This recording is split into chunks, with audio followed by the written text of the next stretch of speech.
Chosen by the Fae. Wicked Fae, Book 3. Written by Amelia Shaw. Read by Mia Tucker. Chapter 1. Aurelia. I dashed through the tunnels as fast as my legs could carry me, the trees and their roots directing me away from danger. What the hell just happened? Everyone I care about was just captured by the council. What's going to happen to them? Will they be tortured the way Ronaldo tortured me? I grimaced and shook my head to clear the doom and gloom from my mind. It wouldn't help my friends or me to dwell on what might be. Best to focus on the here and now and what I could do. Pressing on, I followed the tree roots through the tunnels that opened before me like magic. If I hadn't already trusted the trees of Faery, I would have been frightened of where they were taking me. But they'd saved me time and again and protected me from my enemies, so I trusted them implicitly. A root brushed my arm, urging me on.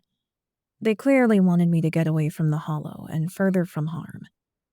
Unfortunately, I had a feeling they wouldn't like the place I was set on heading. I clutched the precious gold book to my chest, not wanting it out of my sight for a moment. All of this would be for nothing if I lost it. Can it help me rescue my friends? Probably, but not without an army at my back. It's going to take more than magic to win this battle.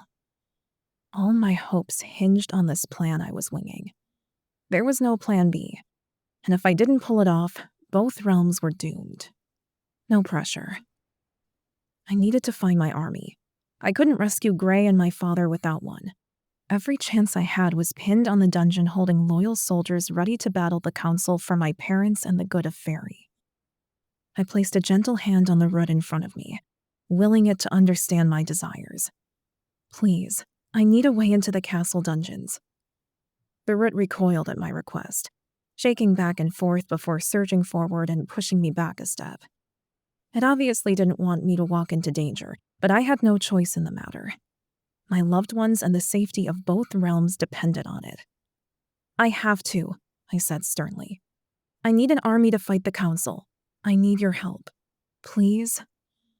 I stroked the root with my fingertips, hoping it understood the gravity of our situation. The root nodded, waving itself up and down in understanding before a tunnel opened up in front of me. I smiled briefly, grateful that we could communicate effectively, and quickly followed it through the packed, damp earth. All the while, worry clawed at my gut for Gray and the others. Hold on, I'm getting help.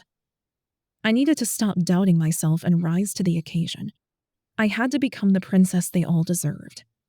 I would rescue my father's guards and loyalists, then wage war against the council. The dirt tunnels around me became more varied in their appearance, the earthen walls mixing with evidence of stones the closer we got to the castle. The root waved me forward. Nervousness for my well-being bled through our connection. Regardless, I couldn't allow the tree's fear for my own to stop me from accessing the castle's dungeons. The ground began to slope down the further I ventured. The dirt walls of the tunnel shifted to completely cracked stone. A chill swept down my spine. The stone held the cool of the earth in, where the earth had regulated its temperature. Forging on, I picked my way through the darkness until it came to an abrupt dead end. I spun in a circle, running my hands over the stone, searching the walls for any hint of a secret door or lever, but found nothing. We're deep underground and obviously close to the castle now, but where's the way inside? I asked the root. It pointed up, its tapered end directing my attention to the space directly above my head. My eyes widened at the sight of the wooden hatch above me, and I grimaced. That just seems like bad planning. What was I supposed to do? Swing my way up? Without any other option available, I jumped up, grasping at the handle. A loud creak filled the quiet, and I flinched at the horrible sound, praying to whatever gods were listening that no one above heard it. I'd be completely screwed if there was anyone from the council in the dungeon. The hatch swung down, and the root tentatively wrapped around my body. It pulsed with fear for me, but dutifully lifted me up into the open hatch space anyway. Crates were stacked in front of me as I pulled myself the rest of the way out, hiding me from view. I stroked the root, giving it a trickle of power and gratitude for saving me and getting me to where I needed to be. Reaching into the darkness below me, I pulled the hatch closed. There was no ghastly creaking this time, and I thanked the powers that be for small mercies. The silence of the dungeon was eerie. Not even the sound of shuffling rodents' feet scratching through the walls could be heard. It was like a tomb. Where is everyone? Where are the prisoners? Surely Ronaldo has filled them with those loyal to my parents. But it was way too quiet, and doubt niggled at me, chewing at my nerves as I went. I crept through the crates stacked high and searched the cells for any sign of life. The stench of rotting food hit me like a ton of bricks, making me gag. There should have been prisoners here, but they were gone, it seemed. Where had they been taken? Had my father's enemies been released? The torches that lined the walls emitted a spooky glow in the darkened dungeon, throwing dancing shadows that stretched along the walls and floors. One cell was left wide open, as if the occupant had escaped in a hurry, not even bothering to close it as they ran for freedom. Is that what happened here? Did the council free them all to wreak havoc on the realm? Or was it something worse? I jumped when a thump sounded somewhere above me. My heart raced and panic clawed at my insides as stomping footsteps raced down the stairs.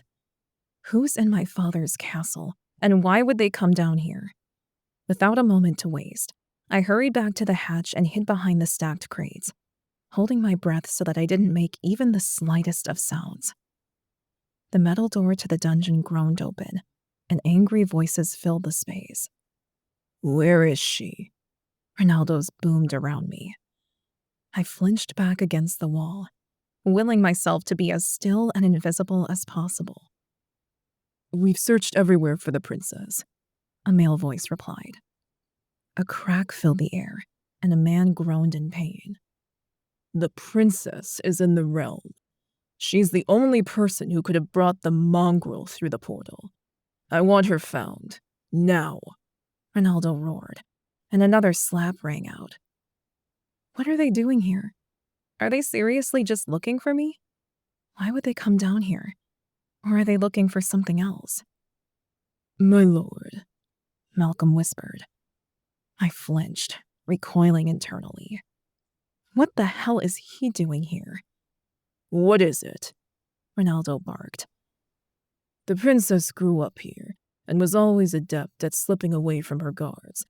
Finding her will be next to impossible, especially if she doesn't want to be found. The princess lost her memories. She can't be that difficult to find," Ronaldo growled. "She would be lost in this castle, if anything. Do we know for sure that she hasn't regained them somehow? We don't even know how she lost her memories in the first place." Malcolm's voice softened at the end of his sentence, as if he were reliving a memory that was fond to him. "Why are you even here?" Ronaldo barked in response. "You're supposed to be in the human realm enacting our plan already." "I needed to see for myself that the Shifter King was finally captured. He still thinks that my betrothed is his mate," Malcolm said with irritation, and something hit the wall. "You could destroy our entire plan, you idiot. Your betrothal means nothing at this point, fool. We have bigger plans than your marriage." "Yet I'm the person who knew her best as a child. I'm familiar with her hiding places. I'm sure I can find the princess," Malcolm answered calmly. "Did I stutter when I ordered you back to the human realm? Your role there is what's most important right now. Gods help you if you fail, Malcolm. I will destroy you. Go, now." Ronaldo's voice rang out with all the authority of the pompous bastard he was. What are they planning with the humans? Are they really working together with the human government to enslave us all? The words of the shifter who was rescued from the seemingly human jail came back to me. He didn't even know how they'd made him shift. Something chemical had been used to trigger him. And humans used chemicals, not Fae. But why were the humans targeting us? I could only guess. We'd gone from not existing in the eyes of the mortal world to being viral tabloid news. It was insane, and none of it boded well for the magical world. The metal door to the dungeon crashed closed, drawing me from my thoughts, before 2 pairs of feet stormed back up the stairs to the main floors of the castle. Ronaldo's ego truly knew no bounds. He hadn't even bothered to search the dungeon for me. He really thought his lackeys would find me, and that he didn't need to lift a finger. Malcolm's assumption that he would be able to find me was correct. He knew about many of the secret passages the castle boasted, just as I did. If Ronaldo had been foolish enough to have allowed him to search for me, hiding from them would have been infinitely harder. Silence once again rang throughout the stinking space, and I slumped against the wall in momentary relief. They hadn't given me anything new to work with. All I knew was that Malcolm had an important role working with the human government on something. That doesn't sound good for us at all. I crept out from between the crates and resumed searching the cells. I tucked the book into the waistband of my jeans and opened the first one. Strangely, none of them were even locked, it seemed. My father would likely lose his mind once he discovered his prisoners were all gone. There was a crude metal tin on the stone floor that held some sort of revolting gruel, or something that was well past its expiration date. I plugged my nose against the stink that threatened to empty my stomach, and searched the 10 by 10 cell, but found nothing that hinted at who had occupied the cell. Without delay, I moved to the next cell, again coming up empty. There was no discarded tin with food to suggest that it had held a captive recently at all. On swift feet, I searched each individual cell, but only 3 in total contained any signs that someone had occupied them. A dark thought overwhelmed me and sent a shiver rippling through my bones. What had the council done with the soldiers who'd refused to bow to them? Were they killed? Or had they all defected to serve the council like traitors? But why would they? Nothing about this makes any sense. Had my father's army ever been locked up? Or had this been a fool's mission from the start? At the opposite end of the dungeon, mounted on the wall, a torch caught my eye. It looked exactly like the others, but was somehow special as well. I could sense that its simplicity belied something more. The gold sconce was unassuming. Its flames flickered and danced, casting shadows on the wall. But I wasn't fooled. With conviction, I pulled down on the torch and it moved like a lever.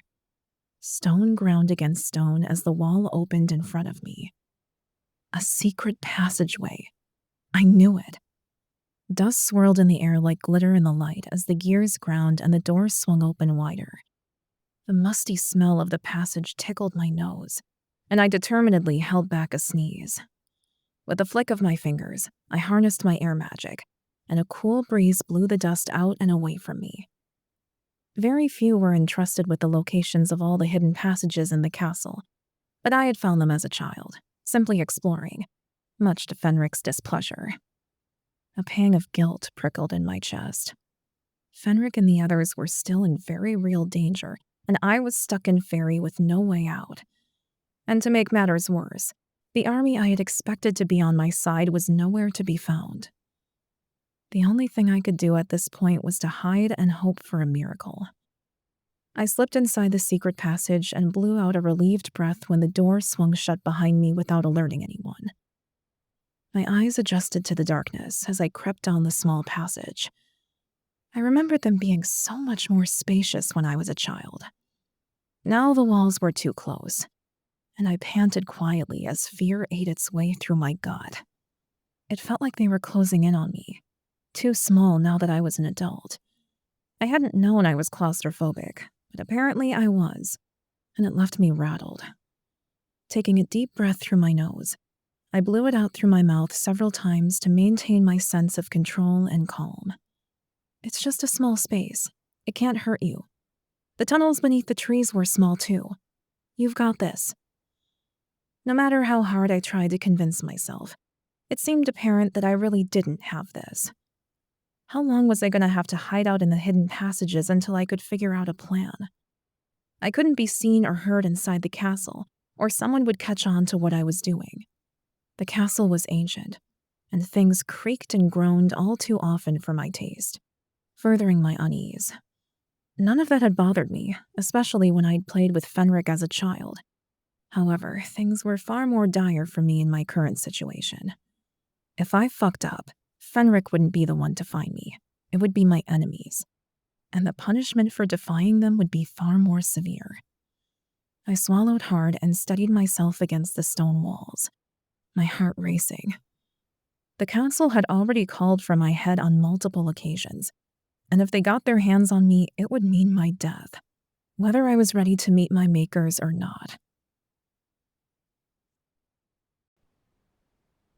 Chapter 2. Grey. The new realm order has already begun, Ronaldo announced smugly. And you four will be the first of the slaves. This idiot has absolutely lost his mind. On my knees in front of the sadistic fuck, with my hands held behind my back by the guard, I growled. You realize you're gonna doom us all, I hissed, as I struggled against the guard holding me until the kiss of cold metal graced my throat. Stop fighting, Mutt, or you won't live long enough to be a slave. With the High Counselor's permission, I'll slit your throat. The guard at my back whispered. I'm not dooming us all. I'm saving us from the destruction that humanity and the unclean bring to the Fae. Ronaldo's voice was high-pitched, and his face flushed red with the force of his anger. You will doom the Fae, I argued back, the fire of rebellion burning in my veins. Humans outnumber us 10-1, and you wish to go to war with them. And you're even more stupid than I gave you credit for. I spat on the ground at his feet. Just because he'd managed to force me to my knees didn't mean I had any respect for him. He'd never earned that, and he never would. I'd despise him with my dying breath. He was the reason we'd been dumped in the mortal world in the first place. He was the one who'd pretended to execute my father, and then kept him prisoner like a rat in a cage for centuries. Eventually, I would watch him die. I'd make sure of it. You wish to die, Shifter King, Ronaldo chuckled. The blade at my throat dug in a little, but I didn't flinch at the small bite of pain as a trickle of blood trailed its way down my flesh.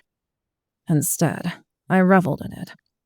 I would get my revenge, and I would get retribution for whatever Aurelia suffered too. My beautiful maid. Where was she?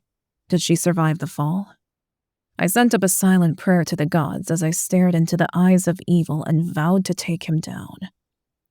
I'll tell you what, Ronaldo said, tapping his lips with an index finger. Tell me where the princess is, and I won't torture you until you can't stand. Aurelia's father, the Fae Shadow King, spoke from beside me. You know he's a liar, Grey. Don't say a word. I know. It doesn't matter, though, because I don't know where she is, I said before glaring at Ronaldo. Last chance before you're sent back to your cesspool. Ronaldo glanced down at his fingernails as if he were bored, but I knew better. He was very interested in where Aurelia was. I told you, I don't know, I growled, my wolf rising to the surface with the need to kill the smug bastard where he stood. Take them back through the portal. They'll change their tune when I'm done with them. Ronaldo waved a hand and walked away. Cuffs were snapped on my wrists behind my back, and I groaned as my intrinsic shifter magic was dampened. What the fuck? The Shadow King glanced at me, but the hilt of a sword smacked him in the back of his head and silenced him. No talking. Don't even look at each other, or you're dead. A soldier in black armor barked. He was originally one of the king's warriors. How can he smack his own king and threaten him that way? We will get out of this, the king bellowed. And when we do, all you traitors will feel my wrath. I don't think you understand, King. The same guard sneered. You are in magic-blocking cuffs and on your way to becoming a slave. You've already lost. We will rule all. The pure-blooded Fae will rise once again. Is he really that delusional? He won't rule anything. He's a guard. A grunt meant to be cannon fodder. I kept my mouth shut as my blood boiled. The guards shoved us roughly through the portal, following Ronaldo's orders without question or hesitation. My shoulders slumped as I landed back in the human world again. I'd never wanted to return. The chance to go home had been everything. For all of us. It's what we'd clung to. It was the hope that had sustained us all these centuries. With a glance behind me, I physically saw the portal for the first time since being expelled from Faery.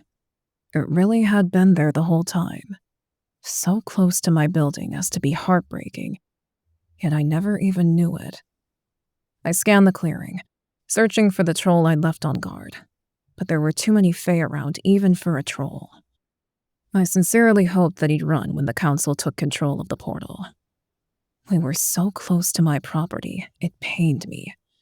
And even if I were able to escape their clutches, the last thing I would have done was gone to my people. I wouldn't lead the council's goons there no matter what.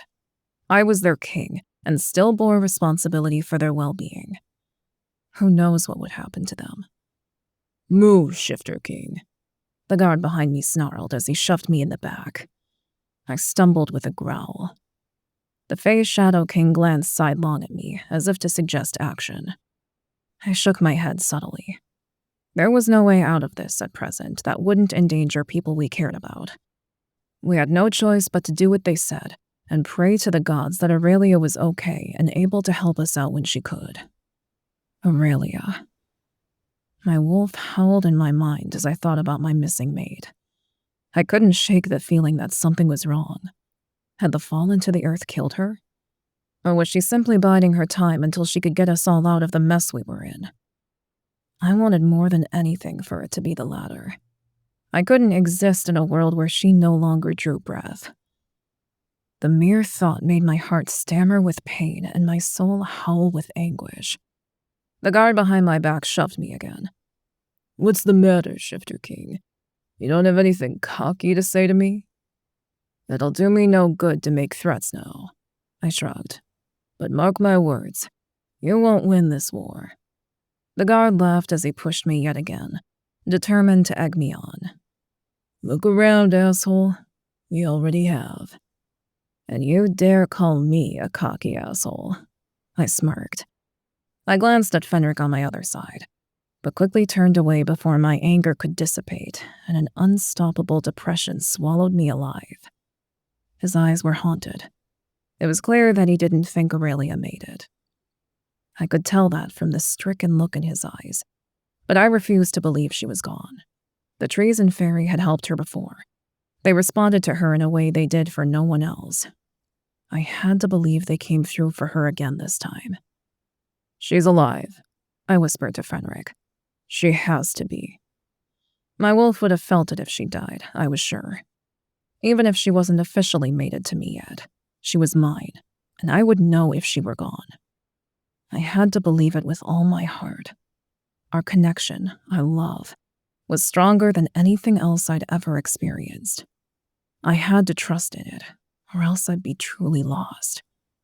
The guards forced us to march through the forest and to the main road single file, all of us still shackled with the magic-canceling cuffs. Please don't let any of my people drive past us. They'd try to save us, and there were just too many Fae soldiers. Up ahead, a black van with no windows sat idling along the side of the road as we broke through the tree line. That's fucking ominous. And I knew ominous. I was the Syndicate, after all. There was no license plate on the back of the van. Nothing I could see that would identify where it had come from. One of the guards opened the back door, which revealed 2 rows of bench seats inside the completely gutted van. They'd obviously been planning this. I was shoved toward the vehicle first and sat where they told me, at the end. The asshole guard sat next to me, his sword gripped tightly in his hand as he eyed me warily. Magna was pushed onto the seat in front of me. She frowned at the man who treated her with such little respect, but turned quickly away. Her eyes gleamed with something I couldn't quite name, and a small smile pulled at her features a moment later. What the hell is up with her? Is she seeing something we can't? How could she foresee anything without her magic? I glanced back at Fenric and the Shadow King being manhandled into the van. The guard beside me brought the hilt of his sword up under my chin. The blow caused my head to fly back and rattled my jaw. Pain washed through my skull as my head made impact with the metal wall of the van behind me. Don't talk, don't look at each other, and keep your eyes on the floor until we get where we're going, mongrel. The guard hissed in my ear. My wolf growled inside my head at the mongrel comment. I would show the idiot who the real mongrel was. But that would not be today. There was nothing I could do with my power lockdown. Even if I could, it was likely the others would be injured in the crossfire, and my mate would never forgive me if something happened to them because of me. I made a vow to myself then and there to see all the traitors to the crown dead before the end of the war that was coming. It would be my mission in life to watch the motherfuckers burn. If they wanted to hurt my people, they would go through me. The van made a sudden, sharp U-turn, and I pitched to the side and to the guard next to me. He shoved me off him, loathing in his eyes. I nearly toppled to the floor and growled at the guard, my wolf riding me hard. But he couldn't come out no matter how much he wanted to. Shifting while wearing the cuffs was impossible. The guard gulped a heartbeat later at whatever horrors he saw in my burning gaze, likely seeing his death by my hands. "Gray, easy," Magna mumbled under her breath. The guard beside her slapped her face hard. She turned to him and smiled, even as a red handprint formed on her pale cheek. That guard had just earned his death as well. Magna was not someone to be trifled with, and the wicked grin on her face was a testament to her power as a seer. "What are you planning, Magna? What have you seen?" She glanced at me like she knew what I was thinking and shook her head imperceptibly. "Right. We can't reveal our hand." The country roads were bumpy, and with our hands tied behind our backs, there was no way to keep ourselves steady and anchored. The guard beside Fenric punched him in the gut for daring to accidentally bump into him. The loyal Fae grunted in response, but kept otherwise silent. Our whole situation at present was a mess, and our inability to sit still was a great excuse for the guards to continually punish us. We jostled over the smaller, unmaintained roads until we finally reached the highway. The road mercifully evened out, but I couldn't see where we were with the solid partition between us and the driver. They'd ensured that we'd remain completely clueless as to our direction and whereabouts. Where the fuck are they taking us? The van slowed to an unexpected stop. I trained my ears on the voice in the front of the van. "Are these the criminals we were told the counselor was bringing in?" a rough voice asked. "It's the High Counselor, idiot. You will be punished just like the beasts in the back if you don't show him proper respect," another deep voice drawled. Beasts. That's all we were to the council. Beasts that deserved nothing more than to be slaves. I would end them all right now if I could, if that were possible without hurting those I cared for. The individual at the front of the van cleared his throat. "Yes, sir. The High Counselor said you had prisoners coming. I'll alert the warden. You know where to go." My brow furrowed. Were we at a human prison manned by the Fae? How the hell had Ronaldo started working so closely with the humans that they were willingly giving him the use of their facilities to imprison those who had committed no crimes? The van started moving again onto another bumpy gravel road, and we all lurched at the motion. I groaned as a buzzer sounded too loud in my ears, and startled when the clang of metal on metal sounded. That had to have been the gate. We were locked in, and if Ronaldo had anything to say about it, we were never going to get out. The van stopped and the doors opened, letting the too bright sunlight filter into the cramped space. I was yanked by my arm out of the vehicle and stared up at the intimidating building before me with bars securing every window. It was exactly as I feared. They'd brought us to a maximum security human prison. Shit. Where are you, Aurelia? I hope you have a plan to get us out of here. Chapter 3. Aurelia. Memories hit me like a sledgehammer to the chest as I picked my way through the secret passageways in the castle. I'd had such a happy childhood until it all went wrong. Until Malcolm abducted me and set me on this path. My days had been filled with sunshine, beauty, fun, laughter, and luxury. And then I lost it all. I'd been forced to live in poverty and destitution, unwanted and unloved. One day he would die for his crimes against me. But for the moment, I needed to find someone, anyone, still loyal to my father. I couldn't do this alone, that much was clear. I didn't have a savior complex and was open to all aid I might be able to obtain. The sooner I rescued my father and mate, the sooner Faery would be free of Ronaldo's insanity and tyranny. The passage curved up, and I followed it to its end where I found a small door. I needed to get into the actual castle if I was going to have success in finding anyone. I pressed my hand against the door and pushed. Metal scraped unnervingly against stone as the door opened into a child's bedroom. My bedroom. Well, shit, I whispered. They'd kept it exactly the way I'd left it. But why? And why did a tunnel even exist that led from the dungeon of all places directly to my bedroom? It boggled the mind. I crept silently to the four-poster canopied bed with its bright pink comforter and ran my hand across the stunningly soft and luxurious silk. I'd always secretly hated pink, but never had the nerve to tell my mom.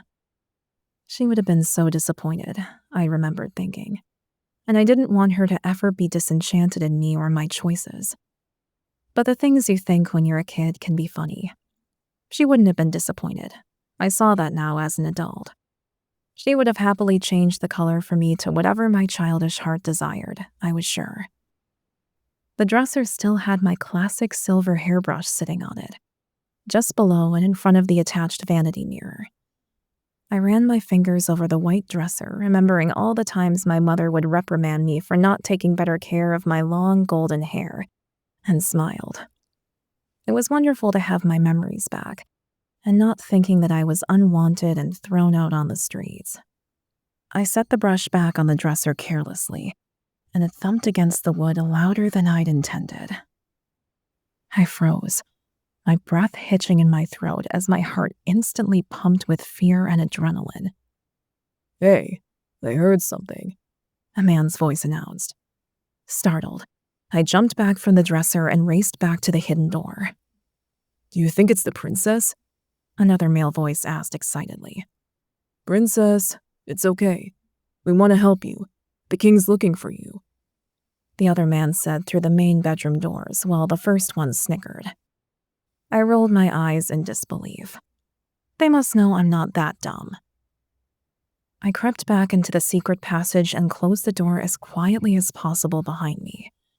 A moment later, the footsteps stopped and the doors into my bedroom opened. I swear I heard something in here, the first voice said. It might have been a rodent or something. Rodents can open and close doors now, can they, asshole? The first man scoffed. Come on. We need to find the princess before the High Counselor throws us in that damn human prison where they're locking everyone up. They locked everyone up in a human prison? What the hell are they doing? The doors closed again, and the guard's footsteps faded down the hall. I breathed a sigh of relief and slumped back against the cold stone wall, the anxiety of the enclosed space temporarily forgotten. Am I looking all over this place for nothing? Maybe I would have had better luck finding help in the village. There was likely very little hope I'd find loyal survivors still in the castle. What had I been thinking? Why hadn't I just run to the village and asked someone to sift me back? Though that would have been equally as dangerous. Ronaldo had eyes and ears everywhere, and I wouldn't put it past the common fate to turn on me in return for a reward if it came down to it. Taking a different route, I followed the passageways through the castle to the kitchens. What was normally a bustling space with staff everywhere was now cold and silent. He's gotten rid of the kitchen staff? What is his play here? Was he planning to simply take over the castle? Or did he intend to give it to one of his cronies after he locked my father away forever? Ultimately, it didn't matter one way or another. What was for sure and certain was that I was going to be stuck in this realm until I could find someone to help me. So I needed food. Pots and pans hung from hooks around the marble island that still had a dusting of flour on it, as if they were told to leave in the middle of cooking. I crept into the pantry where they kept the fruits and vegetables, and found several small canvas bags that were used to take produce to and from the markets. Grabbing 2 of the bags out of the pantry, I filled one with what I thought I would need in case I didn't get out of this mess soon, and the other I placed the book gently inside. At least that got it out of the waistband of my pants. I needed that book, and I couldn't imagine what would happen if I dropped it and lost it. It would most likely mean the end of everything. Gray would be stuck in the human world forever, along with my father and those loyal to him. I couldn't accept that reality. It would break me. Now that I'd found my fate and been reunited with my long-lost family, there was no way I was losing them all over again. Not while I still had breath in my lungs and blood pumping through my veins. "She must be here somewhere," someone said, walking into the kitchen. I backed up into the deep royal pantry against the far wall as quietly as I could, feeling for the lever I knew was there. What if she's not? What if she went back to the human world after the Shifter King, and the High Counselor has us wasting our time searching for her? Another voice asked. It's not our job to ask questions, idiot. You know what happens to those who dare to question him. Finally, just in the nick of time, I grasped the lever and pulled it without hesitation. The back wall swung me in a half circle and deposited me in a hidden room behind the pantry. It was sort of a secret panic room the kitchen staff could use if the castle was ever under attack. Why didn't they use it? Or did they? The panic room was connected to a tunnel that led to the castle grounds. They could have already made a run for it. Did you hear that? The voice asked from the other side. Yeah, it sounded like gears grinding in the pantry. Shit. I need to get out of here before they figure it out. On silent feet, I raced down the passage, my breathing short and labored when I hit a fork. One way would take me out of the castle, but on the opposite side from where the village was. But it would be harder to get to the village from there without being spotted. It added significant distance to how much ground I'd have to cover to achieve my goal. The other way would take me back through the castle. Neither were great options, but I had a better chance of remaining hidden inside the castle than I did outside its walls. With a heavy heart, I took the left-hand side and chose to stay within the castle. There were a few others who would know of the passageways, but not many. Could one of them be hiding out down here too? It was a long shot, but one I needed to take. If someone else was hurt by the council and holed up down here, and I could prevent further harm from befalling them and chose not to, I would never forgive myself. Keeping a steady pace, it wasn't too long until I made it to the library and slipped inside. The space was exactly as I remembered. There were shelves as tall as the ceiling, as well as shorter display shelves in neat rows throughout the massive area. I want her found, Ronaldo roared as he slammed open the doors. Search for the castle's passageways and find her. Startled, I scampered back behind a shelf to hide and waited for them to leave. I couldn't risk going back into the passageway with Ronaldo so close. They'd definitely hear the telltale grind of ancient gears. He may have been a scummy, oily bastard, but he wasn't entirely stupid. Some of us have heard odd sounds like grinding gears or metal on stone. That might be her entering those passageways, the man from the kitchen said. And you didn't think to look for a secret exit? This is a castle. They have those kinds of protections built into them to protect the royal family and its servants. Idiots. We did look, sir, but there was nothing out of the ordinary in the girls' room or the kitchens, the man said. You didn't look hard enough, obviously. They're hidden for a reason. They aren't supposed to be obvious, or they would be pointless, wouldn't they? Ronaldo slammed his hand on one of the tables with a loud thwack that vibrated in my ears, despite the distance between us. Panic rose up inside me. This isn't good at all. Shit. He could find me here any second. I need to think. How was I going to get out of this without him finding the passages? Sir, we will find the girl. We will scour the entire castle for its passages. Start here in the library, Ronaldo commanded. There are always passages leading into the library. Then he waved a hand, dismissing them from his sight in frustration at their apparent ineptitude before exiting the chamber. Shit. Fuck. Shit. My eyes widened in fear as the two men went over to the nearest shelves and started pulling books off, as if they might find a secret lever hidden amongst them. They threw them on the ground, discarding them when they weren't what they were looking for. I racked my brain for anything that I could do to stop them from finding me once I closed the hidden door, but came up empty. There was no way to hide the sound of the ancient gears grinding against one another when they were so perilously close. My magic tingled beneath my skin, giving me an idea. One of the men turned the corner at that precise moment and spotted me. Shit. Were you spying on us, princess? The man asked loudly, alerting his colleague. I don't know what you're talking about, I said curtly as I slowly backed through the still open door to the passage. I needed the time and room to swing it closed, but the Fae guard was still advancing on me. In response to my peril, shadows appeared, writhing on my skin. On instinct, I thrust my hand out in his direction, my heart hammering in my chest. The magic shoved him back just enough that I was able to slam the door in his face. My hands pulsed with energy as I laid them upon the door, sealing it against everyone but me. I needed to find a way out of there.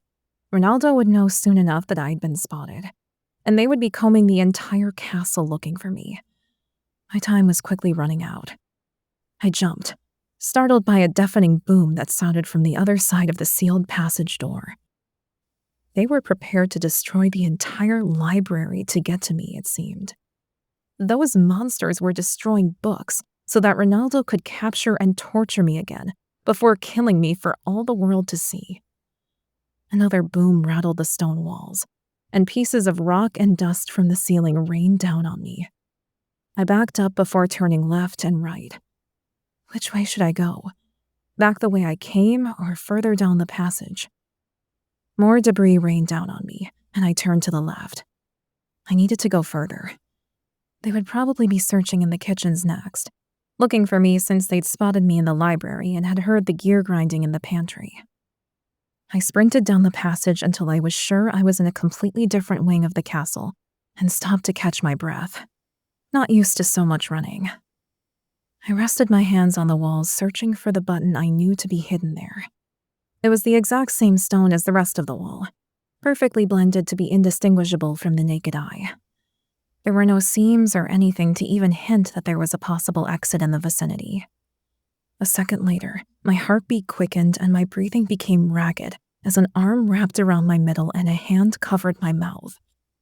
Whoever had taken me by surprise tugged my back against their chest.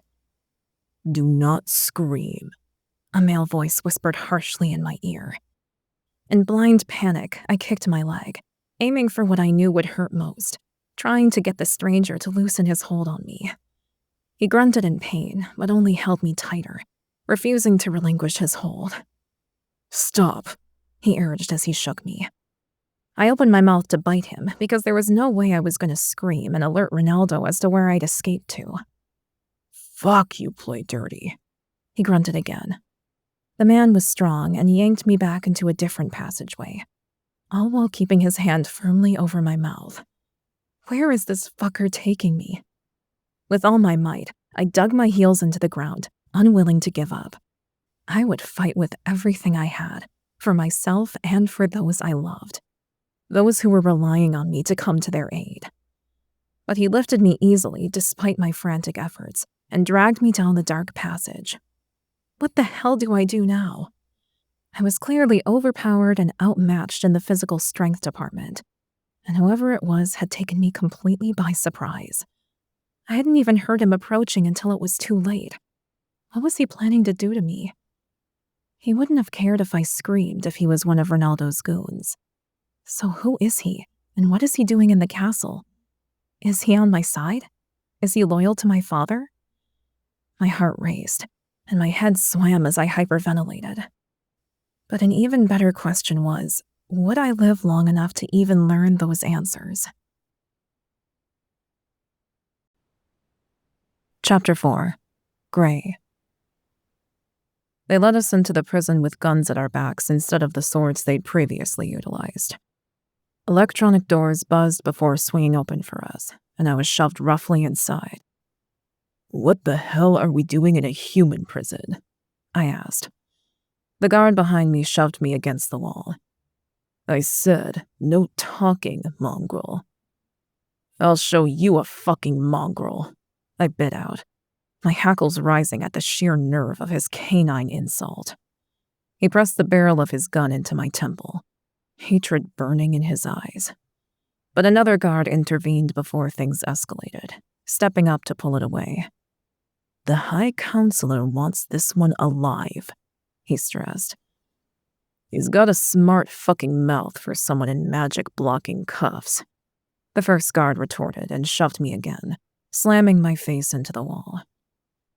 You can rough him up if he doesn't follow the rules or throw him in the hole, but you're not to kill him, the newer guard barked back.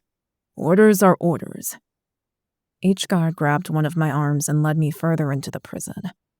There were several austere concrete levels in the area where they housed the inmates. Are you okay? Fenric whispered so low I almost didn't hear him. I nodded imperceptibly so as to not piss off the guard who clearly wanted me dead. We needed to use this opportunity to figure out what was happening with the supernaturals, then find a way to escape. The guard shoved me to the left as the others were escorted elsewhere. I stopped short, digging in my heels, refusing to budge. Two men grabbed my arms and tried to pull me forward. I yanked my arm free of one of them. We couldn't let them separate us. That would be the worst-case scenario in this place.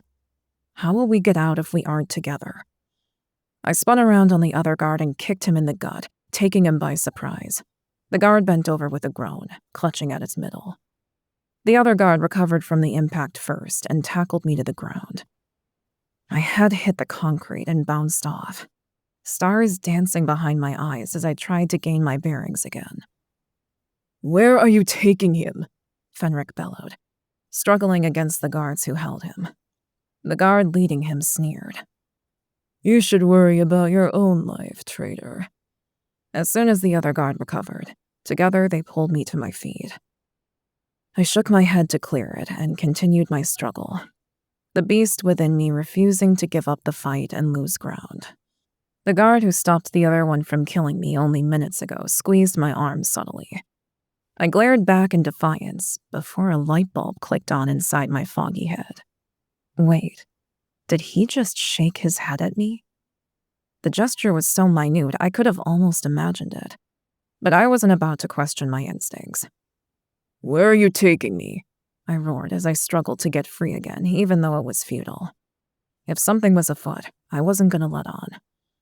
The Shadow King tried to get to me, his expression one of unbridled anger and authority. The guard at his back pulled him away as he yanked at his arms, twisting them behind him. That's my daughter's mate. You will not separate us, he declared. You don't make the rules here, King. The guard shot back with a chuckle of dark mirth. Without warning, Fenric pulled out of his guard's hold and launched himself toward me. Just as fast, one of the other guards pointed his gun at Fenric's head. Fenric stopped and stood deadly still, his throat working as he held the guard's gaze unflinchingly. There are no orders to keep the rest of you alive, the guard who saved me from brutality earlier said. I would be very careful in your choices if I were you. I wrenched my arm from his grasp, ready to knock the gun away with everything I had. Those were my people, and I would do anything to keep them safe. No, Magna screamed, shattering the tense standoff and shocking us all. Don't resist, Gray. I glanced at her, and the terror on her face was real. Something terrible was going to happen if this continued. It was clear as day that Magna had foreseen this particular situation's outcome. With utmost restraint, I scanned the faces of the others, noting their deadly stillness. This wouldn't end well. I could almost feel death in the air as it hung over us, waiting for someone to tip the scales of fate. The guard cocked his weapon, which was trained on the loyal Fae. Fenric stared him down, a vein in his temple pulsing as he kept himself in check by a mere thread. With a heavy heart, I nodded my understanding of Magna's warning and relaxed my shoulders. I wouldn't struggle again, no matter what. I trusted Magna's visions. She'd never let me down or led me astray. "Stand down, Fenric," I ordered, eyeing the Fae who'd fast become a valued friend. "There will be no death today. Don't give them what they want." "But," Fenric sighed and took a step back, obeying.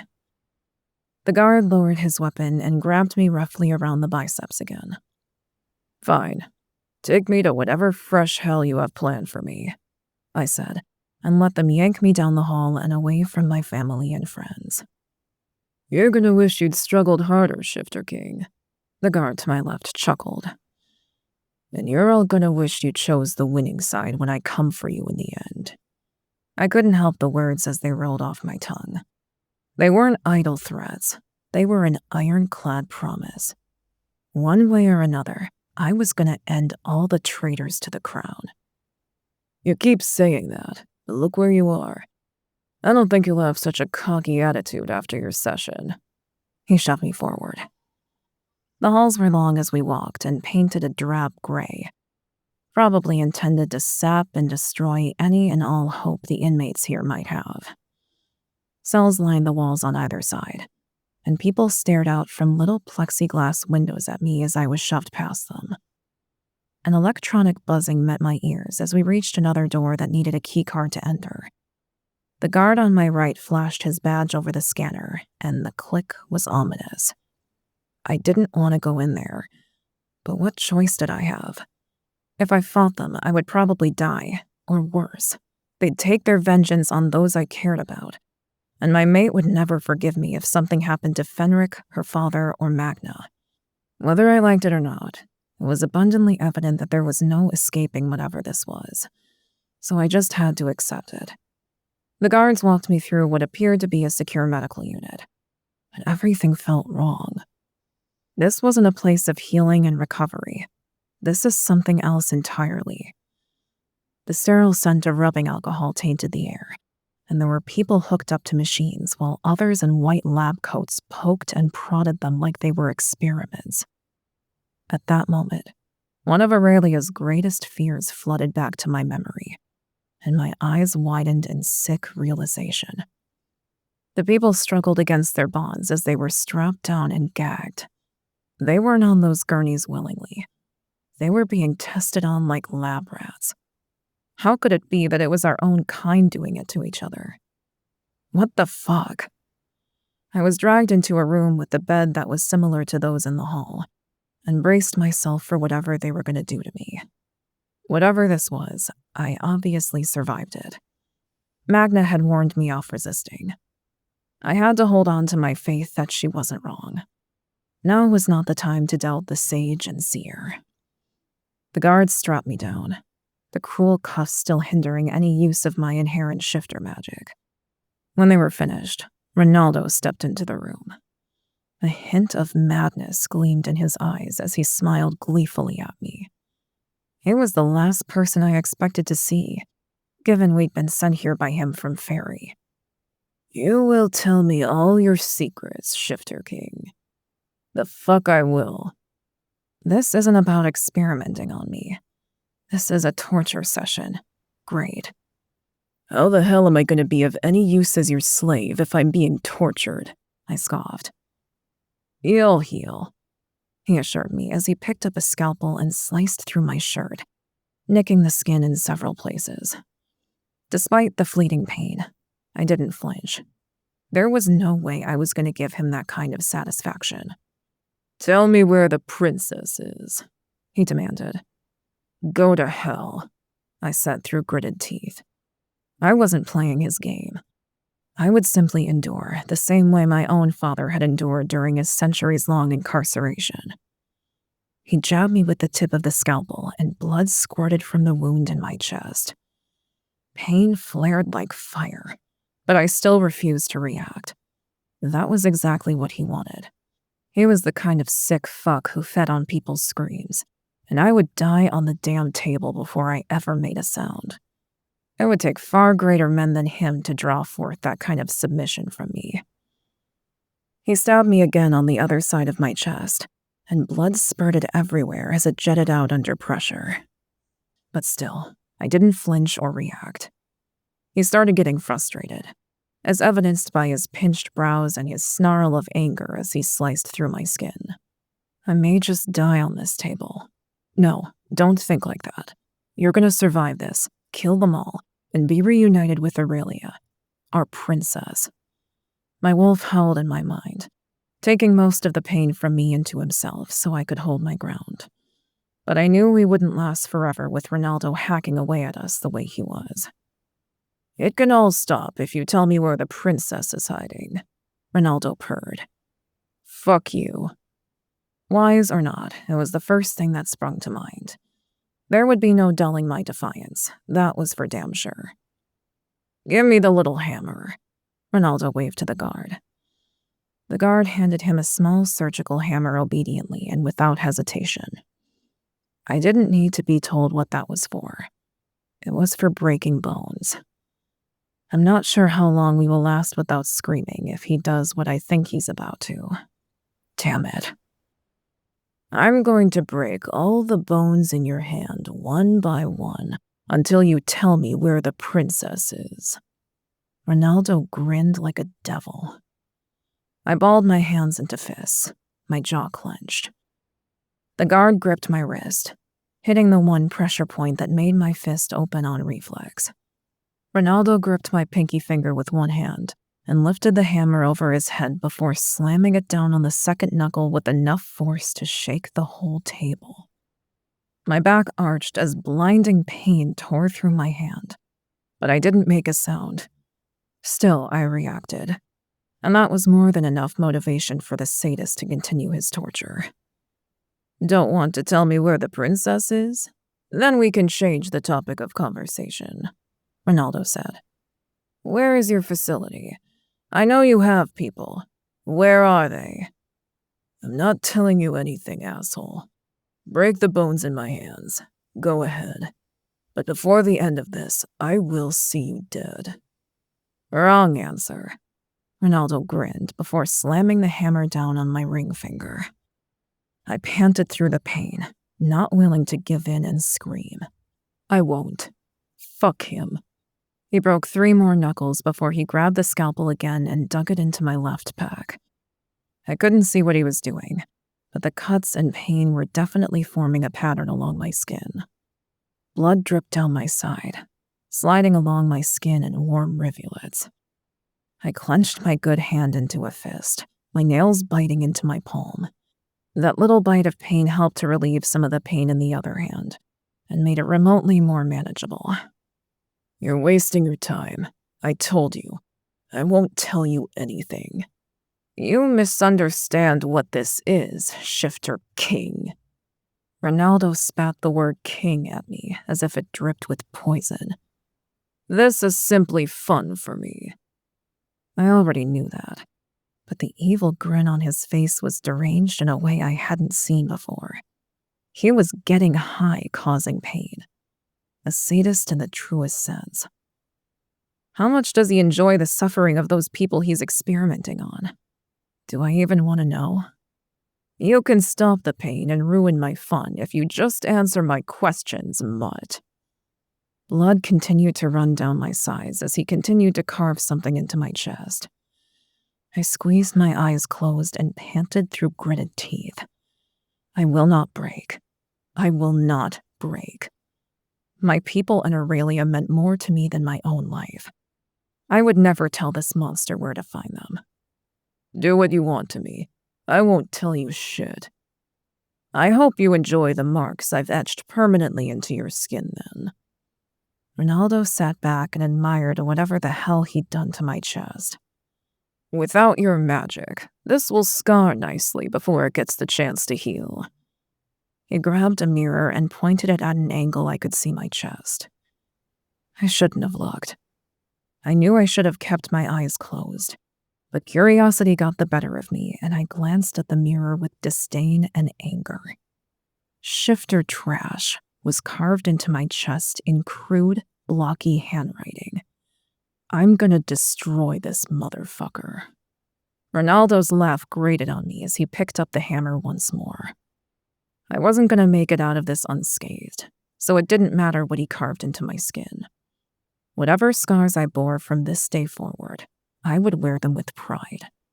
They would remind me of my strength and resilience, of surviving this hellhole, and of conquering my enemy when all was said and done. I closed my eyes and waited for the pain to come. The anticipation was almost worse than the pain itself. I forced myself to relax my muscles and breathe through my nose so I didn't make it worse. If I tensed up waiting for it to happen, it would cause more pain. That was why people in car accidents who saw the impact coming and tensed were always the ones with the worst injuries. I nearly screamed as my thumb caught fire and white spots danced behind my closed lids. A grunt of pain escaped me despite my best efforts, and my back arched off the gurney as the blinding torment tore through my hand and traveled up my arm to my elbow. "Tell me where she is," Ronaldo screamed. Without warning or waiting for my answer, he slammed the hammer down again and again. I lost the battle and bellowed my agony. Shame didn't even get a chance to take root inside me. There was no time to think, merely react. Ronaldo laughed and slammed the hammer down again, shattering the last solid bone in my hand. Black overtook all my senses and pain swallowed me alive. Without any say in the matter, I passed out hard. The sickening blood loss and soul-crushing weight of oblivion too much to bear. Chapter 5. Aurelia. The scream on my lips was muffled by his hand as the stranger took me through another passage into a dark chamber. Could I be wrong about him not being a part of the council's guards? I thrashed against him, and the kiss of metal armor met my skin. If he wasn't with the council, why was he wearing armor? My father's army had already been rounded up by the council and their minions. How likely was it that the man who was abducting me was able to escape the council on his own?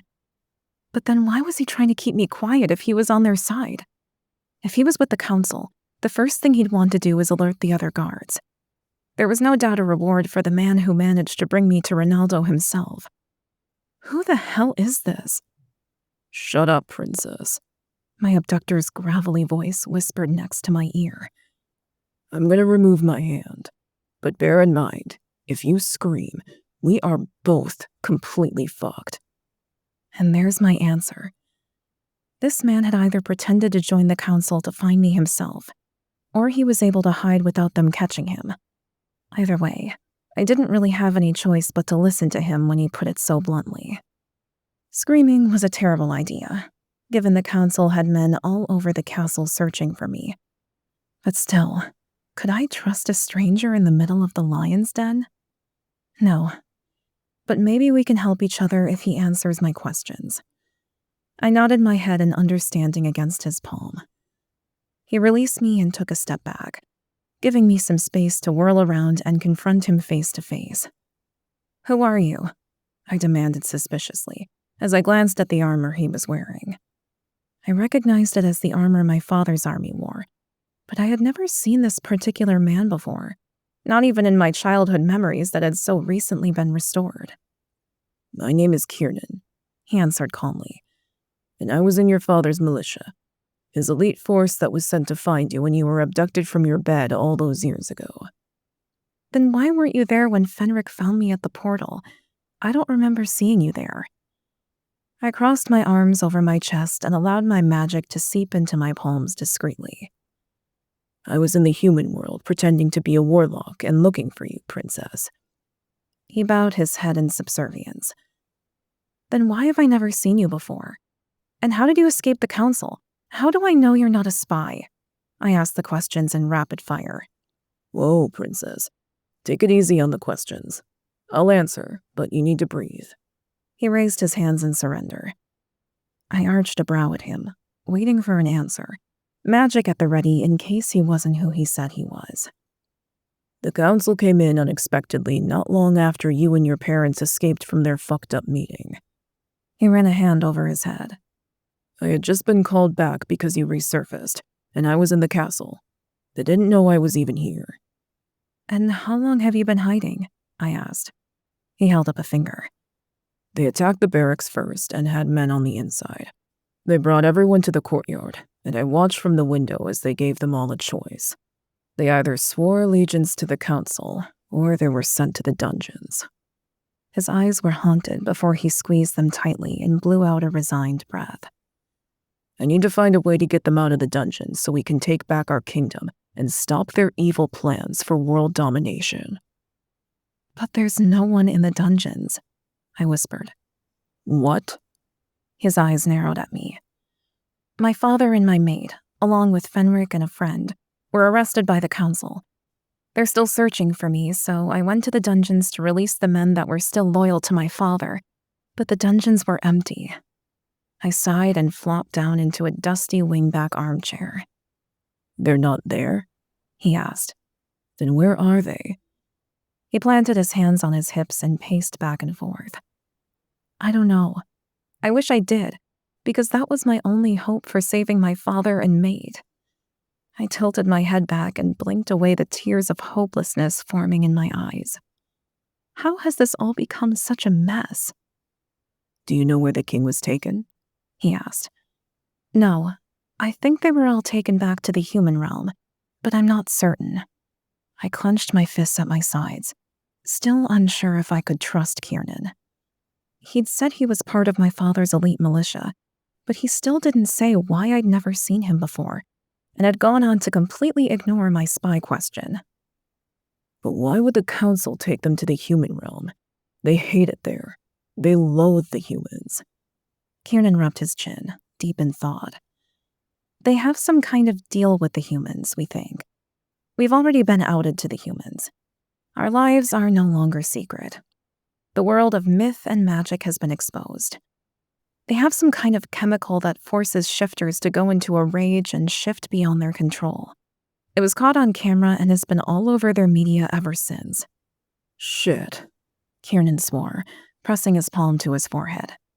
Yeah, it's pretty fucking bad, I admitted. We've never experienced anything of this magnitude before. And I need an army, but I can't even sift back to the human realm to get help.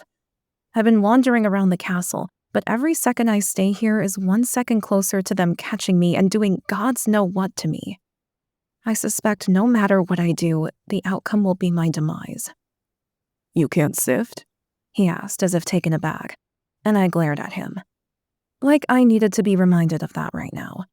It's not like I was raised in Faery. I was abducted to the human realm and treated like a slave. Kiernan grimaced at my reaction. Ah, that's right. You're a young one. Yes, but I'm not dumb or naive. How do I know you're not a spy for the council just trying to gain my trust and any information I have before you turn me over to them? You don't, he admitted. And you're smart for not trusting me just because I wear your father's armor. Some of those men were right there with the council guards rounding everyone up. Keeping your wits about you will keep you alive. Fair enough, I nodded. At least he seems transparent and honest enough.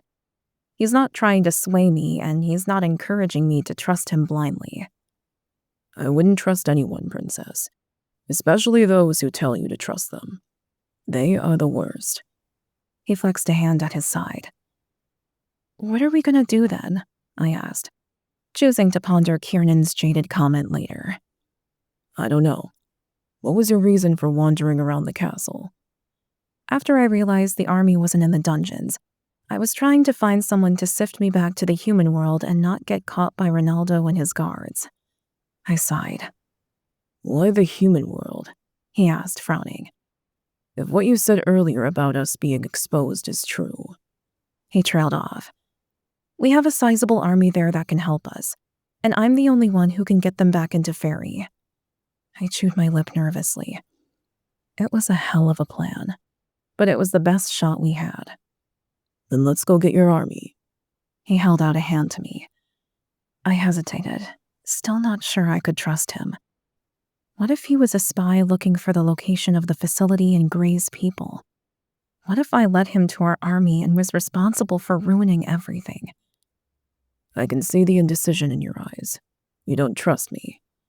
He nodded calmly, like he expected as much.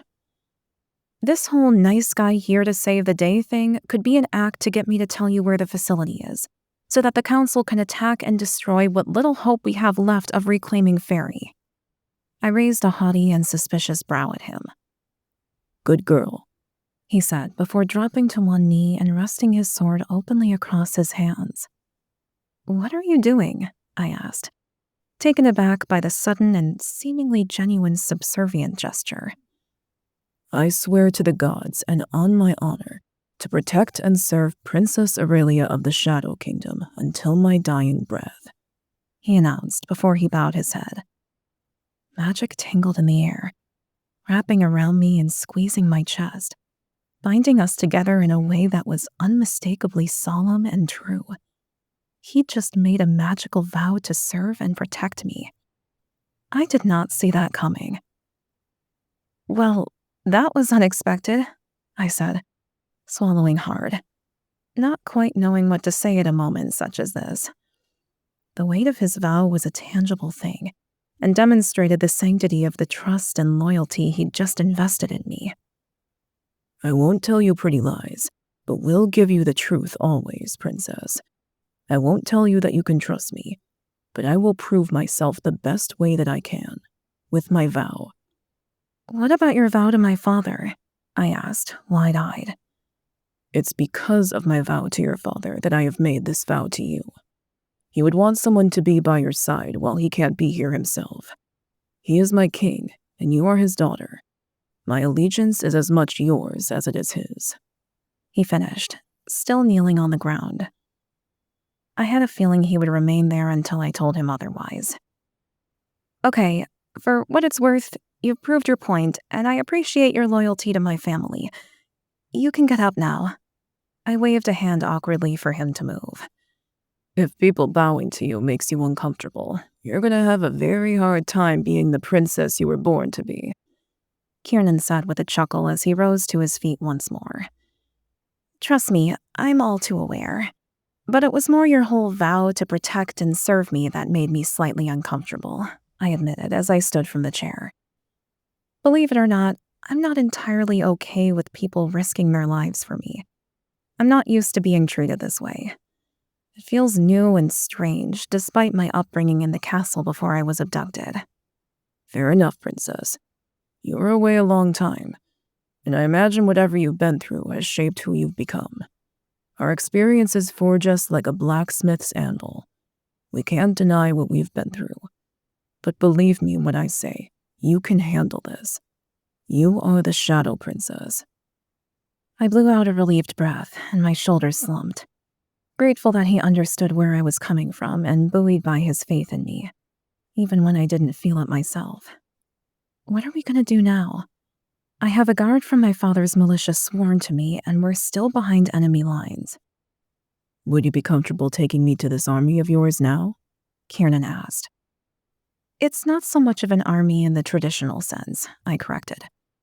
But they are a force that will fight for Gray and for the chance to get back into Faery. I adjusted the bags on my shoulder. The book felt warm through the canvas, comforting me that it was still in my possession. I needed it more than almost anything else. There was something inside that could help us with the council. There has to be. I just need time to find it. Can they fight in a battle, or are they civilians? He asked. I chewed my lower lip before answering. They're basically elite mercenaries. It was the only way I could think of to describe the people at Gray's building. They used a ring to decide disputes and worked whatever jobs they were told for pay. It was a bit barbaric and transactional for my liking, but at least I hadn't seen another fight since Layla had tried to drag me into combat, Mercenaries? He scoffed, seemingly affronted by the suggestion. Why would the crown princess work with a group of criminals? I didn't always know I was a princess, I retorted as I planted my hands on my hips, meeting his gaze and daring him to say more. He didn't have the right to judge me or the people at the Syndicate. They may not have liked me all that much in the beginning, but they would do what needed to be done when the time came. I was sure of it. If nothing else, they were loyal to Gray, and I was his mate. Forgive me, princess. I did not mean to insult you. He bowed his head in apology. It's fine. Trust me, I'm used to it. Just don't judge them.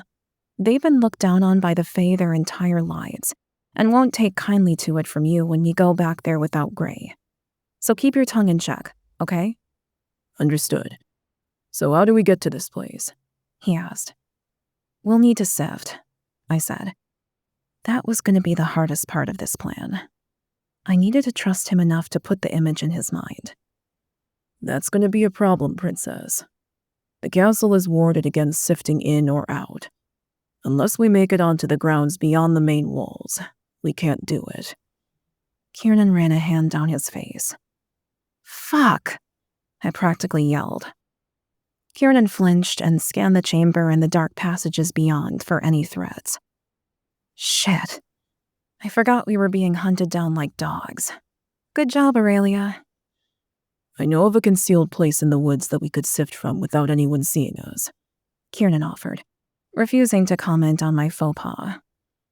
Yeah, the only problem with that is getting there without being seen. I huffed in frustration. It felt like my plan was falling apart at the seams already. I guess you don't know all the passages in this place then, do you, princess? Kiernan grinned.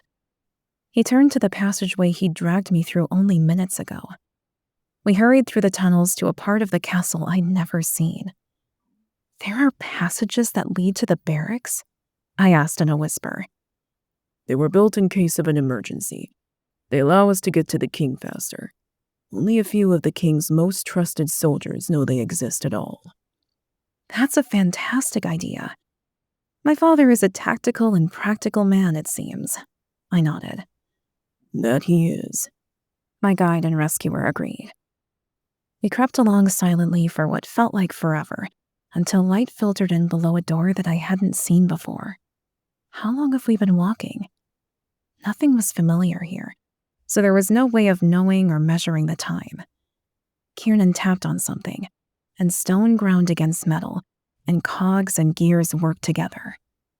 I flinched at the loud sound and held my breath until the door swung completely open and my breath caught in my throat. We're in the woods. I could scarcely believe it. My heart sang with triumph and hope at the sight of the tall trees that towered over us as we rushed from the passage. There were verdant shrubs and tall grasses all over the area, and when I spun around, I found we'd just walked out of what appeared to be a small cabin. There's no time to waste, princess, Kiernan said as he grabbed my hand. With a resolute nod, I closed my eyes and gave him the image in my mind. The world lurched, and we spun through time and space before our feet landed on solid ground once more. We landed on the soft grass just outside the Syndicate's wards. Let me do the talking, I said, breathing a sigh of relief. They can be temperamental. I took a step forward and crossed the wards. Stop, someone yelled, and scarcely a heartbeat later, guns were squarely pointed at my face. My heart hammered in my chest, and I put my hands up in the air, showing that I was no threat. It's me, Aurelia, I explained quickly. Gray's in trouble and we need your help. A man I'd never seen before stepped forward. Gray's not here. Now I'm in charge. Make one false move and I'll shoot, princess or not. Who is this? My mind ran rampant with possibilities as the two of us stood surrounded. Shit. Has the council somehow already taken over the Syndicate? We were royally screwed if they had, and that was the understatement of the century. I think I've just walked headlong to my own death. Fuck! Chapter 6. Gray. What did they do to you? Fenric yelled, aghast. I blinked my eyes open, barely able to see the blurry outline of the Fae Guardian who had quickly become a trusted and loyal friend. Watch it, traitor. The guard carrying me snapped before dropping me on the cold concrete of a cell. I gasped as pain burned my back and my joints popped as I crashed to the floor. One guard stomped from the cell, his disdain for us abundantly clear. But the other watched us closely. I'll be back later, he whispered and closed the cell. Why did he whisper? Is he on our side? He was the same guard who had squeezed my arm earlier in warning. Could it be that we had someone on the inside without even being aware? I groaned, pushing the thought aside for now, my head fuzzy and sore. I squeezed my eyes closed tightly and willed the room to stop spinning around me. Fuck this. What is that on your chest? Fenric growled, intuitively moving to attend to me. Ronaldo's parting gift. I coughed and curled in on myself, bracing against the renewed onslaught of agony triggered by the impact of being dumped in the cell. It wasn't that I didn't want Fenric to see the damage. I didn't care if he did. But I needed to protect myself.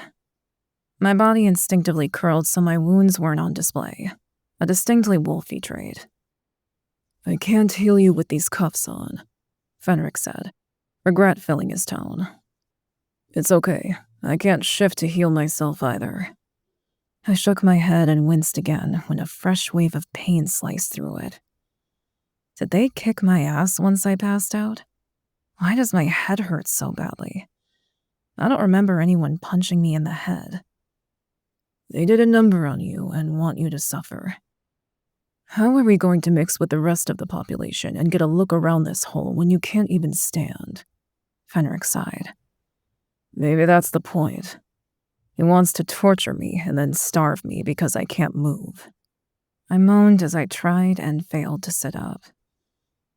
That guard whispered that he would be back. He's the same one who stopped the other guy from shooting you. Do you think he meant he would come back to help? Fenric asked with a note of hope in his voice. We can't trust anyone here, Fenric. They're all from the council. They're the enemy, I said, gritting my teeth against the throbbing pain in my mangled and broken hand.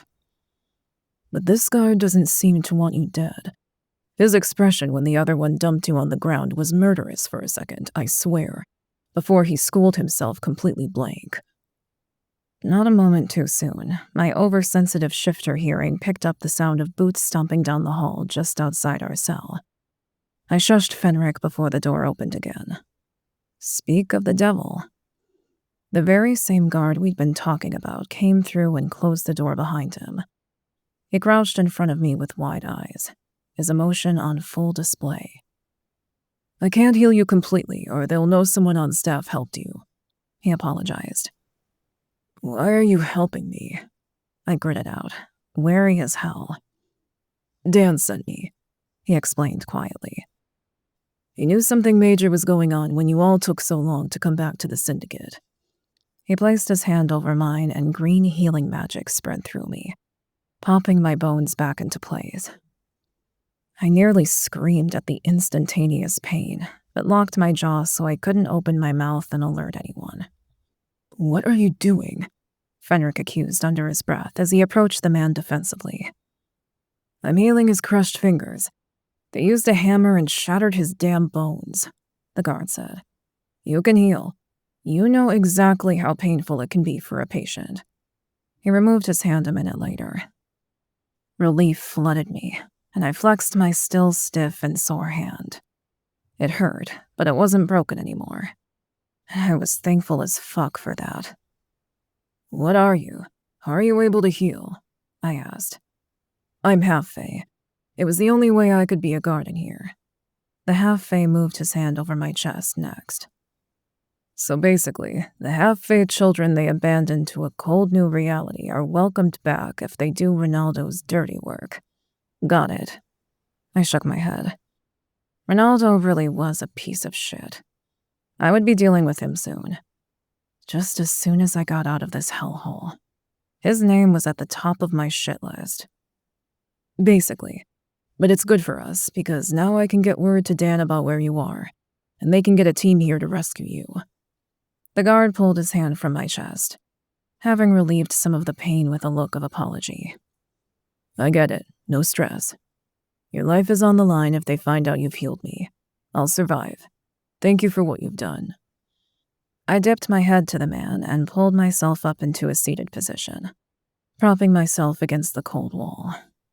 I was still stiff, and pinpricks of pain hit me if I moved a certain way. But at least I could move. Ronaldo will be pissed. I grinned at the thought of the belligerent old man being enraged and flummoxed as to how I managed to heal so quickly. Every little win counted against that man, even if it meant I was being petty. I have to go now, but I'll help whenever I can, the guard whispered and left our shared cell. I glanced at Fenric with a raised brow, wondering how in the hell that just happened. Did that really just happen? I asked, in case I was in some kind of delusional pain-induced nightmare and was still, in fact, broken. It did. But how on earth did Dan manage to get a plant in here so quickly? Fenric shook his head in genuine wonder. Dan's fucking resourceful. He also knows just about everyone in the supernatural community in Dallas. He always gets the job done. I'll give him that. Could I truly dare hope that Dan would find a way to get us out of here? Every guard I'd seen so far appeared to be Fae. What's happened to the human guards who worked here before? Well, despite what he did to Aurelia, I'm glad he's on our side. Fenric held out a hand to help me get up from the ground. Same. He didn't really mean for all of that to happen, though. He's a good man at heart, and I've already punished him for what went down. I grabbed a plain gray shirt that lay folded on the bottom bunk on the opposite side of the cell and pulled it over my head, wincing as I did so. The marks on my chest weren't entirely healed, but I didn't want everyone to see that I'd been marked in the first place, unwilling to give Ronaldo that satisfaction. I flexed my hand and winced when it was still a bit sore, pain radiating from the joints. The guard was right. If Ronaldo found out that I'd healed completely already, there would be an investigation, and we would lose the only advantage we had. There was a great turn of events to have a guard on our side, and I wasn't about to squander it. An electronic buzzing sound filled the cell, irritating my ears as the door swung open. I glanced at Fenric in question. He shrugged. They do that when it's time to go to the mess hall. He stepped out of the cell into the throng of people rushing from their cells. How long did he have me chained to that table? I asked.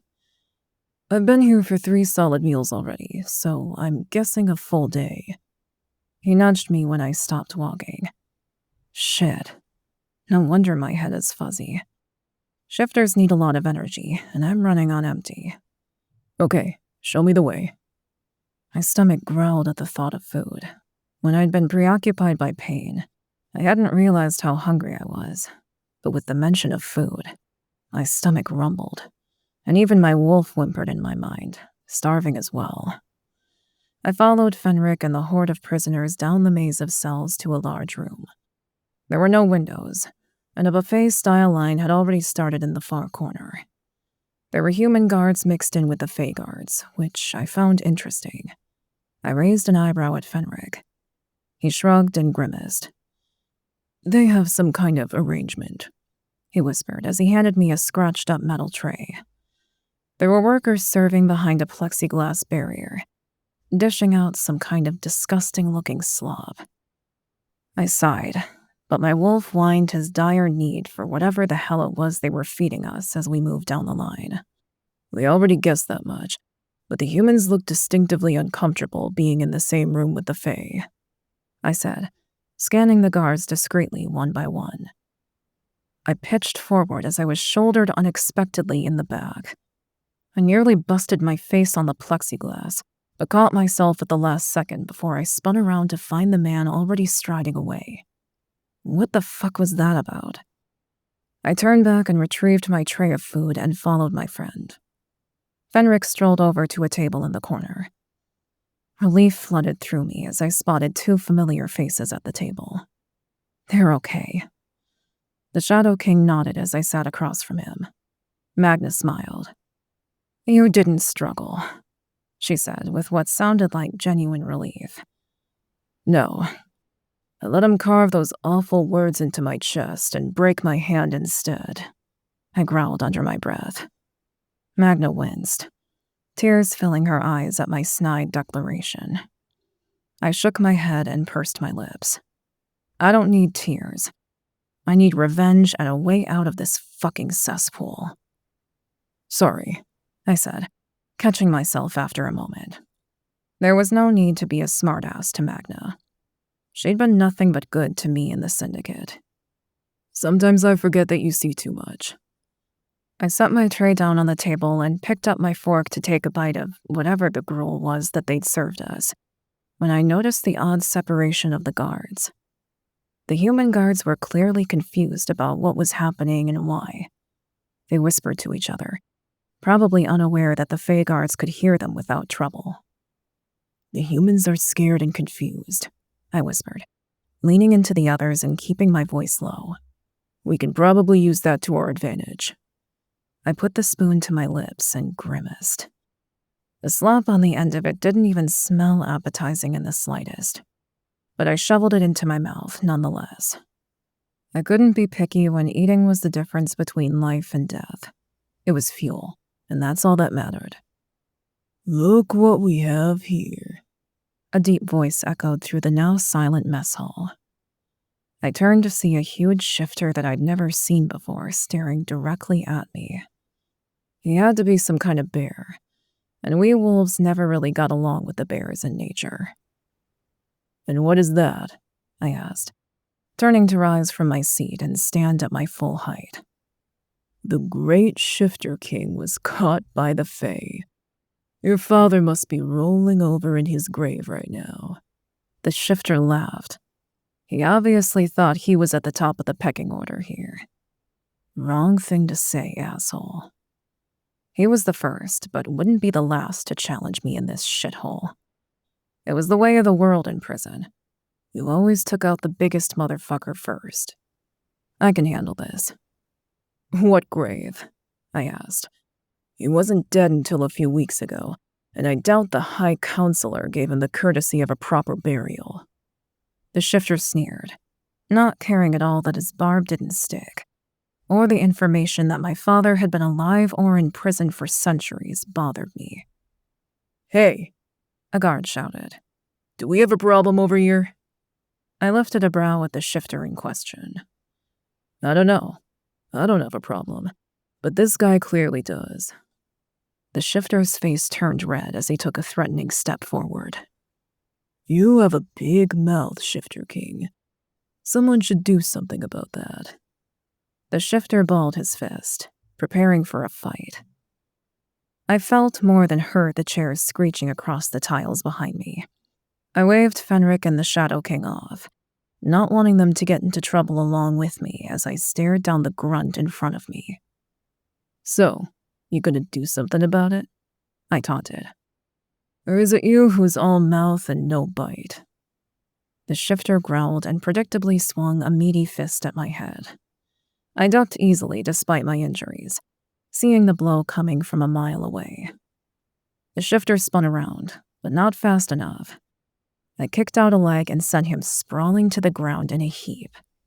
He fell hard, hitting his head on a nearby table and bumped into a warlock. The warlock growled as he turned on me with a glare, clearly pissed. I wasn't the one who'd bumped into him, but apparently everyone had a chip on his shoulder in this place. In the next instant, chaos ensued. A riot breaking out in a red-hot minute just as the warlock punched me in the face, and everything turned black.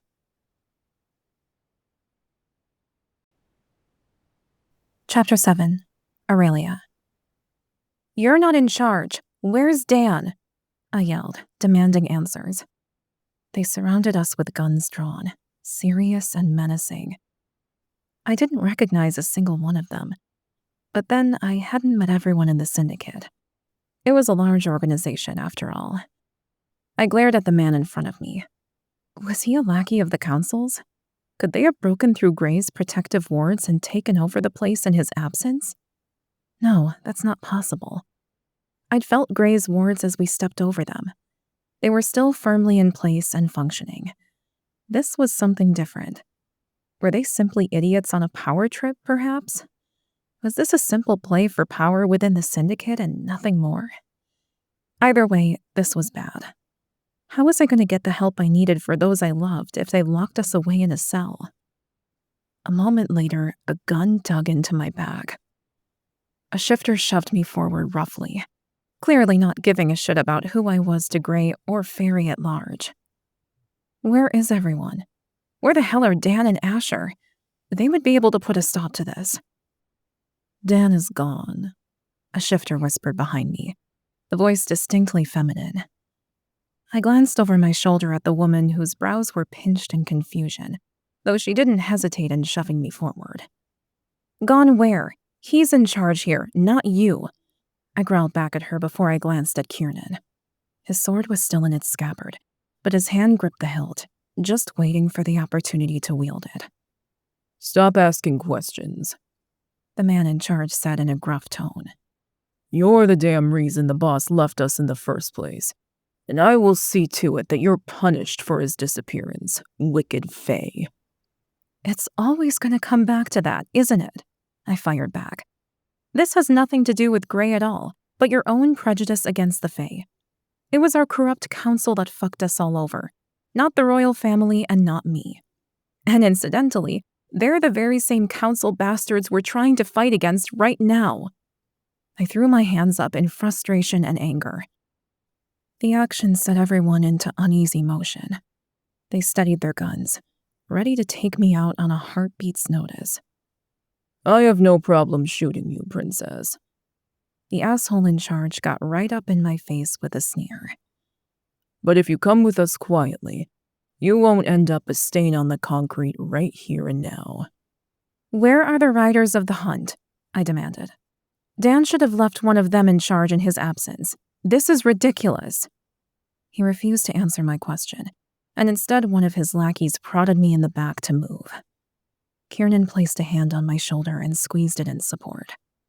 They won't kill you, princess. I won't allow it, Kiernan whispered. I nodded, grateful for it.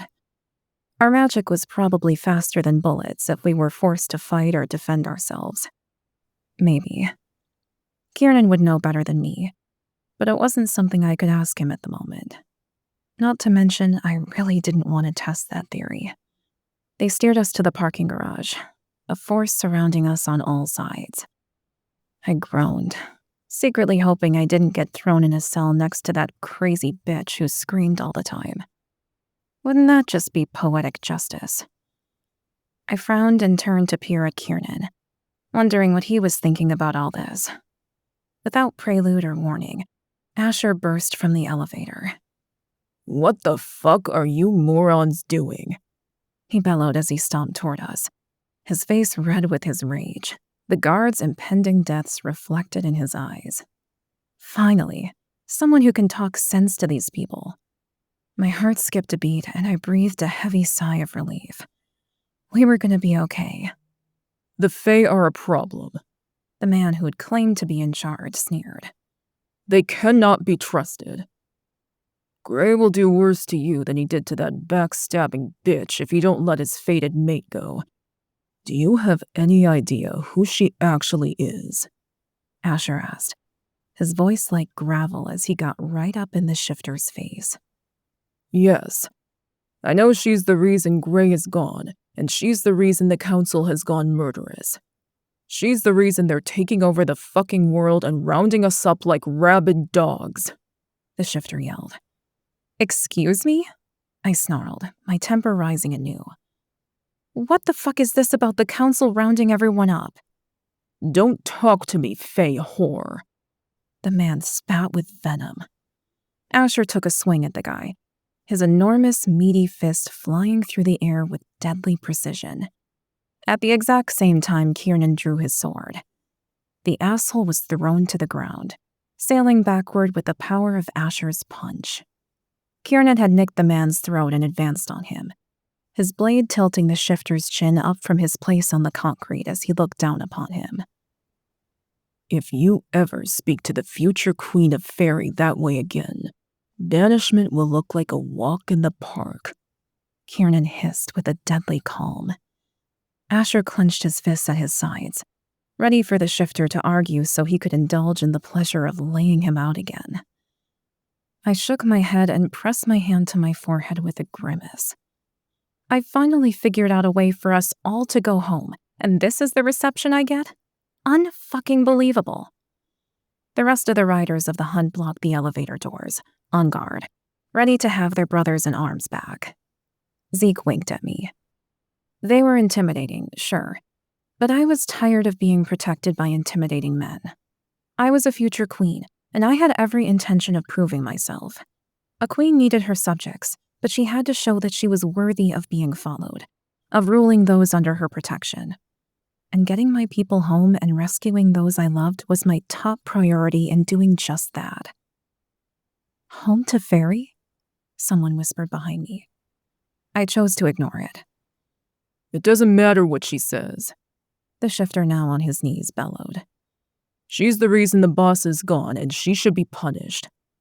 Your boss is gone because he was helping me find what we needed to send everyone home to Faery, I shouted. I am so done with this bullshit. Asher stomped forward, picking the shifter up off the concrete. She is your boss's mate and deserves the same respect you've shown him. It's fine, Asher. Gray has always ruled with fear, so maybe I should have started with that. I let my hands glow with my magic and stepped around the man to stand next to Asher.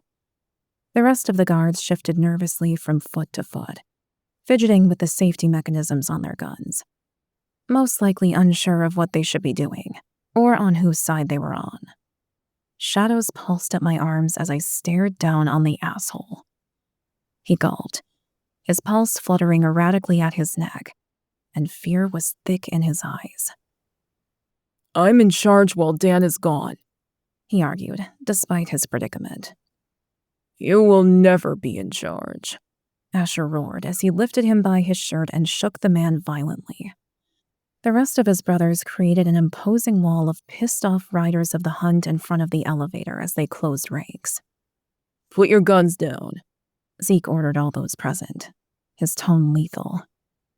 What could the riders have ever done that scared everyone so much? Ever since they helped Gray rescue me from Malcolm, they'd been nothing but kind and respectful to me. Seeing the murderous side of them was different and more than a little humbling, and I was glad they were on my side and loyal to a fault.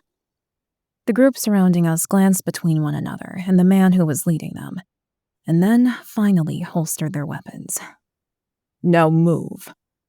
Asher dropped the man to the concrete and shoved past several of the shifter guards still circling me. The guards scattered like ants. I glanced up at Asher's murderous expression. He was a big softy when he wanted to be, but he could scare the life out of someone as well. Asher, it's fine, I sighed, letting my magic recede into me. Come on, princess. We need to know what's happening. Your mother is beside herself with worry. Asher wrapped an enormous arm around my shoulders protectively. What about him? Someone shouted behind me, referring to my newest traveling companion. He could be a spy. He's with me, I said, with more calm than I felt. He saved me and swore a magical vow. No one is to touch him. I spun on the group still surrounding Kiernan, my eyes blazing with challenge. You are the princess. Now move. Asher took a threatening step toward the group. They all backed away from Kiernan, hands up in surrender despite their sour expressions. That's a neat trick, Kiernan smirked. These idiots piss me off to no end, Asher explained. I don't usually throw my weight around like that, but with Gray and Dan both gone, it's been getting a bit ridiculous around here. The rider shook his head as he led me to the elevators. Zeke nodded his head as he stepped out of the way. Glad to see you're safe, princess. We were worried about you," he said earnestly. I was worried there for a bit myself, I chuckled. Kiernan jogged up next to me. "Did you say the Queen was here?" "Yes, she's here. And more than a little worried about her family disappearing on her," Asher said, shooting me a pointed look. Later, I commanded. I don't want everyone to hear this. I glanced around the parking garage warily. I couldn't trust any of these shifters in Gray's absence, it seemed. I stepped inside the elevator. The riders, along with Kiernan, all followed me inside. Asher hit the button for the top floor, and we rode up in silence. I blew out a relieved breath when we reached the top floor and grinned. This place felt like home, and I was gladder to be back here than I'd expected to feel. I rushed down the hall to Gray's office and forgot for a second that he wasn't there. The space smelled like him. I spun around in a circle, just breathing it in for a second before noticing Asher's look of amusement. "Did you miss this place?" he asked, chuckling. I shrugged. I guess I did. It's 1,000 times better than hiding out in the dusty passageways of the castle and running from Ronaldo's guards. "That's fair enough." Asher bowed his head to me. So how long has Dan been gone? I asked as I sat down in Gray's chair behind his desk, glancing between the riders of the hunt. They were all huge, imposing figures, though I'd only gotten to personally know Asher and Zeke. "He's been gone a couple days now. We aren't sure what he's plotting." Asher ran a hand down his face. Gray and my father, along with Fenric and Magna, have all been captured by the council, I said, dropping the bomb no one wanted to hear. "Fuck," Asher cursed. Yeah, my thoughts exactly. We need to find them because I have no idea how long they will let them live at this point, especially if they try standing up for themselves. I chewed my lip nervously. "Do you know where they've taken him?" Asher asked. His body was coiled tightly, and he kept clenching and unclenching his fists at his sides. I hadn't asked how they knew each other or what kind of relationship the riders had with my maid. It seemed there was never time. No, I'm guessing somewhere in the human realm because they dragged them to the portal after they were captured. It was the only thing that made sense, but at the same time, it didn't make sense. Why drag them through the portal instead of to the council chambers or the castle dungeons? Zeke sat at the conference table and pulled out his laptop, searching for any clue as to what was going on this side of Faery and where Gray might have been taken. I think we might need to talk to that shifter again. What jail was he in? I asked. There had been something very clearly wrong with the place they had kept him. He should have been able to use his strength to get away, but he couldn't. "I want a sample of whatever they dosed him with," Zeke said, never looking up from his laptop. What good will that do? I asked, drumming my fingers on the desk. "If we know what it is, we may be able to find a way to counter it. The shifter said it was chemical and felt like bottled rage. That's a terrifying combination when working with shifters." Zeke continued tapping away on the keys. Asher sat in the chair next to him with a huff. "We need to work on one thing at a time. We need to be focused." Agreed, I acknowledged. Hey, Kiernan, I said, looking to the Fae.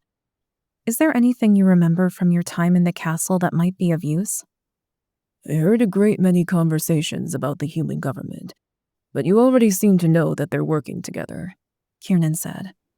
It's the only thing that makes sense. They used a chemical on the shifter so he would shift into his wolf on camera. I shook my head. It's like they're aligning their prejudices, but to what end? "That stunt caused a lot of civil unrest. Plus, there were Fae guards in the human jail," Asher pointed out. We don't know how deep this alliance goes, though. Were those guards just planted there, or did the human government allow them to be brought in? How much do the people in the prisons know about what's actually happening there? "Those are all very good questions that we do not have the answers to." Asher slammed his fist on the table in frustration. It was clear the Syndicate's inaction in mine and Gray's absences had been testing him. Without answers or information, they hadn't been able to do anything of consequence besides bide their time. We need to get them out, and soon. Every day that Gray is in their clutches could be his last. I laid my forehead on the cool desk and blew out an unsteady breath. The fates can't take him yet. He's mine. And if I lose him, it will break me beyond repair.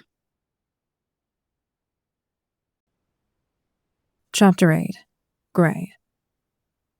I howled as something hit me in the back, and electricity burned beneath my skin, rippling like living wildfire. My body twitched uncontrollably as I flopped about on the ground like a fish out of water. Fuck, that hurt. Hands gripped my arms, hauling me to my feet, but my knees buckled under me, and I would have crashed to the ground again if it weren't for the guards holding me up. Picking fights in here is a very bad idea, the guard who'd helped me before whispered. I didn't pick that fight. He attacked me. I tried to shrug him off, but I was still sore from the torture session, and the electrified baton had just radiated pain throughout my entire body. It doesn't matter. That's not what the guards saw. You're going in the hole, he said loud enough so that everyone heard. That is not the place I want to be. Damn it. I glanced over my shoulder at the others' worried faces and subtly winked, letting them know it would be okay. At least for now, I wasn't going to get another torture session. Let this be a lesson, new people. The guard holding me up turned his glare on everyone in the room. If you fight, you will get tasered and sent to the hole for a full day. If you do it again, it's a week. He shoved me out the door for good measure. Everyone was watching, after all. You just made things exponentially more difficult for us, he whispered so low only a shifter could hear. That wasn't my fault. I don't go around picking fights, I said. I'm not an idiot. He yanked on my arm to get me to move faster as he dragged me through the halls. Cells lined each wall, but there was no one inside them. Everyone was in the mess hall, eating garbage and probably gossiping about the fight that just broke out. Some of the guards seem uncomfortable, I said, changing the subject. The humans are scared of us. They know they aren't strong enough to take us down without their special batons. It's why they were given those when witches and shifters were brought in.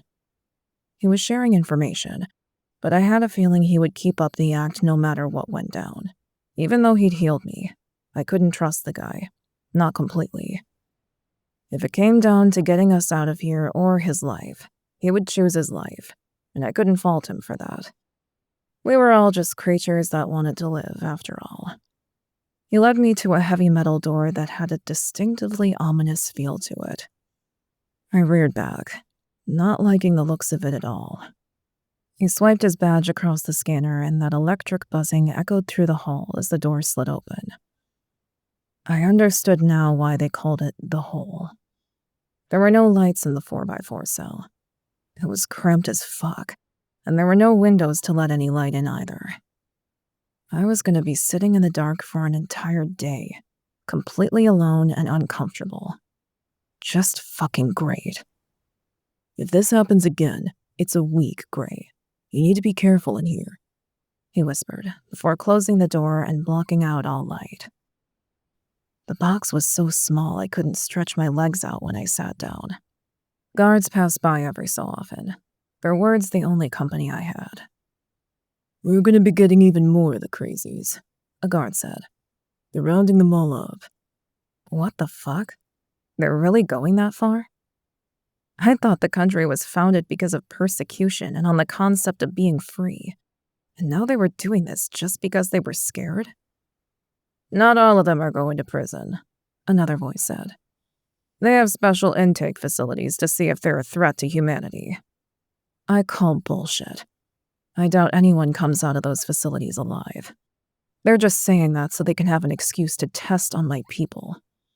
I need to get out of here. My people are in fucking danger, and I'm stuck in this fucking box. Do you really think they'll let any of them go?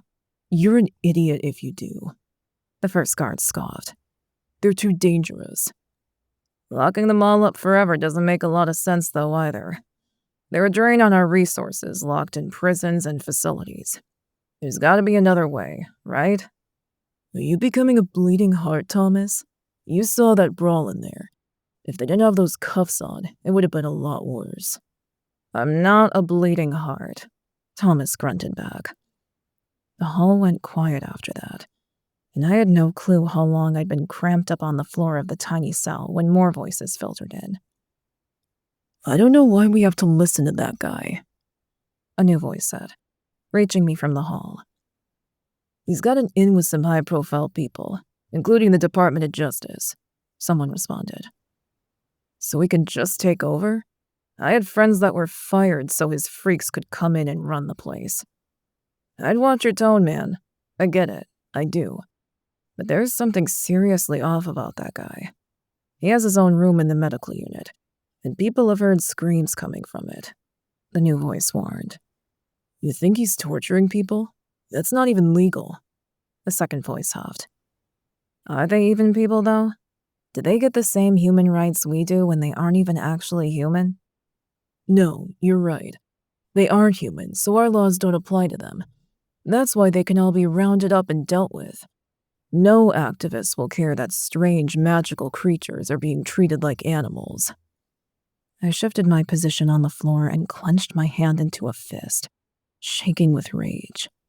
These assholes really wanted to be gutted by a wolf's claws. They were fucking begging for it. And how I wished they could be mine. But I couldn't do that.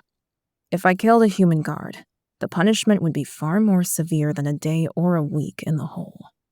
I doubted that Ronaldo would let the humans sentence me to death, though. Without a doubt, he wanted my death for himself. That's a pretty fucked up view, man, the first guard chuckled. You saw the video of the guy who turned into a raging wolf. That's the shit we're dealing with in here. I do not get paid enough to have to worry about getting mauled by a fucking rabid werewolf or whatever. The President of the United States said Homeland Security is handling it, the first man said. Yeah, handling it means they become our problem. The assholes were seriously pissing me off. They had no care for the fact that despite us not being human, we were still intelligent people with families and innocent children. We had just as much of a right to peace, freedom, and life as they did. I tuned out after that before I ended up raging in the tiny cell and got myself stuck in there longer. I must have fallen asleep at some point because I blinked my eyes open to the harsh LED lighting flooding through the open door. Learned your lesson yet, mutt? Ronaldo's wheezing voice was like claws on a chalkboard. I kept my mouth shut as I stood. My bones creaked and I cracked my neck. Sleeping sitting up when I couldn't shift was murder on my back. I stared down the High Counselor, waiting for him to tell me why he was releasing me from the hole rather than a guard. He didn't disappoint.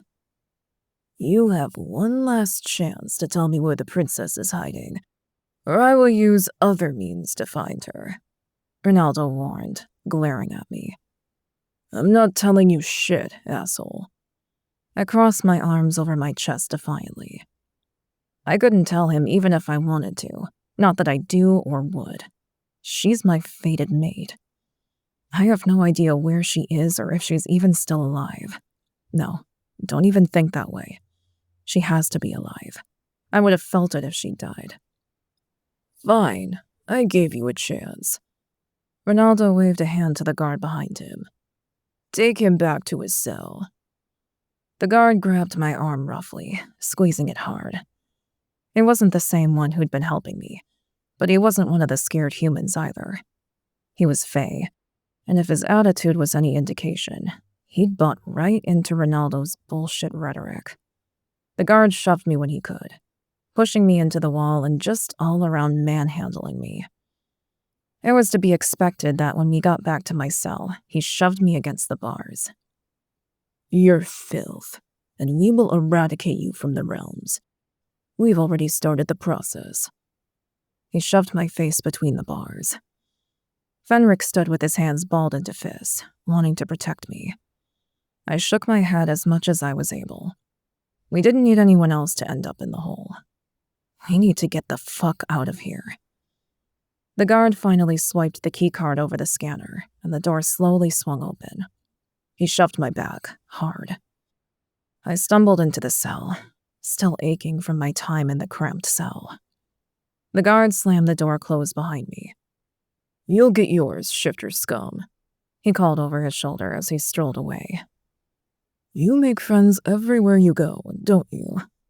Fenric shook his head with a lopsided smile. "It's part of my charm, I guess," I chuckled. "Where did they take you?" Fenric asked. "The hole, just like you said. It's a tiny cell that's pitch black and boring as all hell.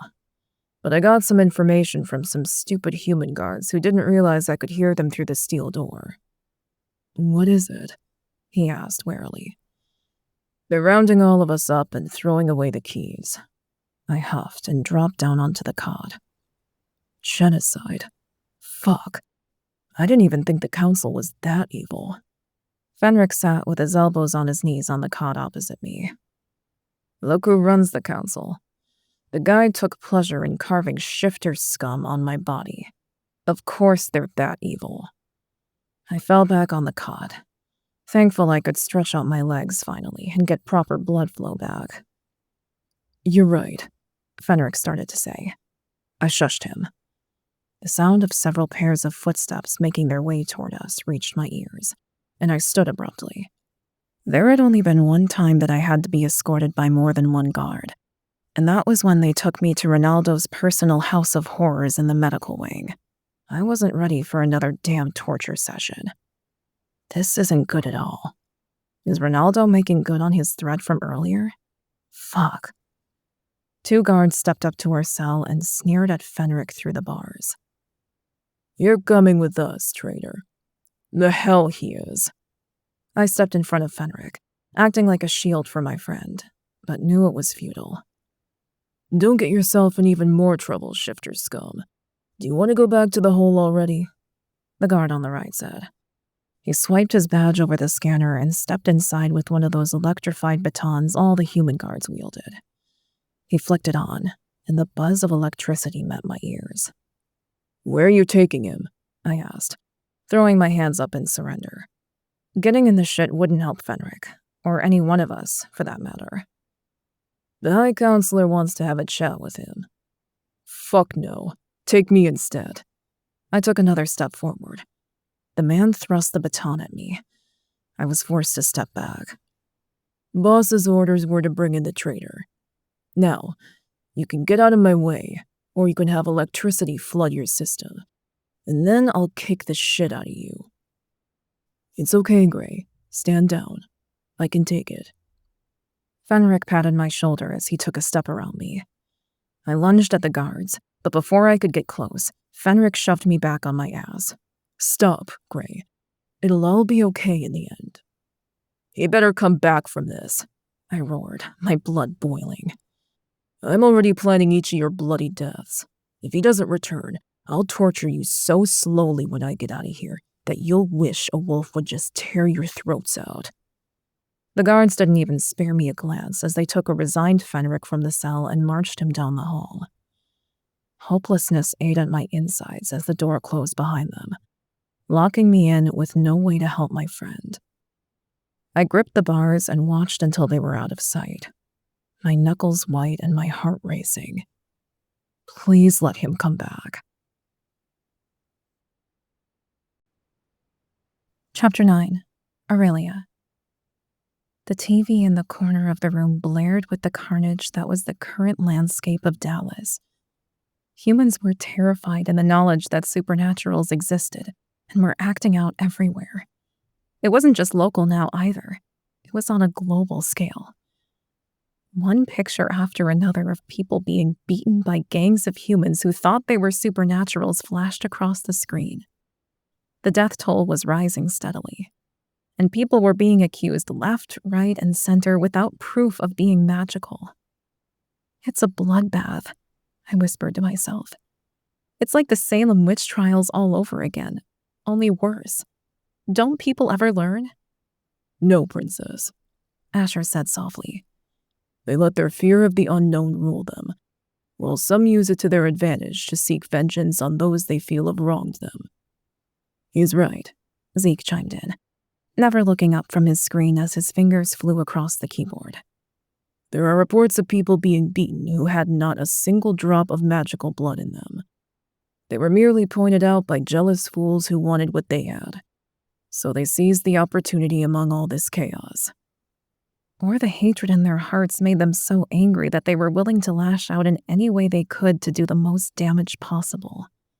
I sighed. Why do people have to be so cruel? Why couldn't they stop their hatred of the unknown? We were in an era where we were supposed to be getting past all the bigotry and hatred of centuries gone by. But every time something came along that they didn't understand, they lashed out, acting on pure emotion and fear, without a thought for the carnage or consequences their actions might cause. The scene changed on the TV to a bunch of people throwing bottles at storefronts. My eyes widened as I realized they were outside a potion shop on the witch side of Dallas. I'd been there. What the hell are they doing? I whispered, my eyes glued to the screen. Asher ran a hand down his face. Not for the first time today. It's been like this for a couple days now, Princess. They've been looting and rioting, causing general calamity. But why? What does that accomplish? I asked, my brows furrowed and my head aching. Absolutely nothing, Zeke groaned beside Asher. They're tearing their own neighborhoods apart out of fear, or just because they can. They're acting like mindless animals. Humans make no sense, Asher grumbled. A witch just got mugged in broad daylight and nearly beaten to death. Zeke never looked up from his laptop. Instead of taking her to the hospital, they're holding her in one of those special facilities to be tested on. That is so much bullshit. I leaned forward. I was right. I've always thought we'd be tested on one day like lab rats. Did the people who hurt her at least get arrested? Zeke glanced at me over the screen and shook his head. His lips pursed. The police said she started it and let them all go. How can they do this? These are people we're talking about, not monsters. Innocents are being treated like criminals out of fear, and the real monsters can do stuff like this and get away with it. My hands tingled with my magic, and I clenched them into tight fists. I couldn't let my anger get the better of me and trigger my magic in a way I'd struggle to control. I was better than that, and the guys here didn't deserve the hassle of cleaning it up in the aftermath. Look at that sign, Kiernan said with a shake of his head. Animals belong in cages. Complete bullshit when they are the ones acting like animals. I peered at the sign and growled. Why did people have to be like that? This was all the council's doing. I was certain humans wouldn't react this catastrophically if they hadn't been egged on by corrupt Fae propaganda and manipulation. In that moment, I made a promise to myself and the realms I held dear to end their oppressive rule.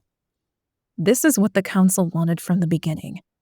It'll be easier to round up the supernaturals with the humans' fear thick in the air, I said. They're just using the humans. They have no more tolerance for them than they do shifters, witches, or anyone else who isn't pure-blooded Fae. They just have something to gain at the moment. I knew how Ronaldo thought. He was the worst of all the supernaturals I'd ever met. The way he was planning this and executing his vision was beyond deplorable. It made me sick to my stomach. What do we do? Kiernan asked, his eyes full of fire. How do we stop this? We don't. Dan's voice sounded from the office door, startling me. Dan, where have you been? I jumped from my chair. Dan had black circles under his eyes, and his dark hair was sticking up at odd angles as it matted with blood. He limped into the room and dropped into a seat next to Asher. They're rounding up our people. Innocents with kids and families are disappearing into thin air. He ran a hand down his face and sighed heavily. The government called for those actions, I said. I know. But 2 days ago, I got a tip that an influential shifter family was on the chopping block. It was something about a political rival accusing them of being supernatural. They were going to be raided. This is the only safe place for us in the realm now. Nowhere else is safe? I asked in horror. How are we supposed to enact a plan to rescue my mate and move if there is no safe harbor to be found? I glanced back at the TV screen, watching the people riot and loot once again. They didn't care that they were harming others. They were hurting other humans, supposedly to get back at supernaturals. And for what? What was the purpose of any of the senseless violence? We are so fucked. Shifter's side is completely deserted. They're all gone. And I don't know if it's because someone tipped them off, or if everyone simply fled when the raids started happening. Dan tilted his head back and huffed out a breath of frustration. The feeling of powerlessness was getting to everyone, it seemed. What about the witches? This must be fucking terrible for them, I said, running a hand through my long hair. The witches have been hiding.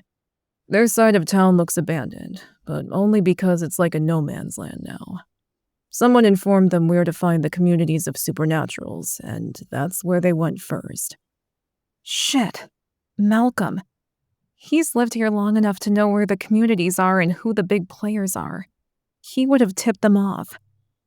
I shook my head, clenching my fists anew at the thought of that bastard. Malcolm. Kiernan turned sharply to me. You're betrothed. I held up my hand to ward off that conversation. Don't even start with that. I will never marry that creep. I have a maid. Kiernan nodded and turned back to the TV, thankfully ending that subject. I didn't want to ever speak of it again. I had my mate, the Shifter King, my beautiful Gray, and no one was going to tear us apart.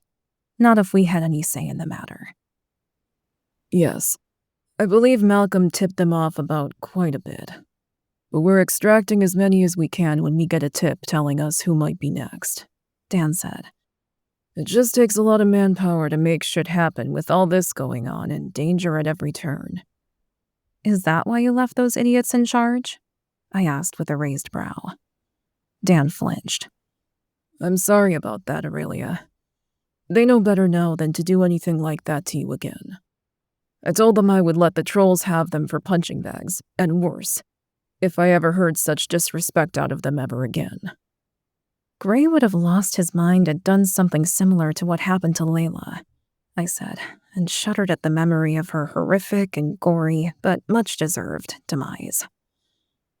About Gray, Dan said slowly. Do you know where he is? I gasped, jumping from my chair again, my eyes locked on his face. I do. I have a man inside the maximum security prison they've taken over, and he has eyes on Gray and your father. I flopped back into my chair, slumping in my seat, my heart thumping so hard it hurt to breathe. They were in prison here in the human realm, and no doubt they were in a similar setup to the jail they broke the Shifter out of. How are we going to get them out? I asked, swallowing the lump in my throat. I don't know yet, but at least we know they're alive, Princess. Dan patted my hand. There was a time I would have recoiled and probably slapped him for having the nerve to touch me after what he'd done when we first met on Witchside. But that had passed with all the help he'd given me and my maid ever since. He probably thinks I'm dead, I whispered. Tears burned behind my eyes and I hated it. The last thing I wanted to show was weakness, but the thought that my mate might have been hurting because he thought I had died absolutely gutted me. Like he's not in enough pain and danger already. Asher glanced at me from his spot at the table going through reports. I'm sure he can tell you're still alive through the bond you share. How can you know that? I asked. Asher just shook his head. Was there a story there? Did the big man have a maid in the past? If so, what happened to her? I wanted to ask the questions out loud, but something gave me pause. Asher's eyes hardened, a ghost of pain or anger behind them, and he returned to trawling through his papers. It's just a shifter thing, Zeke offered in the prevailing silence. Shifters have fated mates, but some of us do not. My shoulders curled in on me as I peered down at my lap. This was not the conversation we needed to have. Damn me and my big mouth. I'd gotten us sidetracked. We needed to be focused on getting Gray out of that prison. Straightening myself, I tried to be the princess they needed me to be. I could lament my shortcomings in the future, if I ever have that luxury. Anyway, we need a plan or something to get Gray out of there. I crossed my arms over my chest. How hard can it really be for people like us to break into a human prison? Surely with enough of us, we could storm the place and take them by force if need be. That's the problem, Aurelia. The warden fired half his men so that Ronaldo's own guards could be installed alongside the humans. It's the only reason I have eyes in there. Dan looked away from my hopeful expression as it fell. How can Ronaldo have so much influence that he can just get away with all of this? I threw my hands up in the air and stood, opting to pace the room as I racked my brain. Zeke glanced up from his laptop. Think about it. The human government knows that shifters are stronger than humans, and that witches have powers unthinkable to them. He sat back and waited for his words to sink in. They can't lock us all up because we're more powerful, so they need traitors like Ronaldo to move against his own kind in return for a promise of safety, or some fragile peace where they don't perish entirely. Bingo. It wasn't about Ronaldo's influence. It was about the human government's need to have security for the humans, and this is what they came up with. They made a deal with the devil, so to speak. Zeke rubbed his eyes with his thumb and forefinger. You're the smart one, aren't you? I grinned. Asher scoffed. If he's the smart one, then I'm the sexy one. Right. Zeke coughed a laugh. I rolled my eyes, but Asher's comment hit its mark, and I chuckled along with them. I still didn't understand how anyone could be scared of the giant teddy bears that were Asher and Zeke. Forcefully returning my thoughts to the matter at hand, I licked my lips before chewing on the lower one. I bet the human guards aren't happy about losing their jobs, and it's adding fuel to the fire. I pointed to the TV, where a sign talked about supernaturals taking over the world and making humans slaves. That's definitely Ronaldo's long-term plan, but I don't get how he's going to pull it off. Zeke glanced at the screen before turning back to whatever research he was conducting. He doesn't just want the humans as slaves, though. He wants everyone to be slaves to the Council. And too many Fae are jumping on his bandwagon. If we don't do something, we're going to lose this war and possibly everything we love. I sighed. The thought was too dire to consider. We need to come up with a plan to stop him. No matter what, he can't be allowed to enslave everyone in the realms. Dan leaned forward on his elbows, his expression darkening in thought. You didn't see what I saw in Faery when he captured Gray and the others. He took over my father's entire castle. If the knights didn't swear an oath of allegiance to him, they said they were imprisoned. But when I went to the dungeons, no one was there. They were empty. I covered my face with my hands. It seemed hopeless, and I fought tooth and nail against the feeling of despair that threatened to swallow me whole.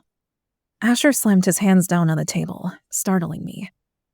We're looking at this the wrong way. We need to tackle this one problem at a time. We can't fight this war on all fronts. I gasped when I glanced at the TV, seeing what had Asher riled so suddenly. They had a little girl of no more than 8 years old crying for her mother as they shoved her in the back of a cop car, for no crime or reason other than having the apparent misfortune of being born a shifter. That's barbaric. She's just a child. I jumped from my chair, clenching my fists angrily at my sides as my temper flared along with my magic. Until we can figure out how to stop this, we need to figure out how we can protect the innocent. They don't deserve to be locked in cells and tested on. They don't understand what's happening here. We're soldiers. We're magical. We're in positions of authority and power, no matter how bad this all looks. We can do something. We have to. Asher turned his angry gaze on Zeke. I'm on it, he said, his screen capturing his attention once more. I can hack into their systems and find out whoever they're going after next. Zeke tapped away at his computer. And with any luck, we can get to them first. I tried to calm my racing heart and hoped he could do what he said. If we could get the innocent supernaturals caught in the crossfire to safety, it would be a start and a step in the right direction. My heart broke for that little girl as she stared hopelessly from behind the windows of the police car as it drove away from the cameras. She reminded me so much of myself that it rattled me to my very core. These are my people. I can't fail them. Chapter 10. Gray. Where the fuck is Fenric? It's been too long. Why isn't he back yet? I had nothing to do but pace the empty cell anxiously and wait for any news regarding what had become of my friend. If Ronaldo's killed him, he will suffer my wrath. My shoulders slumped in defeat.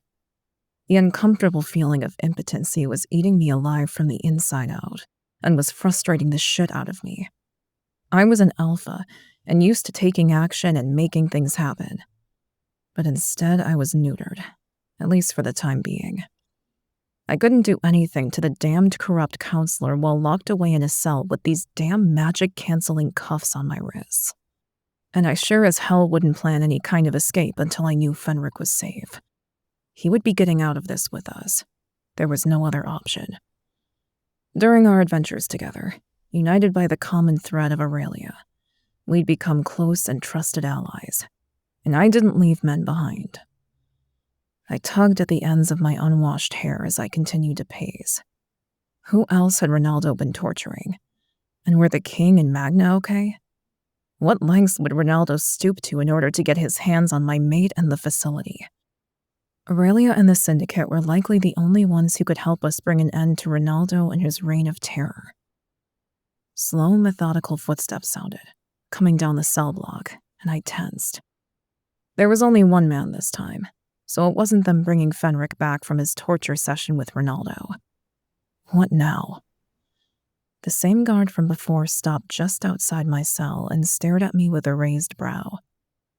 "Time to go to the mess hall," he said. My stomach rumbled as if on cue, and I grimaced. How long had it been since I'd eaten anything? I couldn't even remember. I didn't get a chance the last time we were there. Not that I would call what they'd served in the mess hall food. It was scarcely enough to sustain life, and repugnantly tasteless fare at that. He swiped his badge, and the buzzing of the door as it opened echoed through the cell. Reluctantly, I emerged from my shared cell and followed him. He grabbed my arm roughly, pulling me into his side to speak more covertly, though from the outside it likely looked like he was roughing me up a bit. "I don't have to tell you again what will happen if you start more fights, right?" His gaze flicked up to the security camera at the end of the hall, and then back to me with a warning look. "I told you, I didn't pick that fight. I have no intention of going back to the hole."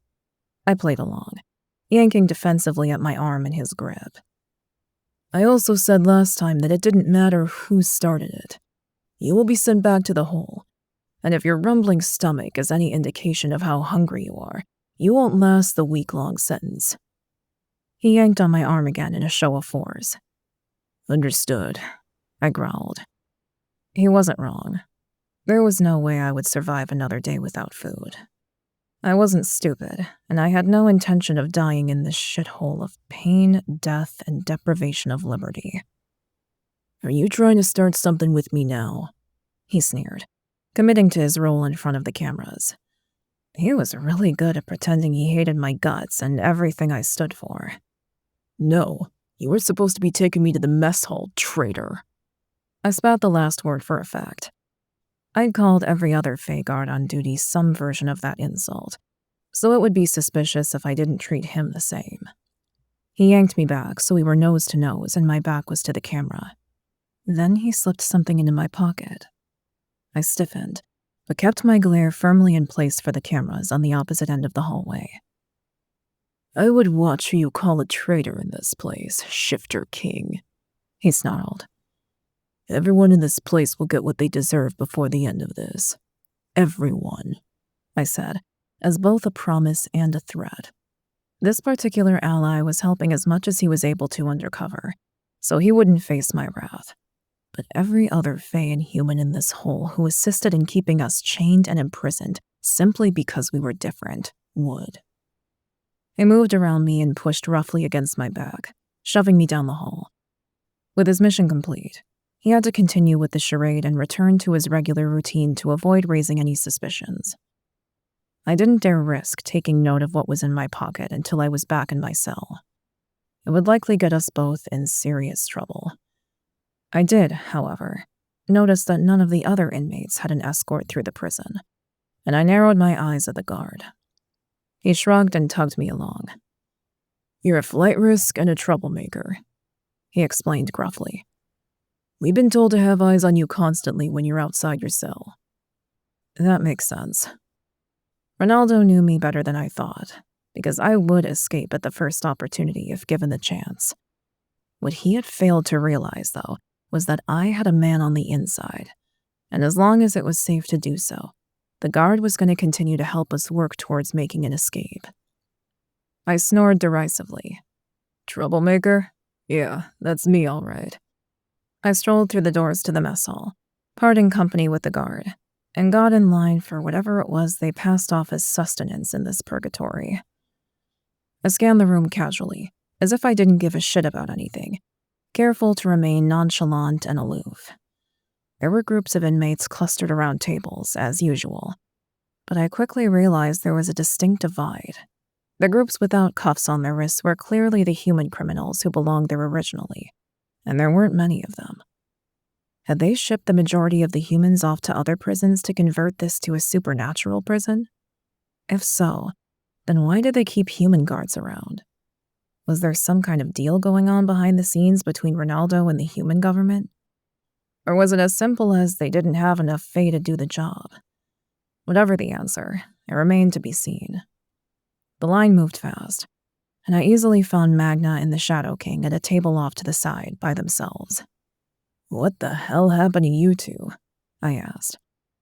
Magna had a prominent black bruise around her eye, and her shoulders were hunched as if she were a shrinking violet, a wallflower trying not to draw attention to herself. The Shadow King wasn't much better off. Beneath the collar of his shirt, thin red lines were visible, like he'd been sliced open. "That bastard Ronaldo took great pleasure in slicing me up," the king confirmed, adjusting his collar. I dropped my tray on the table with a loud clatter and growled low in my throat. That bastard was going to pay for what he was doing to us. We were being treated with more cruelty and less respect than common animals. "Where's Fenric?" the king asked, glancing up and searching the mess hall. "He's probably in the same place you both were. It was maybe an hour after they released me from the hole that he was taken to Ronaldo, and I haven't seen him since." I ran my hand down my face and dropped down onto the bench seat across from them. "He's making his way through all of us, then," the king sighed.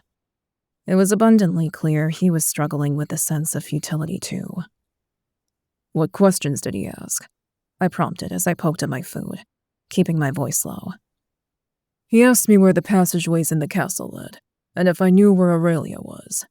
One of his guards had said he'd spotted her in the library, but they still haven't found her. He also asked about the facility's location." The king picked his fork up and grimaced at his plate's meager offerings. My heart leapt with the news that someone had seen her. My beautiful maid.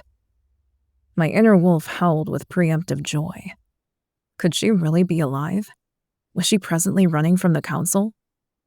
"So, they think they saw her?" I asked, not daring to hope. But despite my best efforts to suppress my elation, my heart felt lighter. My wolf perked up his ears and whimpered, wanting his mate back with him. He wasn't the only one, but we had to get out of this damned place to find her. "Yes, but that's not entirely good news either, I'm afraid. If they saw her, that means she's stuck in Faery. She can't sift yet." The king took a bite of the tasteless gruel, his lips twisting in an almost comical mix of disappointment and disgust. Shit, I hadn't thought of that. And they probably have guards all over the castle looking for her. I turned to Magna. "What did he ask you?" "It was strange," she said. It was like he knew who I was and what I could do. He's asked me a lot of questions about the future. He also asked me about Aurelia. Her eyes became glassy for a moment. How could he know about your secret? That's something we've carefully guarded for years. I grabbed the stale bread roll off my plate and tore it in half, my heart thumping in my chest. He knows far too much for my comfort, Magna agreed. I think he's starting to get frustrated that no one will tell him what he wants to know. I grinned. He expected someone to break by now. That's dangerous, though. The king eyed me over his fork. Frustration and anger lead to recklessness, and he could go too far. And he's with Fenric. I tightened my fist around the roll and squashed it. His death will be mine either way, but if Fenric doesn't come back to the cell, I will ensure that I torture Ronaldo slowly before I end his miserable existence. Magna blinked at me as if awakening from a dream, then glanced over at the huge shifter I'd had an altercation with the other day. Befriend the bear, she said cryptically. What? I asked. You want me to befriend the damn shifter who got me tased and thrown in the hole? It's important, Gray. You need to befriend the bear shifter. Magna, you do realize how crazy that sounds, right? If I go over there right now, he's just going to get aggressive again, and I'm going to get a whole week in the hole. None of us can afford that. I shook my head, unconvinced. The Shadow King glanced over his shoulder and frowned at the big shifter. He glared at me with hate-filled eyes. Those are not the eyes of someone who wants to be friends, the king agreed, shaking his head as he turned back toward us. You need to befriend the bear, Magna warned again with no further explanation, but her tone was one of quiet urgency. Can I at least eat first? I asked. Last time I didn't even get a chance to eat before I was thrown in the hole. They never gave me shit to eat in the hole. And despite how disgusted I was with the food in the mess hall, I couldn't go much longer without fuel. My stomach rumbled angrily, as if attesting to the fact. The king chuckled as he met my gaze. I'm genuinely surprised you aren't rabid already.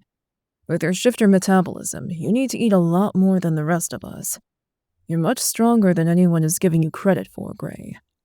The king popped a piece of crumbly stale bread roll into his mouth. Well, with these cuffs on, I can't shift. I think it's the only thing that's kept me from losing my shit completely. They're keeping that side of me suppressed, so I don't think I'm using the same amount of energy I normally would. The king nodded at me in understanding. I didn't need my shifter metabolism if I couldn't shift. And for the first time, I was grateful not to have my magic. If I'd had it, I never would have survived the hunger. I would have burned myself from the inside out trying to sustain myself, and it would have all been for naught. I sighed, ending the conversation, and ate in silence until everything was cleared from my tray. It wasn't nearly enough, but it would get me through. Magna smiled and handed me her roll. It was like she read my mind. I grimaced and nodded my thanks and bit into it with a savage hunger. It had little to no nutritional value, but it was something, and that was better than nothing. We need to figure out a way out of here, I whispered. And the sooner the better. They're calling me a flight risk, so I have a guard watching me at all times. It's fucking suffocating. I noticed that. There are several of them at the moment. They're all tense now, watching your every move. The king observed over my shoulder. I don't know how, but we need to make it happen. We can't let Ronaldo take over the damn world. I steepled my fingers in front of my lips, racking my brain for a solution. But any tangible answer remained elusive and infuriatingly out of reach. Befriend the bear, Magna said again, breaking the silence between us. Do you really think that'll help? I asked. How could befriending a psychotic shifter who wanted to fight me help us get out of the hellhole we were in? It didn't make sense, but that was all the information I was getting from Magna. She was always cryptic, though I was starting to understand that not all of it was intentional. She might be a mystery and enjoy her riddles on occasion, But she was also a conduit for the future and the unseen powers, and that had to be taxing. Yes, it's the catalyst. Befriend the bear, Gray. Magna nodded to the shifter who was still glaring daggers at me. Fine, I get it. The future must unfold as it will. With little choice, I pushed myself up off the bench and walked toward the shifter. The room fell eerily silent as the entire mess hall stared. Everyone was holding their breath to see what the hell I was doing. I approached the shifter's table with more outward confidence about the situation than I felt, and grinned at him. Regardless of the odds, I was a king, and I wasn't going to cower from my fate if this was the path forward. The bear frowned and growled at me like he was more bear than man, even in his cuffed form. "What do you want?" he asked, clenching his hand into a fist as he stood from the bench. In a red-hot second, I was surrounded. 10 shifters circled around me, boxing me in like a solid wall of muscle and rage. The guards stepped away from the walls, batons drawn, all of them on edge. It seemed they were waiting for the inevitable, just holding out until someone was stupid enough to make the first move. Despite Magna's strange esoteric prompting, I couldn't help but feel like I was about to get mauled and beaten the shit out of by a pack of angry shifters. And then I'd be locked in the hole again to rot, just to add insult to injury. The proverbial cherry on top. Just fucking great. Chapter 11. Aurelia. "Aurelia!" my mother yelled as she burst into the office. Her frantic eyes scanned the room, and her face fell when she didn't find who she was looking for. "I'm sorry," I said, a lump developing in my throat.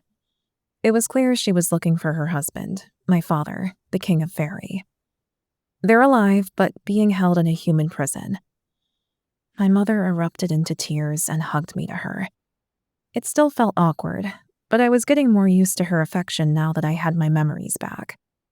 She nodded against my shoulder in acknowledgement of the bad news. "I'm just glad you're safe," she sniffled. "We're gonna get them back, Mother. We have to," I promised as I patted her back. I glanced around at all the men assembled in the room.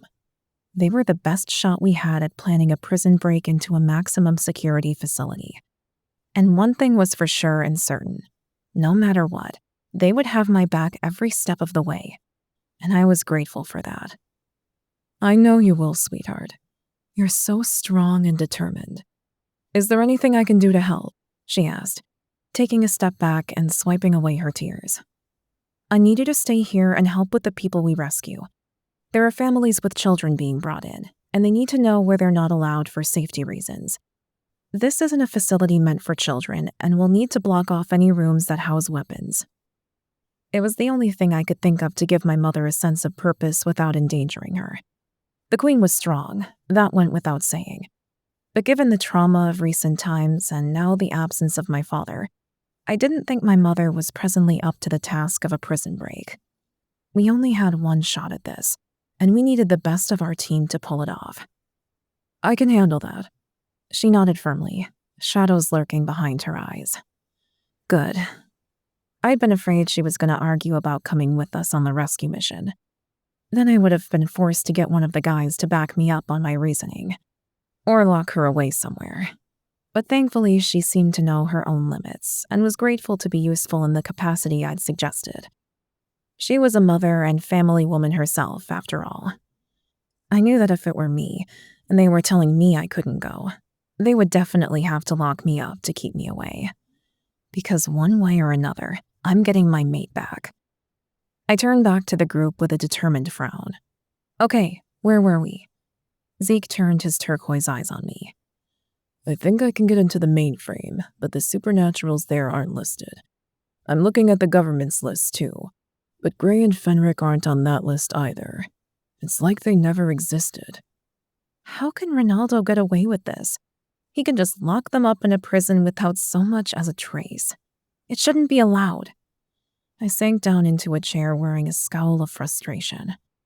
How the hell were we supposed to even attempt to get them out if we didn't know where to look in the first place? The place was likely huge, heavily fortified, and filled with armed guards.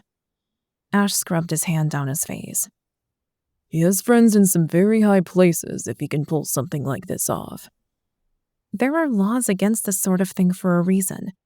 He could be doing anything he wants to them because, according to the rest of the world, they aren't even there. I slammed my fist on the desk, my temper flaring.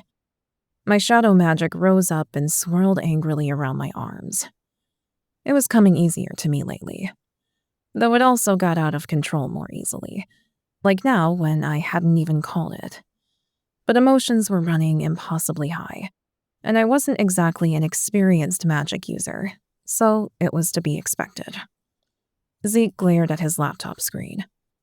They don't see us as human, that's the problem, so their laws don't apply to us. There are no protections legally in place for our kind. Oh, I asked with a sudden wicked grin. If their laws don't apply to us, then they can't bloody detain us. I would say that as well, Asher said, though I could hear there was a but coming. But if the council has declared themselves our governing body, we would have to abide by the council's rules, and they can't detain us. Why do you have to burst my bubble so fast? I asked with a defeated pout. I thought I'd found an obvious loophole in their idiotic reasoning.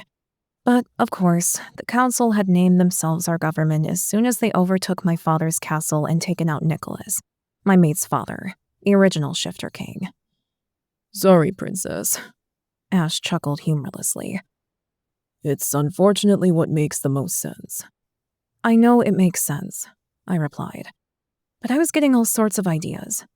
There must be some people out there reacting differently to this, right? Are any civil rights attorneys standing up for us? I asked, turning back to Zeke. There have been some people speaking out in support, but they're being sidelined and labeled as sympathizers. Some of them even have supernatural spouses or children, and it's making life really difficult for them right now. Zeke turned his screen to face me. The article was a political hit piece talking about shifter sympathizers being arrested for speaking out against the government and hiding their loved ones.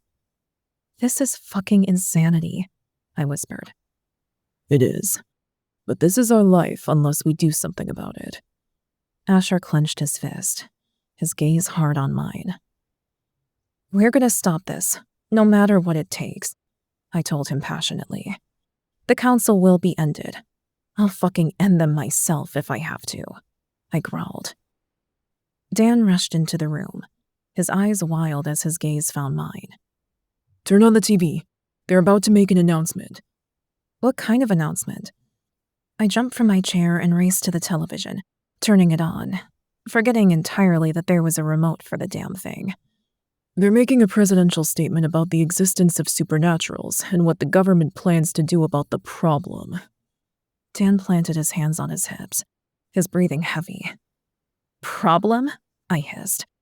Our people have been living among them peacefully for centuries, and now we're the problem? It's fear, Aurelia. That's all it is. Dan patted my shoulder. I don't care about their fear. There are countless lives on the line. I narrowed my eyes at the screen. The podium stood empty as we waited for the president to address the nation. There was a box live streaming in the corner, showing more of the lawlessness in the major cities around the country. It was all being blamed on us, like we'd just shown up out of nowhere and started trouble. The looting and rioting aren't us. It's the humans' reaction to us. They're using us as scapegoats and taking advantage of the chaos. How is that our fault? I asked, the anger in me deflating a little. It's not.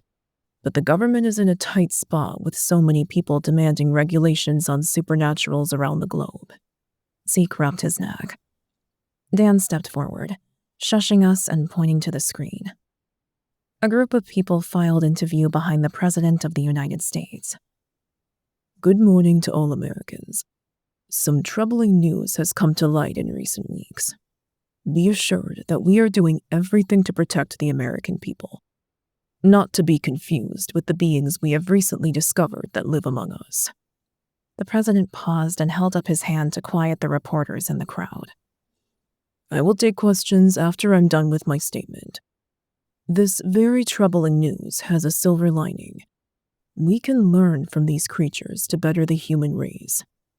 You mean by testing on us, you piece of shit? I snarked at the screen, my chest rising and falling with each heavy breath. All supernaturals must be registered with the Department of Homeland Security and will be sent to our intake facilities, where they will be evaluated to find out if they are safe to live among humans in this country. If they are deemed unsafe, they will be remanded to maximum security prisons around the country. I bet those intake facilities are labs, and no one ever leaves once they're there, I growled. It seemed like everything I feared as a child was becoming cold, hard reality. Testing on supernaturals was going to happen, if it wasn't already. The Department of Justice will be conducting random raids on any individual suspected of being supernatural.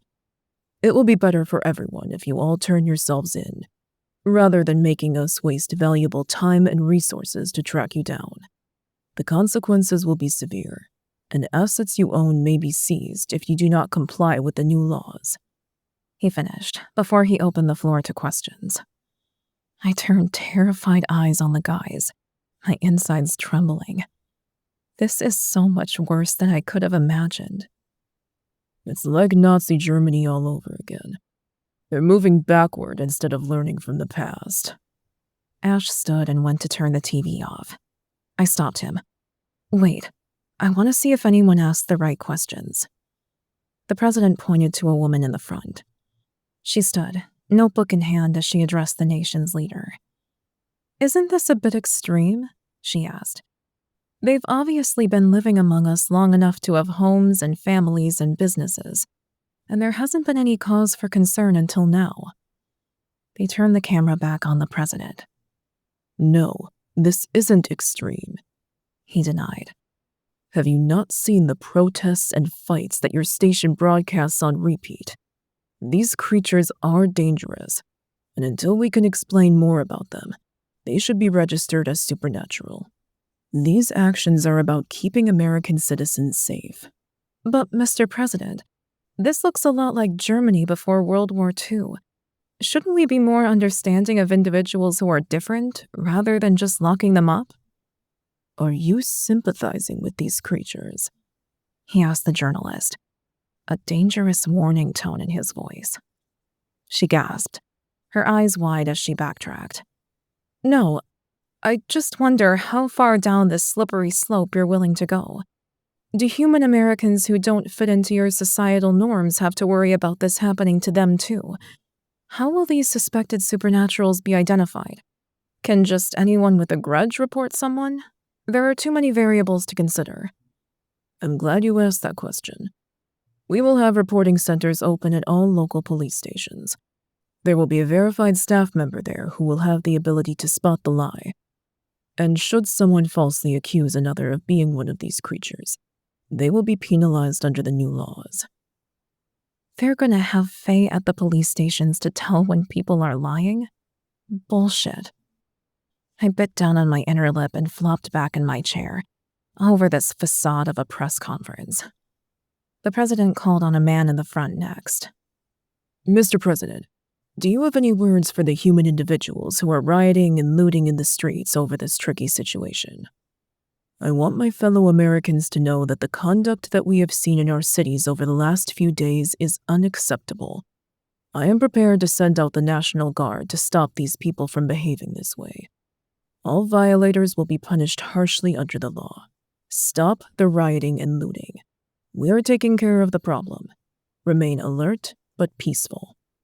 Wait, I yelled, spotting something out of place, and turned, fumbling for the remote. I rewound to the correct place. A flash of magic filled the screen, and I paused. What the fuck is he doing with the President of the United States?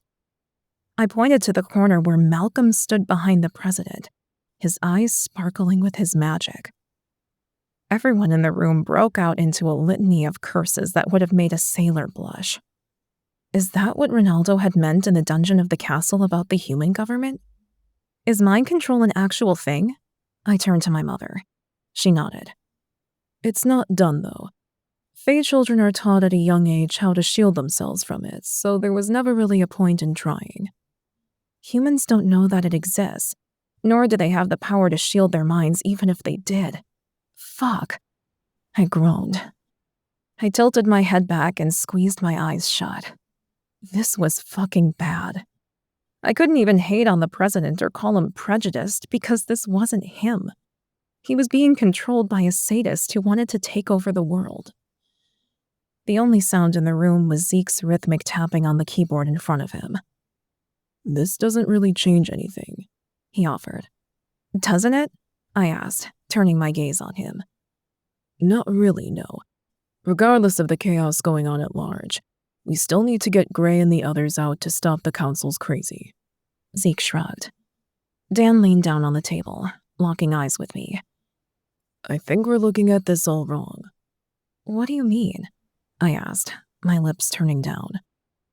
Knowing this might not be the president's agenda at all, but rather the agenda of the council itself, all we would have to do to stop the registration of supernaturals is to cut off the council's influence. Dan's eyes were wide. I don't know. What if we cut off their influence and to save face, the president continues or decides on an even worse plan? I chewed my lip, racked with anxiety. What if instead of testing on us, he decides full-blown genocide is the better option? Though no one wanted to give voice to the dark truth, it was a very real concern. The human population was infinitely bigger than ours. How could we hope to fight and prevail against armies of millions and win? My heart lurched and I fought every intrusive thought that reminded me of Murphy's Law.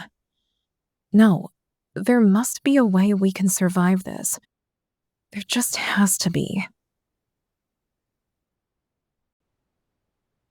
Chapter 12. Gray. I dropped into a fighting stance and spun around, eyeing the shifters around me. I didn't recognize any of them, especially because of the direction they were facing. The bear shifter growled and took a menacing step forward. The others closed ranks around me, boxing me in further. What the hell is going on here? Are they protecting me from the bear? I don't need protection. Look, I don't want to cause any trouble. I thought we could be allies, I said, but the snarling of the wolves around me drowned out my voice. You want to be allies? The big shifter laughed. Why would I want to be allies with the disgraced shifter king's brat? Because he wasn't disgraced. He was set up by the same people who locked us in here, I said as I eyed him.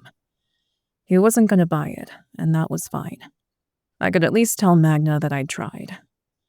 The guards inched closer to us with their batons at the ready. I scanned the room warily. I didn't want them to hear what I had to say to the supernaturals in the room. What's going on here? The guard from before shouted. My shoulders stiffened as I turned to face him. I was not picking a damn fight this time. I had no idea why the shifters surrounded me. Nothing. I'm simply trying to make amends. I put my hands up in surrender, not wanting to get another electric shock like last time. Out of the corner of my eye, the Shadow King stood, ready to jump in and help if needed. I shook my head. Magna tugged on his arm to make him sit down. What is she up to? She obviously saw everything taking place and knew it needed to be done. But I was confused as fuck. The entire mess hall was silent again. The guard jerked his head toward the snarling shifters around me that had yet to take their gazes off the bear shifter. Stand down, brothers. You don't want to go to the hole. Trust me. I barked at the shifters. The 10 shifters all whimpered, and their shoulders slumped at the reprimand. They stepped back from the bear with their necks bare to me in subservience. They really were trying to protect me when I walked up to the bear. They weren't on his side at all. See? I waved a hand at the gathered group as well as the guards. No problems here. The bear sat back in his seat and crossed his arms over his chest. The guard raised an eyebrow at the bear. The shifter shook his head and grumbled. We were just having a chat. The guard took a step back and waved a hand to the other guards to step back against their wall to their usual watchful positions. The shifters around me shuffled their feet, their heads still down and necks bared. "What the hell were you all doing causing a scene like that?" I asked. The biggest one, who stood directly in front of me, turned, and I recognized him as someone from the Syndicate. "Sorry, boss. After I saw you get tased the other day, I couldn't let it happen again. I know you, of all people, will have a plan to get us out of here." The shifter's eyes shone with his inner wolf. "I'm working on it," I answered. I hated having all their hopes resting on my shoulders, but I would figure something out. We would not be there long. I would make sure of it. That was the duty of a leader and king, after all, to protect and safeguard his people. "You have a plan?" The bear shifter sat forward with his elbows on the table in front of him, his curiosity piqued. He didn't seem like much of a team player. When I'd seen him in the mess hall initially, he'd been sitting on his own, glaring at anyone who dared come too close. "I said I'm working on it," I confirmed. "You will all know when it's time to go." With a final nod of acknowledgement at my people, I spun on my heel and stomped back to Magna and the Shadow King. I glared at Magna, but there was no heat in it. I couldn't stay mad at the woman. She'd been very helpful over the years, and she never did anything without reason. "Was that so hard?" She smiled knowingly. "Considering I thought I was about to get tased again if I couldn't defuse the situation, yes," I said. "Gray, we need all the help we can get for when the time comes," she whispered. Apparently, the shifters who'd stood up to protect me had followed me, because they filled in the seats at the table around me. "You are the most powerful shifter in this whole damn place, Shifter King. That's why Brutus attacked you. His bear felt threatened. They're solitary creatures, so he felt he had to make a stand." The shifter I'd recognized from the Syndicate ducked his head. The one next to me stared at me with hopeful eyes. "We request protection. Some of the warlocks have been raging on us, saying it's our fault this happened, and there are many more of them here. They don't fight fair and attack in groups while the guards aren't looking. If you're requesting my protection, why try to protect me?" I asked. "That doesn't even make any sense." I ran a hand through my hair and stared at Magna and the Shadow King. They were doing their best not to burst into laughter at my discomfort as several other shifters came up behind me, offering their rolls and whatever else they had, requesting protection. Shit, this is stupid. Why couldn't they just stick to packs instead of pinning all their hopes on me? The mantle of leadership was a heavy burden, and though it was one I was naturally equipped for, it didn't feel like any less of a weight on my heart. The shifter from the Syndicate huffed. "You're our best chance of escaping and waging war on the Fae. I told them all this because you have the Syndicate, and your army there is loyal to you. These shifters will be loyal as well. We just have to figure out a way out of here first." "I'm working on it," I said, for what felt like the 1,000th time. If only I could work on it a little faster. My tray was full once again, and instead of arguing with them, I accepted their tokens of loyalty and promised them whatever protection I could give. Shifters weren't to blame for outing supernaturals to the humans. The Fae Council was, and I would be letting the warlocks in the prison know that immediately. We weren't enemies, but we did have a common enemy, and I would use that knowledge to get the warlocks off the shifters' backs. "Where are these warlocks?" I asked the shifter next to me. He nodded to a table in the opposite corner of the mess hall. Shit, that's less than ideal. If the guards saw me walking over there after the scene I'd just made, I could end up in the hole again. But the supernaturals in this place needed to stick together, not bully each other. I rose from my seat and noticed several guards around the walls tense as I walked around the room to the warlock table. The man in the middle of the table smirked at me as I leaned over. "You've been harassing my shifters. Why?" I asked with a growl. "A shifter is the reason we're in this place in the first place," the warlock said. "It could have just as easily have been a witch or warlock that was caught. The council selected the wolf specifically for achieving the most dramatic effect. Think about it. Why are the Fae in this building holding us prisoner? I asked. The warlock arched a brow and scratched his chin. Maybe this was the first time he listened to sense about this and not his own raging thoughts at being sent to prison for what he was. My people broke the shifter out of jail, and he told me that he smelled something chemical before he lost control. I know that the Fae are working with the humans to make us all their slaves. I've spoken to the High Counselor myself. The man is like any superhero villain. He's all endless monologue about his plans for world domination. The warlock leaned forward, studying me like he thought I was lying, but something in my expression must have told him the truth. We've been lied to and persecuted before. Why should we trust a shifter? He asked.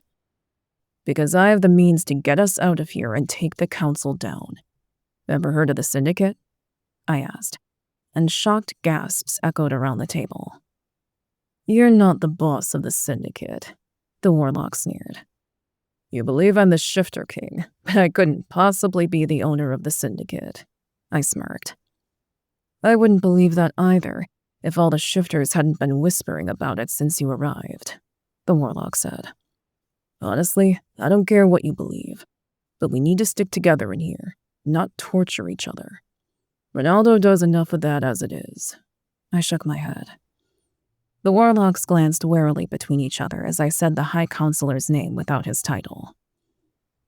The High Counselor is torturing people? One of the warlocks whispered. Yeah, only every day. We're being carved up like Christmas hams and broken like wishbones. A friend of mine was taken to him yesterday, and he's yet to come back. I glanced between the warlocks, letting them see how serious this was. I wasn't lying about the fact that we all needed to stick together, and that I was going to get us out of here. Okay, the warlock in the middle said. You said you were going to get us out of here. I can't tell you how or when. Just stop harassing my shifters and be ready. I leaned forward on my elbows, meeting their gazes unflinchingly. We'll leave the shifters alone. The warlock nodded. Good. I pushed up from the bench seat and moved back to the table with Magna, the Fae King, and the rest of my loyal wolf shifters. I sat down in my seat and nodded to everyone. They won't harass you anymore, or they're getting left behind when we get out of here. You're really planning to break us all out? One whispered. Yes, we must stop the council. They can't be allowed to continue what they're doing. I clenched my hand on the table. Shifter King, someone called out in warning. I turned to find the guard standing behind me. Time to go back to your cell, he ordered. No one else moved, but I stood from the bench, pocketing a couple rolls as I did, and let the guard manhandle me out of the mess hall while everyone else watched on in silence. That was reckless, the guard whispered. Making alliances and deals right under the guards' noses. It wasn't. I have a seer on my side who told me to do it, I said, shaking my head. She shouldn't be able to see through the cuffs. He squeezed my arm as we stomped between the cells on our way back to mine. Well, she's half Fae, half witch, so I don't think even Ronaldo knows how to handle her. I yanked my arm away from him.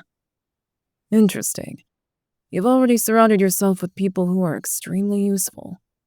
The guard nodded, as if his approval carried some weight. I snorted. It's how I made my fortune in this realm, and it's how I'm going to get us all out of this mess when the time is right. I didn't tell him my mate was really the one who was going to be responsible for getting us out of this.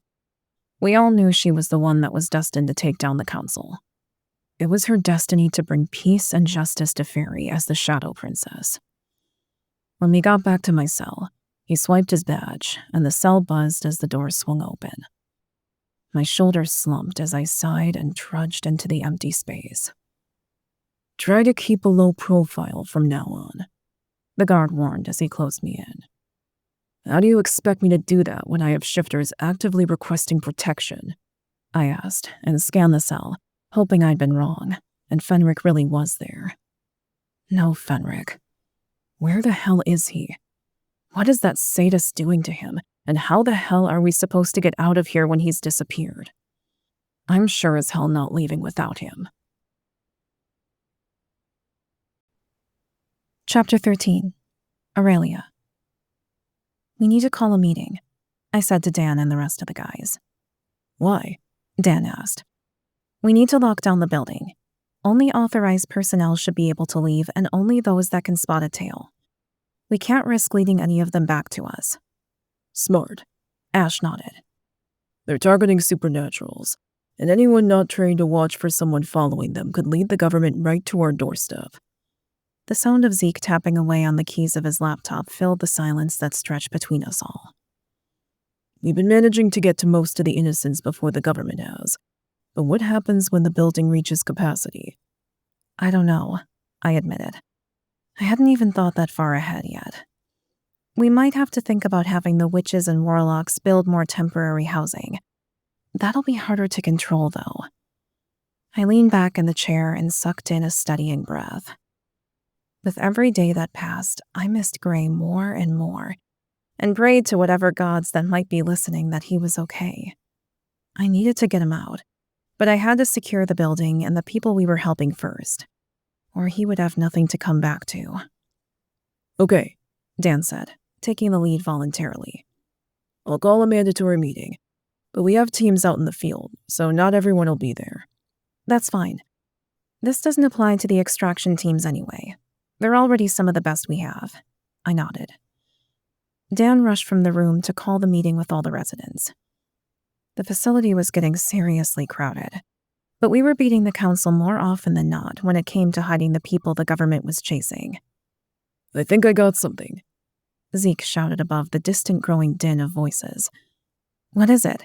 I asked, a spark of hope flaring in my chest. I jumped from my seat and ran to the table to peer over his shoulder. Schematics, he said. They'd been deleted from the prison server recently, but I was able to recover them. Why would they delete something as important as that? Don't they have to keep them by law? I asked, my brow furrowing as I peered at the screen. I guess since they're making it a supernatural prison, the same laws don't apply. Zeke rubbed his eyes, agitation clear in his body language. Bastards, I grumbled. They don't want to risk the supernaturals getting a hold of any information that could be used to orchestrate a break-in. They know it won't keep us all out of there. How are they even keeping them in there? I found something that might explain it, Zeke mumbled as he hammered away on the keys. There's a patent for a new type of cuff in the U.S. Patent Office. It apparently blocks magic. Ash's head snapped up to his brother, his gaze blazing. They patented magic-blocking handcuffs. When was it filed? 6 months ago. Shit. They've been planning this a long time. Ash clenched his hands into fists on the opposite side of the table. I deflated and sat heavily back in my chair. How are we going to do this when they've been planning it for so long? They've likely got fail-safes already in place for any trouble that might arise. Because we have the one thing they can't control. Ash grinned at me. And what's that? I asked, hoping he wasn't about to say what I thought he was going to. You, Aurelia. You're the one thing that they couldn't control no matter how hard they tried. They literally had you kidnapped as a child so you wouldn't be able to stop their plans. So, well, yes, they have been planning this longer than any of us could have guessed. You are the one thing that can stop them. I was afraid you were going to say that. No pressure. I sighed. I was being thrust into a leadership and savior role regardless of whether I was ready for it or not. Fuck me. Being the Shadow Princess has knobs on it. Dan ran into the room panting. All right, everyone's gathered for the meeting. That was fast, I acknowledged, before nodding to Zeke and Ash. We all filed into the elevator down the hall. Is there a way to alter the wards to keep everyone in? I asked. The only one who can make changes to the wards is Gray, Dan said, hanging his head. Well, at least we can use that to our advantage. Those coming in will have to be escorted through the wards by someone who's authorized to be here. and if anyone leaves without permission, they won't be able to return. I leaned back against the wall of the elevator, feeling slightly more relieved, but anxious all the same. The elevator dinged when we got to the first floor. I rolled my shoulders back and straightened my posture, following Dan into the last room I had ever wanted to enter again. But it was where they held meetings, as well as fights. I blew out a nervous breath and followed him to the center of the room. The bleachers were full of stunned supernaturals. There were even people standing along the walls, glancing around with trepidation, clutching children to their chests protectively. "Thank you all for coming on such short notice," Dan yelled over the top of the whispering crowd.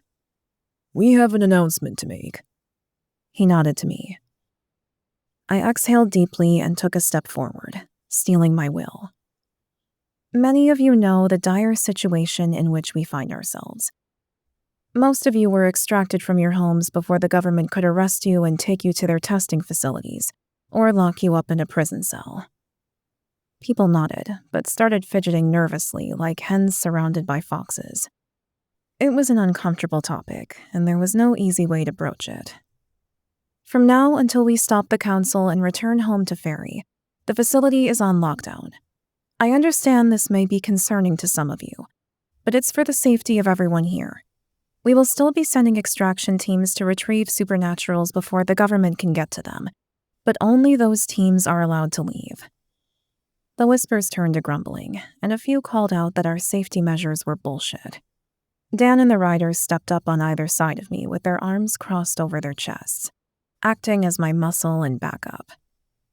"Anyone who doesn't like this new ultimatum is free to leave now and never return. You can take your chances with the testing facilities and the human government," Dan barked. The crowd fell silent. Zeke pointed at a man in slacks and a button-down shirt. "Are you trained to watch for a tail?" The man frowned and shook his head, clearly uncomfortable with having been put on the spot, but he answered quickly and honestly. "No. If you left and came back, you could potentially lead the council or the human government to everyone here, yourself included.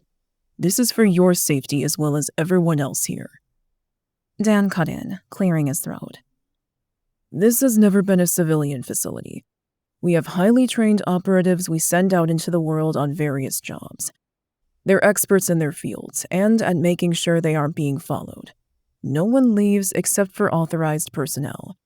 If you leave without permission, you will not be able to return. No second chances." Ash gripped my shoulder, lending me his strength and friendship. "And if you think this is a joke and leave anyway and lead someone to our wards, retribution will be swift and brutal. You'll wish the enemy had gotten to you first. Do not put the lives of innocent people on the line because you think you're better than the rest of us or somehow entitled to special treatment. I will not be lenient if we're found." "You're all dismissed," added Zeke with his booming voice, ending the meeting. I glanced at Ash with an imperceptible frown.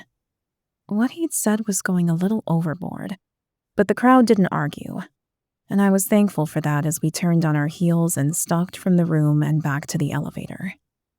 "Do you think they'll listen?" I asked when the doors closed behind us. "Most of them will. But I noticed a few cocky assholes in the crowd who will probably try to leave to test us. But don't fret, Princess. They'll be handled." Ash crossed his arms over his chest and glared at the wall, allowing his anger to bolster his will. "There'll just be less people to worry about, Aurelia," Dan added. "I know we can't save everyone," I agreed. "I'm just worried they'll lead the government right to us." We wandered into the office, and the TV was still blaring with the news we almost constantly had on stream now. It was pretty morbid, and I shouldn't have allowed myself to watch it so much, but I needed to know what was happening. My desire to be informed and abreast of current events overwhelmed any emotional response. There was just too much resting on my shoulders to fall to pieces now. Faery itself depended on me. "Are supernaturals finding a place to hide?" the newscaster asked. 3 sting operations to capture these creatures came up completely empty yesterday here in Dallas." I grinned and glanced between the guys. Their smiles were smug. They're noticing that it's not just coincidence. The Department of Justice put out a statement early this morning warning that anyone caught aiding supernaturals will be brought up on charges of aiding and abetting a felon and placed in prison. They would have to catch us first. Ash chuckled. I sat in the chair behind the desk and shook my head. They would put us in prison or a testing facility either way. If I'm going to go down, I'd rather it be for the crime of saving innocence, at least. Maybe we should think about that as an opportunity to break into the prison. Are we looking at this the wrong way? Zeke mumbled. His shoulders hunched as he lost himself in thought. What do you mean? I asked. Is he seriously suggesting we get ourselves arrested and hope they send us to the correct place? I've been looking at these schematics day and night, and I can't find a way in except through the front door. Zeke scrubbed a hand over his face. But we don't even know if they would take us to the correct facility if we got arrested, Ash said, voicing aloud what I was thinking. It's too risky, I agreed. We might end up in some black hole site, miles from anywhere, let alone Grey or allies. This whole mission is too risky, but we're still doing it, Zeke argued back. How do we do that and ensure we're going to the right place, though? We can't. We have no idea how they choose who goes where, and we only have one shot at this. I tilted my head back and squeezed my eyes shut. None of this is going to be easy, it seems. Freedom is always hard won. That's just a historical fact. We can't. I say if there's only one way in, we blow the doors wide open and go in guns blazing, Ash suggested as he flopped in his seat. You always were the blow shit up and ask questions later kind, Zeke coughed.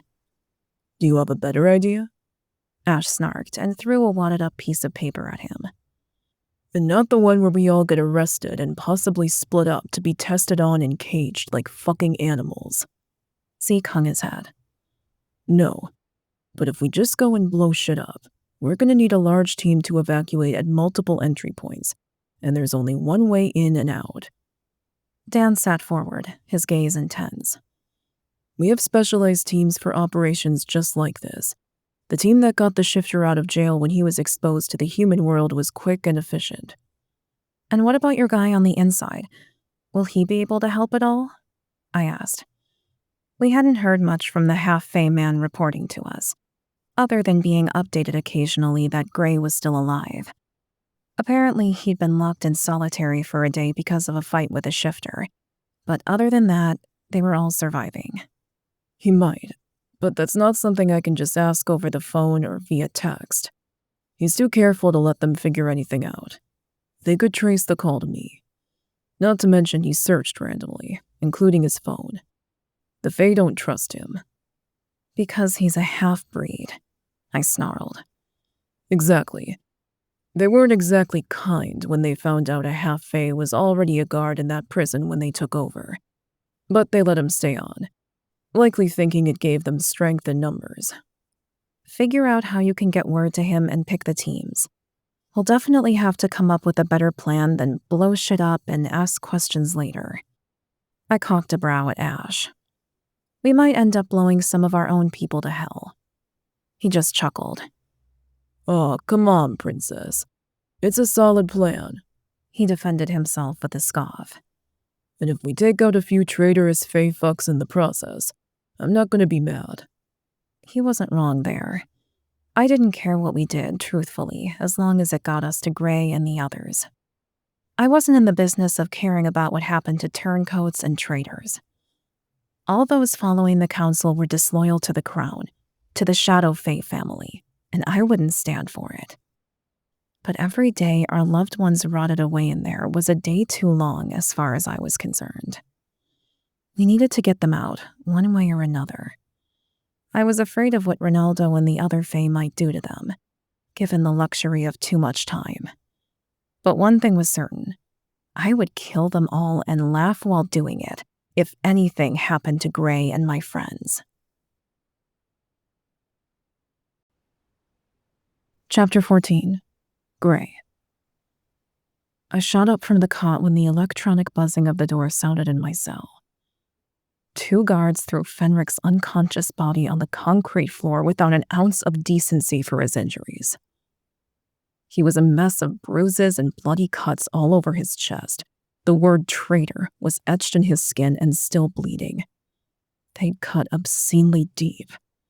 I winced internally. Fuck. What did he do to you? I raced to him, dropping to my knees on the hard concrete floor. Blood was flowing from his wounds far too quickly for my liking, and it didn't appear to be stopping anytime soon. I howled in anguish when all I could find in the cell was my own wadded-up shirt.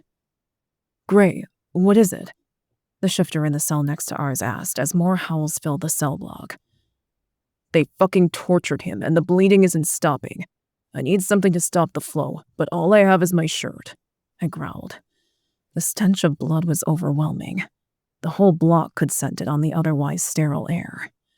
I pressed my shirt to the worst of his wounds, but it was quickly soaked in a stomach-churning amount of blood. I could barely recognize my friend's face for all the bruises and beatings he'd obviously endured. His lips were split on both sides of his mouth, and his eyes were black and swollen shut. Here, the shifter called out, and handed me a piece of cloth around the bars. There's more coming. What do you mean more? I asked, my brow furrowing. All the shifters in the block are tearing their shirts and whatever else they can find to help him, the shifter answered. I grabbed the cloth from him and quickly wrapped it around the worst wound on his side. It had been cut open with a blade. It seemed almost like Ronaldo was personally offended by Fenric. Maybe he was. Ronaldo obviously thought all Fae should be loyal to him and the council, even above and beyond to king and crown. More and more pieces of fabric in the form of torn shirts and ripped sheets came around the bars until I had all of Fenric's bleeding wounds tied off and bandaged. Do you all see what I mean now? None of us in this place are safe from whatever whims Ronaldo has. He can torture or kill us at any time, and there's nothing we can do to stop it, I yelled for the entire cell block to hear. We have to get out of here, someone whispered. We have to fight back. Yes, but we have to be smart about it.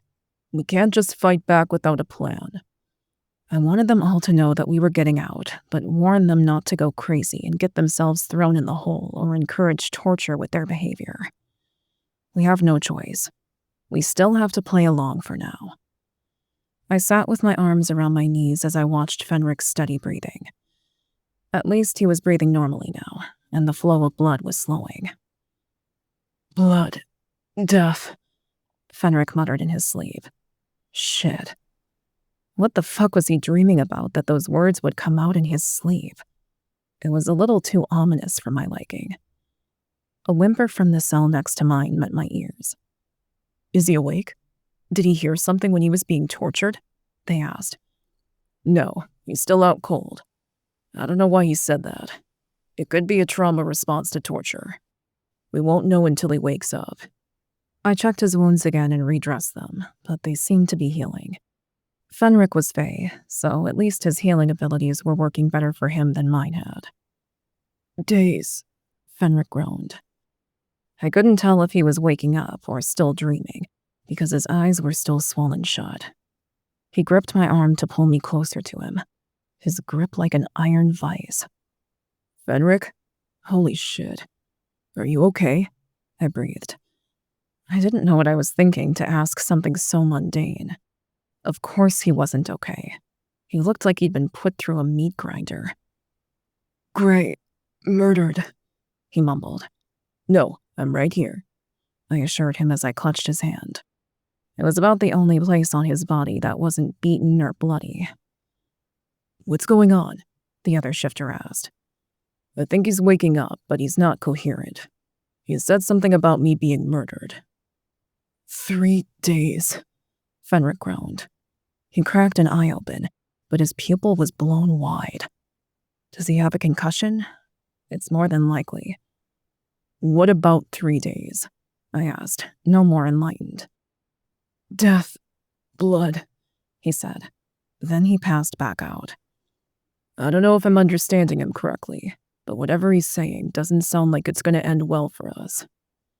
Whimpers and growls from the other shifters in the cell block filled the air. and I couldn't exactly blame them.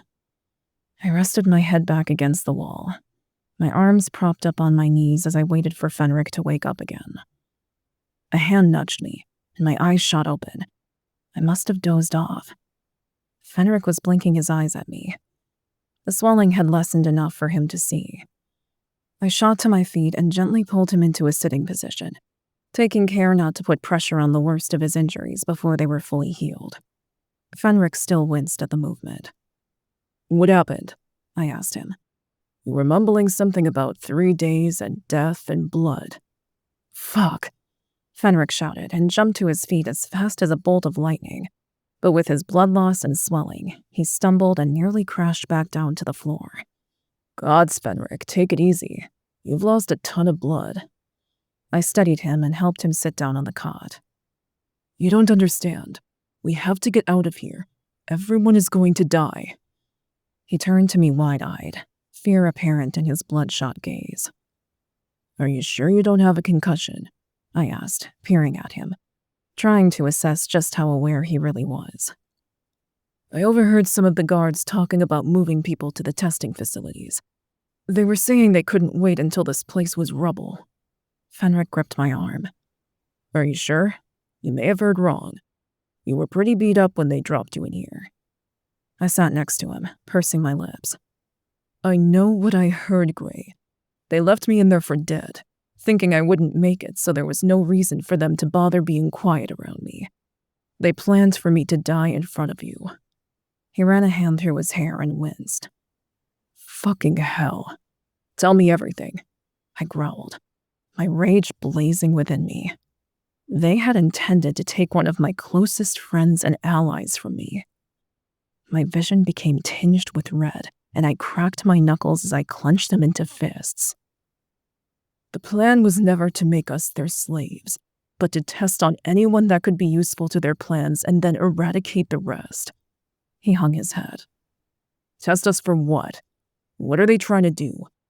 I never thought the facilities were for the Fae, but for the humans. I thought that was part of the agreement. The council hands over some of their slaves to the humans for testing, and they did what they wanted. What am I missing?" I leaned forward with my elbows on my knees, my chin resting on my fists. "The council has been using human technology to create bioweapons to use against all who oppose them." Fenric moved to jump up again, having clearly not learned from his first failed attempt at standing. I put a hand on his shoulder to keep him seated. "What kind of bioweapons are we talking about here?"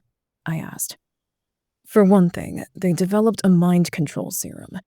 Fae can already read minds, but the scale they want to control people on is truly terrifying. So that's what the testing facilities are doing, streamlining the development of the serum." I shook my head, disgusted to my very core. "They let a lot of information out in front of me they probably shouldn't have. But like I said, they don't expect me to ever leave here alive." Fenric grimaced. "What else could there possibly be?" I asked, not exactly sure if I really wanted to know. What he's already revealed is terrifying enough. "The shifters are resistant to the serum, and they have no clue why," Fenric said, rubbing his eyes. "So that's why the shifters are being taken in for testing, rather than just being imprisoned across the country," I mused. This is precisely what Aurelia feared all along. "And what about the rebel comment?" I pressed. "In 3 days, everyone in this place is going to be cannon fodder. They're going to kill us all. Fuck. That's not enough time." I ran a hand through my hair, my heart thumping in my chest as the stakes continued to rise at an exponential rate. How the hell are we going to plan and execute a prison break in 3 days? "We have people to help now, but it's still going to be a stretch," I said. "But we need to find a way to get these damn cuffs off." "Gray?" The shifter in the next cell whispered low. "What is it?" I asked. "We might be able to get close to a guard. My cellmate's an accomplished pickpocket." "That's a good start," I agreed. "As long as he doesn't get caught and thrown in the hole." "Who are you talking to?" Fenric asked with a frown. "A lot happened while they were torturing you. A bunch of shifters have requested protection. That's how I got the stuff to dress your wounds." What did he say? Fenric asked. Boots stomped down the hall along the cell block, and I grimaced. Later. The guard who'd been helping us stepped into view. My shoulders relaxed, and I breathed a small sigh of relief. They expected you to die in this cell, he said as he nodded to Fenric. I'm stronger than I look, Fenric growled, despite his disheveled and beaten state. The guard swiped his badge on the scanner and the door opened. I'm here to take you to the showers. You need new clothes before you go to the mess hall. You both do, apparently. We followed him out of the cell and down a hall I hadn't been in before. A huge communal shower stood at the end of the hall. You have 5 minutes to get cleaned up. There are new clothes in the lockers over there. He pointed to a bank of lockers and then turned his back on us. Fenric's body was stiff as he moved to unravel the makeshift bandages on his chest. I turned away, unwilling to waste a single minute of the short time we were being given for the shower. So what did that shifter say? Fenric muttered beneath his breath as the roar of water from the shower filled the air. His cellmate can get us a key. I held my arm up to bring his attention to my cuffs. His eyes widened. That's pretty fucking useful. Yeah, but will it be enough? I scrubbed my hair and tilted my head beneath the spray of the shower. It felt so good to get the grime, sweat, and blood from my body after so long. I'd almost forgotten what it felt like to be clean. Maybe clean was an overstatement, but I was definitely getting cleaner. It seemed like such a luxury now. It's a start, but if it's only shifters against the guards, we don't stand a chance, said Fenric. I have an understanding with the warlocks, I revealed. But I'm not bringing them in on the plan when we make it. I've just told them to be ready. The guard didn't give us any soap or anything to wash with, so I scrubbed as best as I could with my hands. The end result wasn't perfect, but I felt at least a bit more refreshed. The water ran cold, so I turned it off and headed to the lockers the guard had indicated. The shirts and pants in there all looked the same, just different sizes. I grabbed a set in my size and pulled them on quickly. Fenric walked up beside me. What are the odds we might come across some of the guards' uniforms and can get out that way? I glanced down at my own bulk and then raised an eyebrow at him. The Fae were naturally lean and tall, but there wasn't a guard in the place whose uniform would fit me, let alone any of the others. Even if we could, it wouldn't work. The shifters are all too large to fit in those uniforms. I shook my head. It was a nice thought. Too bad it couldn't be that easy. Let's go, the guard yelled, ensuring he played his part convincingly. Despite the fact I knew he had to keep up appearances so as to not be discovered as a mole, I was really getting tired of being ordered around. It was against my alpha nature to let people boss me around, and I'd had enough. We trudged back to the guard, but he didn't move. He peered down the hall to make sure we were alone. You have 2 days to get yourselves and the shifters out of here. They're moving all the shifters to the official testing facility before this place is taken out. They want you specifically, Gray. You need to get out. I know. Fenric overheard them. I crossed my arms over my chest.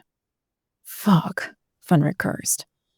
That moves the timeline up, and we are still no closer to a feasible plan. We'll do whatever it takes to stop this from happening. They want me alive as the king of the shifters. But I won't be their damn guinea pig. I won't go down without a fight. The guard nodded and escorted us back to our shared cell before locking us in. We'll get out of this or die trying. I didn't want to think about which option was more likely. I was the king of the shifters and boss of the Syndicate. I had to remain strong and appear in control, even if I felt like the world was crashing down all around me. Death was coming for us all, and I had a feeling none of us would make it out of this unscathed. Chapter 15. Aurelia. Where are they? I asked for the 1,000th time as I paced the empty parking lot. Dan huffed. They'll be here. It was hard enough to commandeer a prison van, but now the guy tasked with bringing it to us with enough explosives to level the place was missing. What if they were caught? Our entire plan hinges on us getting that van past security. I clenched my fist at my sides, my heartbeat skipping erratically. Ash patted my shoulder. Let's not put that kind of thinking out into the universe. Zeke stepped up on my other side with a smirk. It will work out, Princess. Don't worry. What are you up to? I asked, narrowing my eyes at him. You're altogether too confident. Why would you think I was up to something? He countered with a mockery of innocence. Because you're smirking at me like this is all part of the plan, and this was definitely not part of the plan that I was involved in. Smash and grab, remember? I remember. He grinned at me again. Ash, why is he doing that? I asked. You're adorable when you're wound like a top. Ash chuckled. So not helping, I huffed. My nerves practically already shot. The rest of the teams walked up to us, then looked about in confusion at the lack of a transport van. Yeah, I'm confused too. We only have one shot at this, and it looks like it's getting blown to smithereens. Stop fidgeting, Dan whispered. They'll be here. Are you sure? Because they should have been here already. Maybe they got stuck in traffic, Dan suggested, but he didn't seem so confident anymore. Close ranks. We may have a problem, Ash said as he peered at something over my shoulder. I spun around and gasped as sirens blared and several black prison vans sped up the street. Shit, someone betrayed us. Be calm. Fight them, but in the end, surrender, Zeke muttered under his breath. I turned, glaring at the rider of the hunt. Oh my gods, what did you do? I gasped, wide-eyed. I got us in the prison under our terms and without bloodshed. Zeke shrugged. Can I kill him? I turned to Ash, magic lighting my palms. Not today, Princess. Not until we know the plan. Ash pushed his brother. Zeke stepped back and raised his hands. Just follow my lead. We need to get in, and I'm getting us in. We don't have much time before they eradicate everyone in the place. What? I hissed as the vans drew closer. You could have started with that instead of going behind our backs and coming up with your own plan. Could I get away with smacking a rider of the hunt? I sure hope so, because even though I really liked Zeke, I preferred being informed when there was a change in plans even more. All the shifters are being moved to the testing sites, and everyone else is going to blow up in an explosion, which is set to go off in 3 days. Why did that change the plan, though? Asher growled. Because they'll be expecting a simple smash and grab. Just follow my lead. Zeke glared at Ash. Fine, but what happens when they see me and realize who I am? I asked. The vans were almost on us, and I really wanted to punch Zeke, but he wasn't wrong. They would probably be expecting someone to try to break in and make a last-ditch rescue effort. You will most likely be taken to the medical unit, so use that to your advantage, Zeke mumbled. The vans surrounded us, and my magic thrummed beneath my skin. Shadows pulsed with excitement at the thrill of the fight. Guards flooded out of the vans like a swarm of ants with guns raised. I flicked my wrist, and magic and shadows mixed, blasting through several guards. I didn't care about Zeke's bullshit plan. If there was going to be blood paid, it was theirs. I certainly wasn't going to make it easy on them after all the horror they'd inflicted on our people. Princess, behind you, Ash shouted in warning. I spun on my heel and blasted the group of guards raising their guns at me. They flew back into one of the vans with a thud. They just keep coming, I growled. Arms wrapped around me from behind, and I flipped the man over my shoulder and flicked my wrist, sending him skidding to the others where his head smacked into a hubcap. Take her alive, one of the guards yelled, pointing at me. Shit, I said, spinning to Zeke with a glare. There are too many of them. 3 guards rushed me, but Ash and Zeke got to them first, leveling them with a powerful blast of magic. The ground rumbled beneath my feet, and everyone but me stumbled to the side. My magic buzzed beneath my skin angrily. Am I doing that? The ground beneath one of the vans split in a wide chasm, and it crashed inside, exploding in a fiery ball of flames. Aurelia, Tone it down, Ash yelled. You're taking out ours along with theirs. I heaved in a breath and did my best to control the magic pulsing from me, but it wouldn't stop. The strength of my power was overwhelming as it came out to protect me from the threats. I'm trying, I screamed, as another chasm opened beneath two guards who were racing toward me. It swallowed them up and closed over their heads. But still, more guards flooded the once empty parking lot. Where were they all coming from? It didn't make any sense until I scanned the area and glanced at the man who ordered them to take me alive. He had a phone in his hand and was talking to someone. Take him out, I said, pointing. He's calling for backup. I took deep, controlled breaths, and finally the ground stopped shaking. Several of my team went after the leader. I spun around as a grunt sounded behind me. Dan stood there with a gun in his hand and a guard knocked out on the ground. Keep your eyes open, Princess.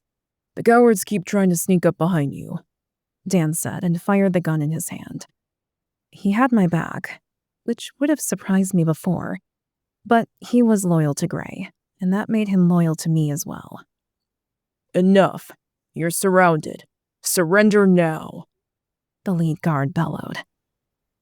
It went against everything inside me to surrender. I glanced at Zeke warily. He better know what he's doing. I nodded imperceptibly to Zeke and Dan. They ordered everyone to stand down. If I get tortured again, I'm gonna kick your ass, I growled under my breath. Trust me, Zeke whispered as we were swarmed. 3 guards grabbed my arms, clamping cuffs on my wrists behind my back. Then the leader sauntered up to me wearing a sickening grin. I'm gonna be rewarded for bringing you in. He ran his index finger down my cheek.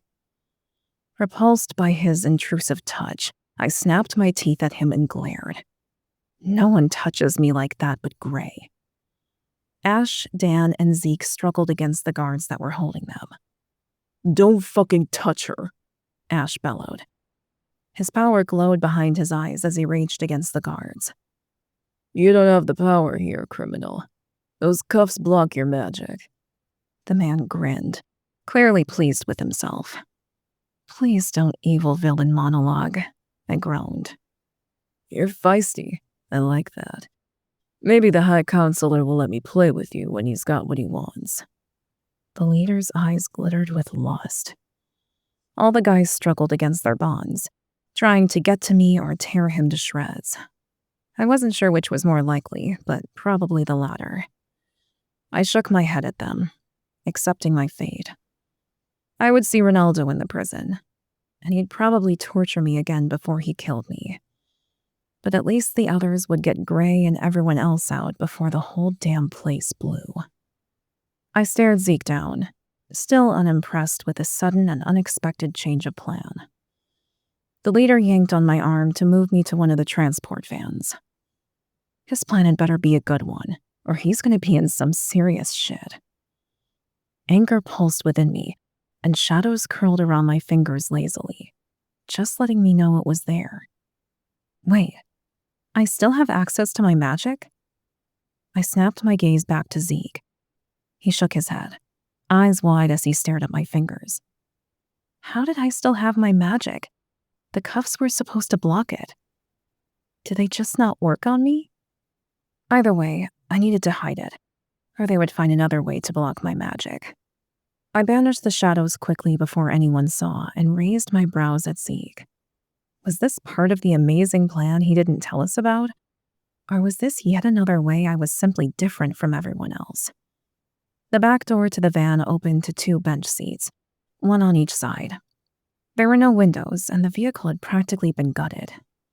The guard yanked me up into the van in front of him and pushed me forward. I fell heavily on the seat at the end closest to the front panel, grimacing as I righted myself.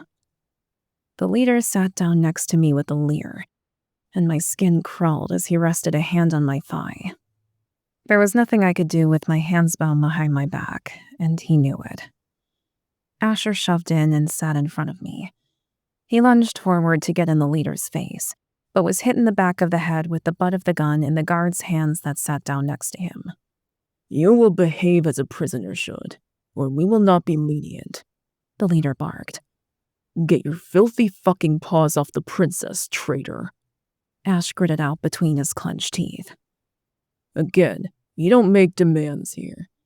You're my prisoner, just as she is, and I can do as I please. His hand inched up my thigh even more.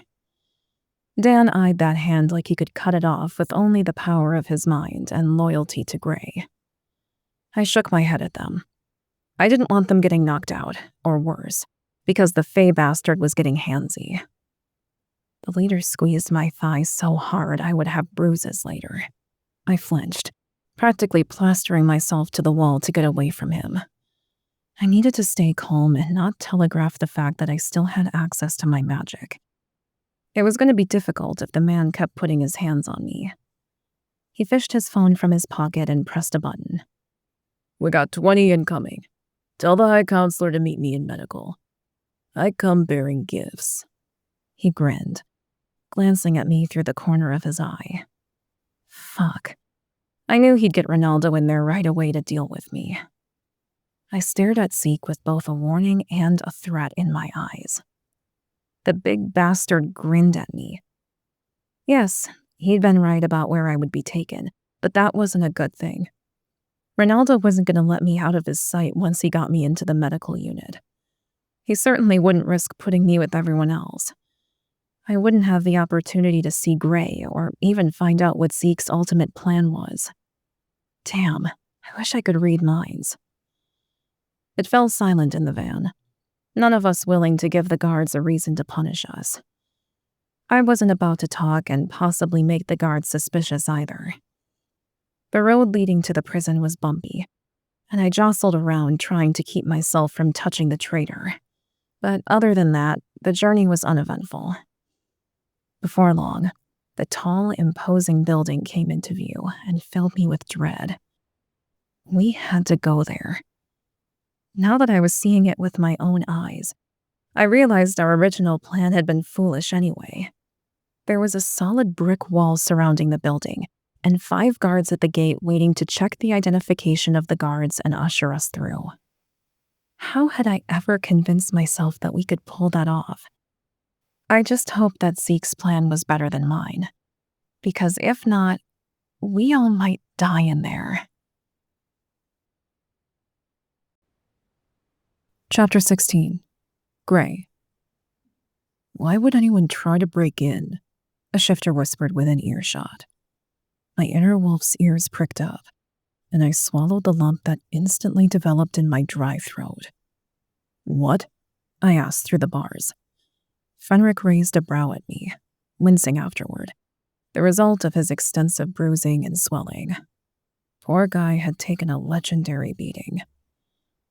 A large group was brought in last night. The rumor is they tried to break into the prison, but were betrayed and caught, the shifter said, raising his voice louder this time. Fuck. You don't think, Fenric asked, leaving the question unspoken. That it wasn't a break-in, but rather a rescue mission? Yeah, that's exactly what I think. I covered my face with both hands and released a deep sigh. Shit. Who do you think it was? Fenric pressed. My money's on Dan and the Syndicate, but I wouldn't put it past the riders of the Hunt to do something like that as well. I peeked between my fingers at him. That was monumentally stupid of them to try to break into the prison like that. And if it was them, then who's running the Syndicate? How many? I asked the shifter, trying to push my rising adrenaline down. I don't know exactly. I just heard through the grapevine that the group was big. Around 20, I think, was the word. If it's who I suspect, they probably left the damn place unguarded. Damn it. I jumped to my feet, my agitation winning over, and paced the length of the cell. If this was Dan, then we're in deeper shit than we thought. Easy, Gray, Fenric said, trying to soothe the beast that was rising within me. We already planned to get everyone out anyway, and if it is your guys, at least they're well trained to assist us in our escape. He was right. but the whole thing still left me feeling uneasy. They weren't supposed to come after me if I ever got caught. Who could have convinced them to risk an extraction like this? Growling echoing down from the end of the cell block caught my attention just before a set of boots stomped down the hall toward us. I spun to the door and waited for the guard that usually helped us with my hands on my hips. But it wasn't him. A different guard stood by the door and sneered at us. "Where's my usual guard?" I asked, my brow furrowed. "Shut up, mutt," the unfamiliar guard barked back, opening the door with his badge. I glanced at Fenric, a surge of dread pooling in my gut. Did we get him killed? Fuck. "Let's go. I don't want to wait around all day to escort filth to the mess hall," the guard roared, clearly running low on patience or filled with far too much hate. We stalked out of the cell together, shoulder to shoulder, as we followed the asshole guard to the mess hall in tense silence. Were these new prisoners our allies? And why would the guards take them into custody here if they were just going to level the place in 2 days? I had so many questions and no answers. My mind spun and my brain ached. We pushed through the doors to the mess hall and got in line. I scanned the faces of everyone in the room, and my gaze landed on a distinct pair of turquoise eyes. Fuck, I grumbled under my breath. Fenric spun in the direction of my stare and straight on to the riders of the hunt. "Well, that answers that question," he said. We grabbed our food and made our way to the table in the back. Magna and the king sat with Asher and Zeke, along with the rest of their brothers. "What the fuck, Ash?" I dropped my tray on the table, leveling him with a glare. "What can I say? Shit went south. It all got fucked up." Ash shrugged and waved his hands as if to say, "C'est la vie." "I would definitely say it all got fucked up if you're sitting across from me in this hell." I shook my head and grimaced. "It didn't all get fucked up," Zeke grumbled in opposition. "You fucked us all over," Dan hissed. "I'm telling you that it's better this way," Zeke growled back. "This'll work in our favor." "Yeah, it's better eating fucking gruel and waiting for the hammer to drop on our heads. So much better." Dan clenched a fist around his fork, his temper fraying. I glanced between the men who were all glaring at Zeke. What the fuck did he do? He was the reason they were all there, I was sure. Dread sank into my stomach like a stone. Who was here, and what was happening back at the Syndicate if everyone I trusted in a position of authority was in prison? I sat heavily on the bench. "Okay, who else is here?" "Dan brought in 3 teams along with us and your mate," Ash said slowly. "Aurelia's here," I asked, scanning the mess hall to no avail. "Where the fuck is she then?" Relief that she'd survived the fallen Faery filled me with temporary relief, but it was quickly squashed when I processed what he'd just said. She was in the prison with us. She'd tried to break in and rescue us all and was caught. And now my mate was far too close to Ronaldo's sadistic ass for my liking, being locked up in here. "They immediately separated her from us, and we haven't seen her since." Zeke shook his head. Fuck. My mate is alive, but hidden somewhere in this God's forsaken hellhole. "You never should have brought her here," I growled, my inner wolf's hackles rising. "Right, like she would let us leave her behind." Zeke scoffed. He wasn't wrong. They would have had to lock her in a cell to get her to stay behind. So either way, she would have been locked away. Fine, I get it. She never would have stopped. I didn't like it, but I understood why they'd brought her along. I'd have done the same and worse to retrieve my mate were the shoe on the other foot. "What's going on outside?" I asked. It's been a while since we heard anything. In fact, we'd gotten zero information since being locked away. "The human government is rounding up all suspected supernaturals for testing and making them register as a supernatural." Ash clenched his fist around his roll and turned it to powdery dust. "It's such bullshit." I picked up my fork and stabbed the mushy substance that the prison passed off as food. Obviously. But what do you mean, Gray? Ash frowned. They're out to execute everyone who isn't useful. That's why I'm so freaked out about Aurelia being here. The prison is gonna blow in 2 days. And sometime tomorrow, they're moving all the shifters to a more official permanent facility so they can test their mind control serum on us. Apparently, we shifters aren't as prone to it as other supernaturals. Zeke shook his head. Fuck. I knew they were gonna blow the place up, but I thought it was a ploy to kill off all the royalty from Faery so their new regime couldn't be challenged. Nope. As the Shifter King, I'm prime testing material. Think about it. The royalty of Faery, regardless of caste, are usually among the strongest, so it makes sense they want to keep us until we cease being of use to them. I grimaced and shoveled food into my mouth, swallowing without tasting it. We all need to get out of here. Ronaldo's probably coming in his pants with excitement at the mere thought of having us all locked away in here. Ash wiped the crumbs from his hand and grabbed the roll from my tray, tearing into it with his teeth. A shifter reached over and handed me his own roll without a word. Zeke raised a brow at that, but didn't comment.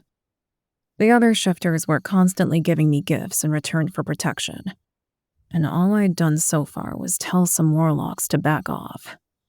Zeke drummed his fingers on the table. So, we need to get out of here tonight? That would be ideal, but we don't have a way, I said as I glanced at Dan. Your man on the inside disappeared. They gave us a new guard this morning. Fuck, was he discovered? Dan asked and rubbed his hand down his face. I don't know, but I hope not. I sighed. Maybe he's just been reassigned elsewhere? This isn't good. I was hoping that we had him on the inside at least. Dan hung his head. Damn it. Don't worry. Zeke patted Dan's shoulder. It doesn't change the plan. It's gonna work out. You'll see. The plan you refuse to share with the class? Dan grumbled. I snapped my gaze to Zeke. What the fuck was he planning? The rider shook his head and smirked, remaining tight-lipped on the subject. Magna placed a calming hand on my arm. Don't. This is for the best. Trust in your friends, Gray. What did you see? I asked, my curiosity getting the better of me. You know I can't tell you that. She shook her head with an apologetic smile. I know, but I hate being the last to know the plan. I tilted my head back, squeezing my eyes shut. How am I supposed to lead if I'm left in the dark?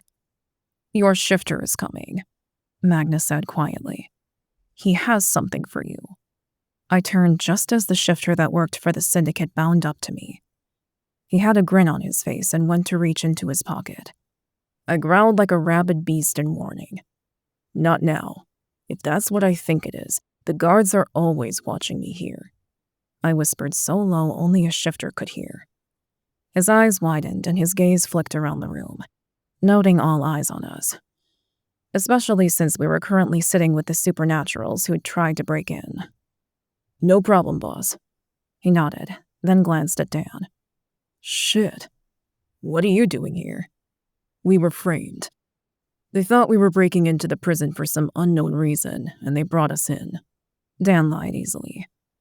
You really think I'd believe that? The shifter questioned, raising a brow at Dan. I don't care what you believe. We have eyes on us. That's the only thing I'm telling you. Dan snarled and stared the shifter down. He bowed his head in submission. Dan might not be a shifter, but he was my second in the Syndicate, so carried significant authority. Any shifter would be wise to abide his word, unless they wanted to deal with me and my wrath. Sit down, I said to the shifter, pointing at a spot next to the Shadow King. He had been uncharacteristically silent upon hearing the news that Aurelia was in this hellhole with us. He was probably worried that she was in the hands of Ronaldo. As her maid, I was just as worried, but needed this information to help us all. We had to get everyone out of here, and we needed to do it sooner rather than later. I glanced over my shoulder at the guard who had replaced the one that had been helping me. His eyes gleamed with malice. He was going to be a tough one to get past. He may not make it out of the prison, And I wasn't sure that I gave a fuck, because he was definitely drinking the council's Kool-Aid. I glanced at the shifter as he sat next to the Shadow King, and then back at Zeke. We only have one shot at this. Are you going to be ready to go tonight? And how do we get Aurelia out? Magna nudged my shoulder, her eyes swirling with her mysterious seer magic. We are ready and able to get out tonight. Your shifter has what you need, and your mate will be ready. Trust me, Zeke is right. This will work. I did trust Magna. Her visions had never failed me. She always seemed to point me in the right direction, even if she couldn't tell me everything I needed to know. A lot of the time, it was better for her to keep things close to her chest. We didn't want to change the outcome or compromise the hand of fate if she was pointing us in the right direction. Okay, I get it. I'll play along.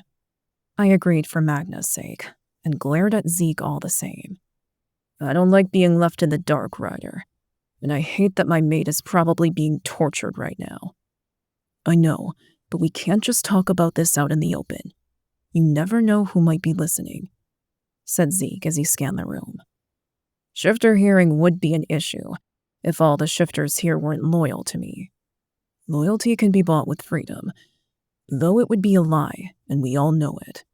The kind of loyalty that can be bought isn't forever. Zeke clenched his fist on the table.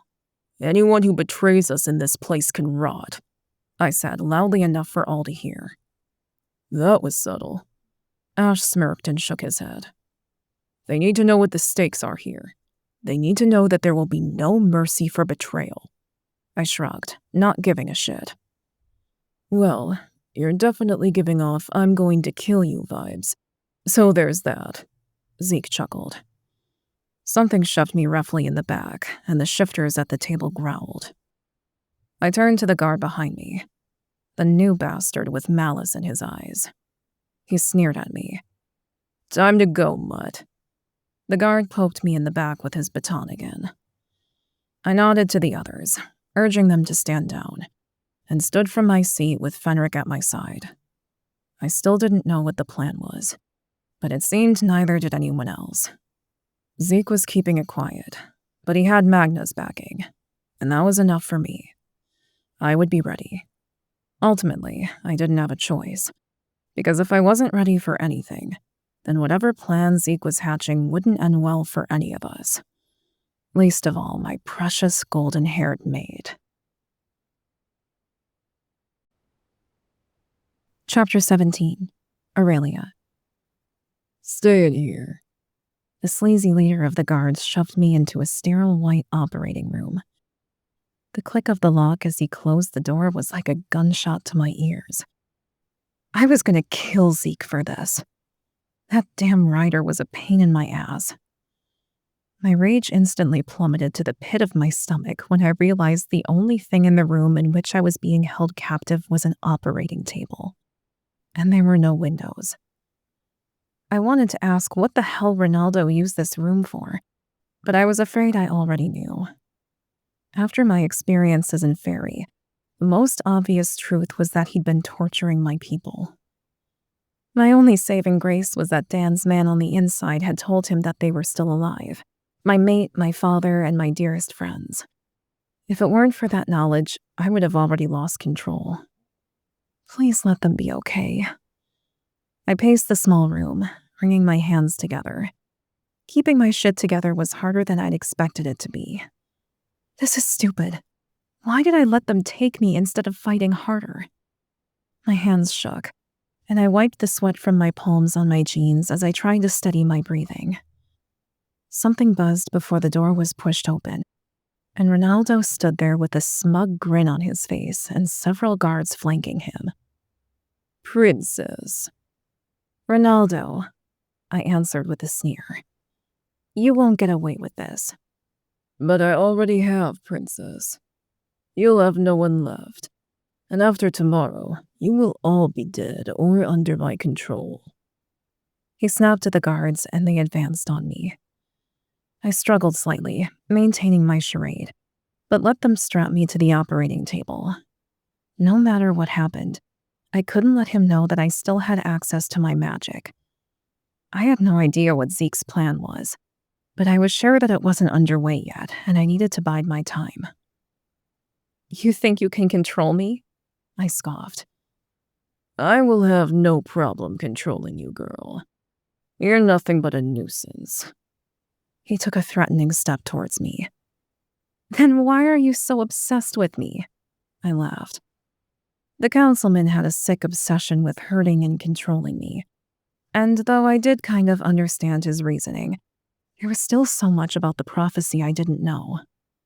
You were in my way, he said simply. You were the only one who could have ended this before it began. But not anymore. Now I have you exactly where I want you, and you won't be getting away again. Chills rolled down my spine at Ronaldo's evil grin despite my brave face. You're sick and twisted. If you hadn't turned the Fae against the supernaturals in the first place, there would be no need of a prophecy. You were drunk on that power and wanted more. And now you want to rule humans, which is insane since they outnumber us by a great deal. I tire of your mouth. Maybe when I have you under my control, I'll give you to Malcolm, and he can make use of it. He's always had a soft spot for his betrothed. Real terror snaked through my chest, and my stomach plummeted. He can't really control the minds of the Fae. We Fae have shields.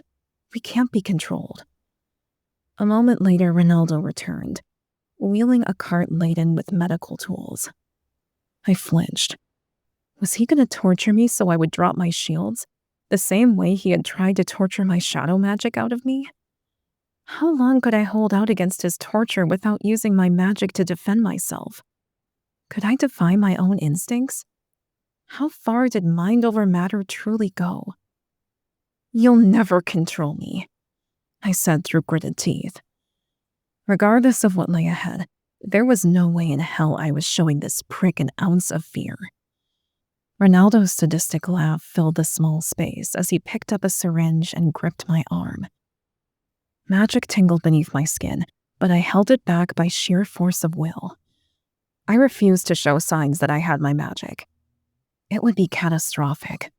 It'd ruin everything and endanger those I loved. He pushed the syringe in my arm, and the cool liquid plunged into my veins, leaving an icy chill in its wake. The tingling of foreign magic in my veins started up my arm and arched up through my body to my head. In just a few seconds, you will be completely under my control. Ronaldo grinned. My magic battled with whatever he'd just injected me with, and I shivered. Whatever the substance was, it was powerful and threatened to overwhelm me. My back arched involuntarily as my magic turned molten in my veins. Ronaldo's grin dropped from his face as my entire body started shaking.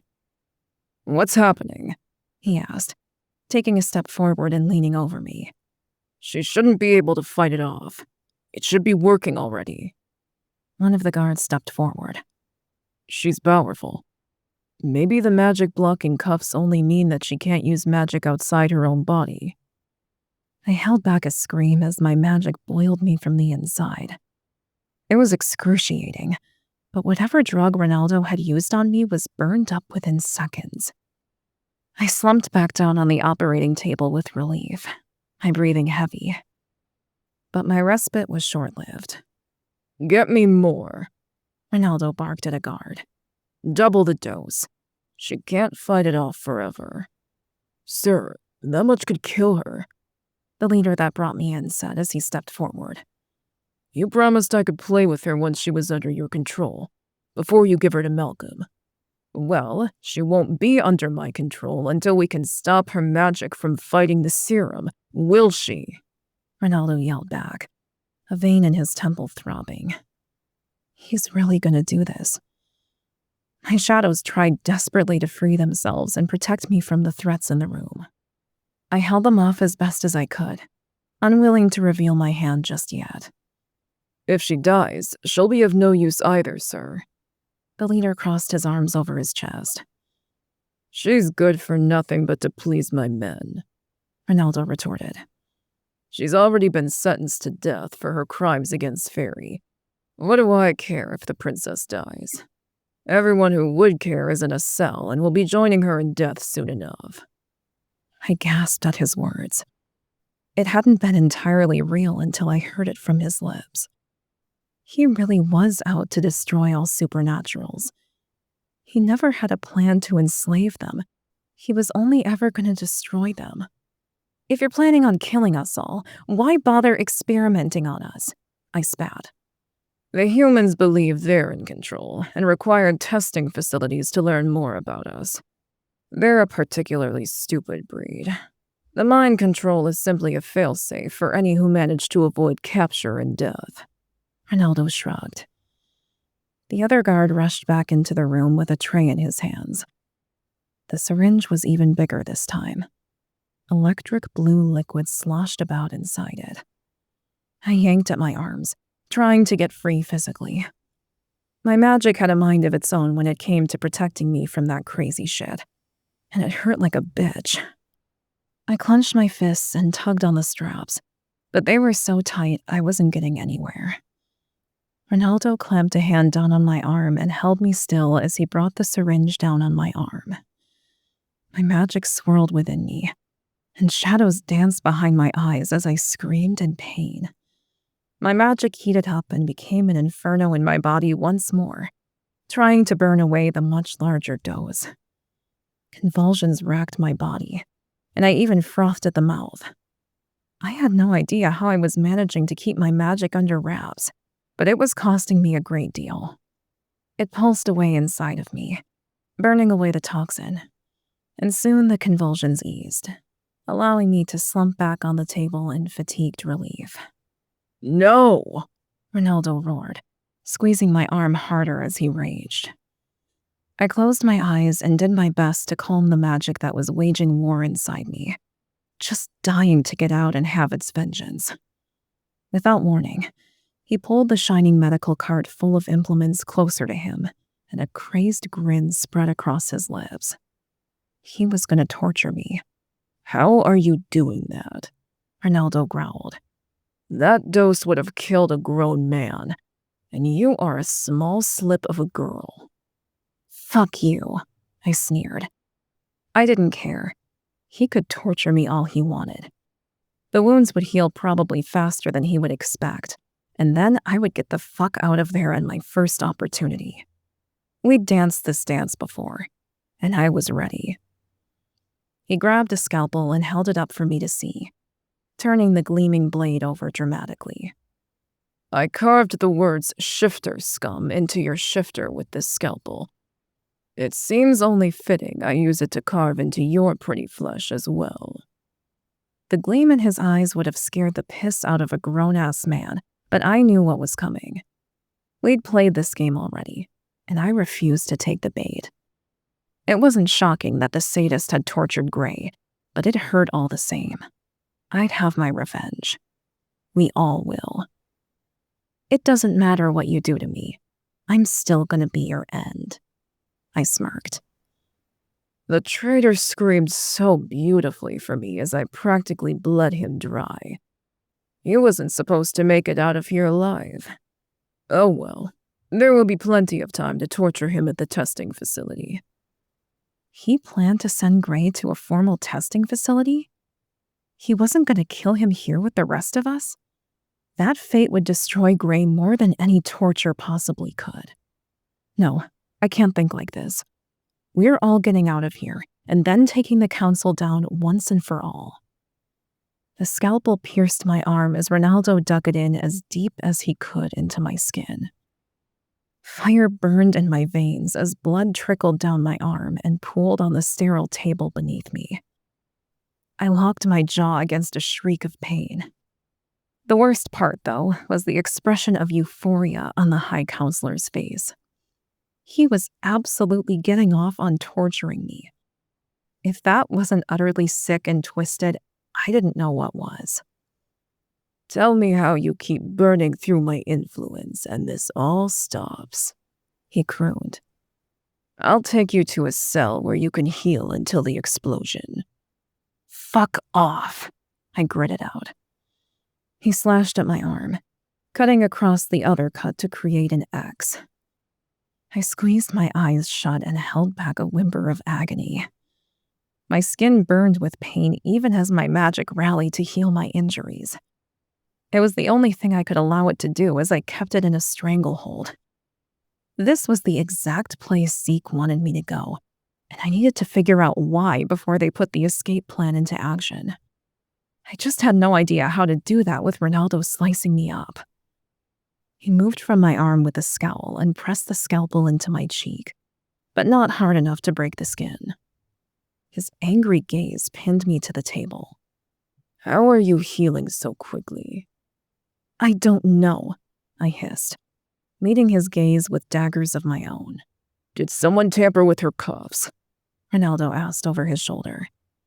The leader of the guards who'd taken us in stepped forward. No, sir. I put those cuffs on her myself, and no one has touched her since.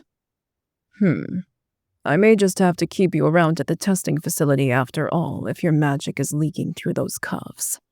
Ronaldo mused. You're much stronger than I gave you credit for, Princess.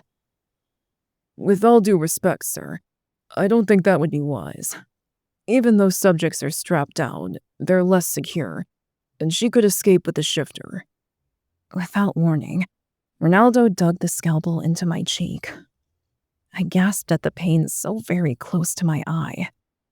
Hot blood trickled down my face to my lips, painting a bloody smile as I collected some of my own blood in my mouth and spat it in Ronaldo's face. You may be right, he said with a sigh. She's too wild to trust in the facility. She will just have to die along with the rest of them. What a shame. Ronaldo swiped the blood off his face and slashed my cheek again. Without a trace of remorse or humanity, he kept slashing at my face and arms until I gave him something. With my brow furrowed and my heart racing, I let out a scream of agony at the assault. My back arched and blood drenched me and the table to which I was strapped, but my magic worked swiftly to heal the worst of my injuries. I will be back for you, Princess, he warned. This time I will make sure you die like you should have in the council chambers you destroyed. Fuck off, Ronaldo, I said, spitting the words at him like venom. He was the scum of the earth, but he held my life in his hands. How exactly did he plan to make sure I died this time? Despite my faith in my family and friends, and my rebellious spirit that persevered, I wasn't sure I wanted to find out. Zeke, Gray, please hurry. Chapter 18. Gray. The electric buzzing of the door woke me, and I jumped to my feet, staring at Dan on the other side. My eyes practically bugged out of my head. How did you get out? I asked as I moved to the door. Fenric followed close behind. Zeke is a smart bastard, let me tell you. He somehow planned it right down to which cuffs they would put us in. He refused to tell us anything, but our cuffs are useless. They don't block shit. He held out a hand with a characteristic grin. I reached out and let him grip my wrist, turning it to place a small key in the hole and unlocking them. My wolf lunged to the surface as magic rushed through me in waves. I nearly stumbled. I'd almost forgotten what normal felt like, to feel like an actual shifter, and not a creature stunted and shut off from the core of its very being. Fenric doubled over at the waist, probably feeling the same sense of relief and connection to the core of his being like I had. I walked over to the cell next to mine and handed the shifter the key, the one who'd been whispering to me all this time. Get this to everyone on the cell block. They all need to unlock their cuffs as fast as possible, I said before turning back to Dan. What's the plan? Follow me. Dan took off down the hall that led toward the showers. I shrugged at Fenric before jogging after him. Where are we going? Fenric asked. There's a control panel down this hall that'll open all the cells in the prison.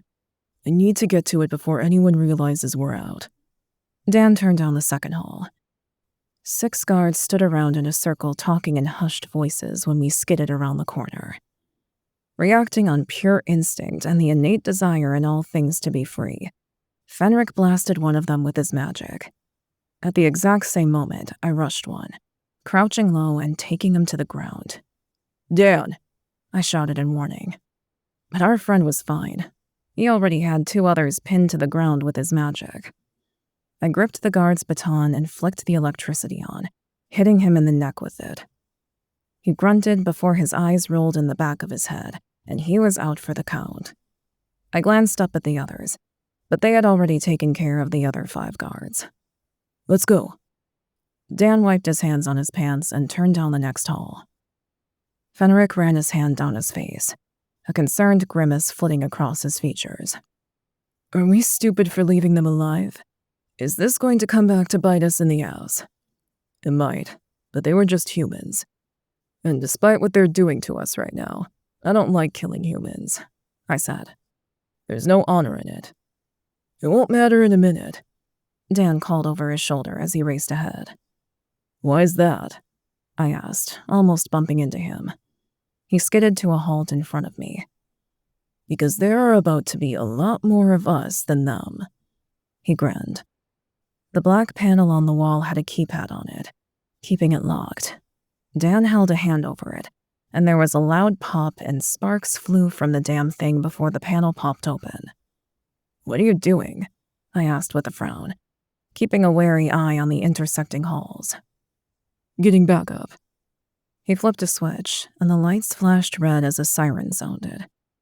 The cells all buzzed, and the sound of grinding metal filled the air.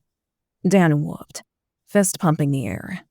Without delay, we raced back to the cell block to see shifters stumbling out of their cells, their cuffs no longer binding their inner animals. Howls of excitement flooded the hall as they jumped all over each other. I was as relieved as the next guy to be free, but there was no time to waste. I grabbed the shifter that worked for me by the scruff of his neck. "We aren't out of here yet," I warned him. "There are 6 guards in the back hall. They probably all have cuff keys. I need you to get them for me." He nodded dutifully and grabbed another shifter, taking off in the direction I'd pointed. The rest of the shifters stopped celebrating and stood at attention, sobering as they waited for instructions. I turned to Dan with a raised brow. "Do you know where the other supernaturals are being kept?" "They're all in this block, as well as the next block over, where they had me." He pointed down the hall in the opposite direction. "Good." I grabbed the shifter that was by the next cell. "Do you still have the keys?" I asked, my gaze firm. "Yes," he said, nodding and swallowing hard. "Go take the cuffs off the warlocks and others. I'll send help when they get back." The shifter nodded again, and several others took off with him to the next cell block to get the rest out of their cuffs. Everyone was going to need full access to their magic if we were going to make it out of here before it blew. "Where are the riders?" I asked Dan. "They're busy holding off the guards until we can get everyone out of their cuffs." I jogged down the hall and nearly ran into the shifters that were sent to get more keys. "Go on, meet up with the others and help get the warlocks out of their cuffs." We raced to the end of the other block and past the warlock who'd been bullying the shifters before I came in. He nodded as he got his cuffs removed. "What's the plan?" he asked. "The plan is to get the hell out of here without dying." I shrugged. I didn't even know what kind of plan Zeke had cooked up in that crazy head of his. But whatever it was working swell so far. "That's not much of a plan," remarked the wizard. "You're out of your cell in the cuffs, right?" I asked, hiking my brow at him. "Fair enough," he agreed. It was a taste of freedom, and that was more than we'd had mere minutes ago. I stopped next to Ash and Zeke as we came up on them. "Okay, liar. How are we doing this then?" "That was harsh," Zeke said, "but not untrue." "You can tell us the plan now, dipshit," Ash barked, his temper ever short. "Someone is going to have to blast the doors open, but we need Aurelia to get out of the medical unit before we can leave. We're sitting ducks right here. How long do you think we have before they call for backup or try to blow this place to smithereens early?" I asked, scrubbing a hand on my face. "Probably only a few minutes," Zeke admitted. Fuck. That's not exactly helpful, I sighed, keeping myself in check through sheer force of will. We're too close to fuck it up now. We can hold them off, the warlock said as he clapped me on the shoulder. Magic lit his other palm, answering his summons. I grinned. Damn, it felt good to have all our powers back. I scanned the group of men gathered around. We can do this. We could get out of here. I truly believed it now. But what were we going to do once we did? What was the state of the Syndicate when you left? I asked. Overcrowded, but fine. Why? Zeke answered. We'll need somewhere for everyone to go in the aftermath. That's what we've been doing this whole time. Gathering anyone who is outed as supernatural and giving them space at the building. We'll figure it out once we get there. Let's go then. I jogged off to the other end of the cell block to the heavy metal door locking us all in. Dan raced up with the badge in his hand and swiped it on the keypad. The alarm continued to blare in my oversensitive ears, and the panel on the door flashed red. Fuck, it's not working. Dan grunted with an immediate frown. Can you override it? I asked, turning to Zeke. He was the resident hacker, and I'd never seen a system he couldn't break into. He has to be able to do something. Zeke rushed to the panel on the door and typed a few codes, but shook his head. Shit, the overrides aren't working. Fuck. I slammed my hand on the door. We're so close. Can you get around it? What if we just blow the electronics inside like before? I asked Dan. I could try that, but I'm not sure if it'll open it or stay closed permanently. Dan leaned his forehead against the door, concentrating on channeling his power, then placed his palm on the scanner. Magic lit his hand in a green glow. There was a pop of electricity, and then nothing. The door didn't move so much as an inch. I shoved Dan out of the way in frustration and desperation and pushed the door, but it was too heavy for me to move on my own. Ash, Zeke, help me push this, I demanded. The two loyal riders and several others lined up on either side of me, and we pushed the door until our muscles strained with burning pain. It creaked and groaned beneath our weight and considerable force before finally sliding open. The supernaturals around us cheered as they flooded out of the main cell block to the front of the prison. Guards flooded the area with their electric batons at the ready, barking orders to one another, but no one listened. Their show of force descended in chaos and panic as shifters tore their clothes off and shifted like lightning. Wolves and bears tore into guards all around me, their inner animals rejoicing at being free for the first time in gods only knew how long. Blood sprayed across my face as I rushed to lend my strength to the fray. My wolf prowled in my head, wanting out. It had been too long since I gave in to my beast, but I had to hold back until we got the hell out of here. One of us has to maintain a clear head, for fuck's sake. The other shifters had no such thoughts. Letting their animals tear through the guards without mercy, they painted the prison red. I ducked just as a guard swung his baton at my head, punching him hard in the gut. All the air rushed from his lungs as he doubled over, unable to withstand the power I packed as a supernatural. I took the baton from him and clouted him over the head with it, knocking him out cold. Something slammed into my back. An arm circled my neck in a pathetic attempt at a chokehold. I lunged forward, throwing the guard over my shoulder, breaking his grip, and slammed the baton into his skull with more force than I'd intended. Gray, we're surrounded, Ash yelled over top of the chaos. He was covered in blood from head to toe. Most of it I was sure wasn't his. The shifters weren't taking prisoners, that was damn sure. They were getting their revenge. Shit. I spun around, ready to defend myself. 8 guards were circling the 2 of us. Ash glared at the one standing in front of the rest, apparently their leader. You want his death, brother. Ash clapped me on the shoulder and pointed at the man. And why is that? I asked with a grin. He put his hands on your mate. The grin slipped from my face, and I felt the blood inside my veins both simultaneously boil and freeze. He did what now? I'll make it slow and painful then, I threatened with dark glee as I took a menacing step toward him, twirling the baton I still had at my side. Yeah, that was me, Mutt. And once the High Counselor figures out how to control her, he's gonna give her to me to play with before he palms her off to Malcolm. The man's eyes glowed with undeniable lust for my mate. My wolf beat at the cage I had him locked in, trying valiantly to take control, to defend his mate's honor and tear this bastard a new asshole. I'm definitely gonna kill you now, I growled. With a flippant hand motion, the entire group descended on us at once. We were overwhelmed, and everyone else was in the middle of their own battles, literally fighting tooth and claw for their freedom. I snarled at the leader of the guards, my wolf howling behind my eyes as I let my hate rise. If something doesn't even up this playing field soon, we're royally screwed. Chapter 19. Aurelia.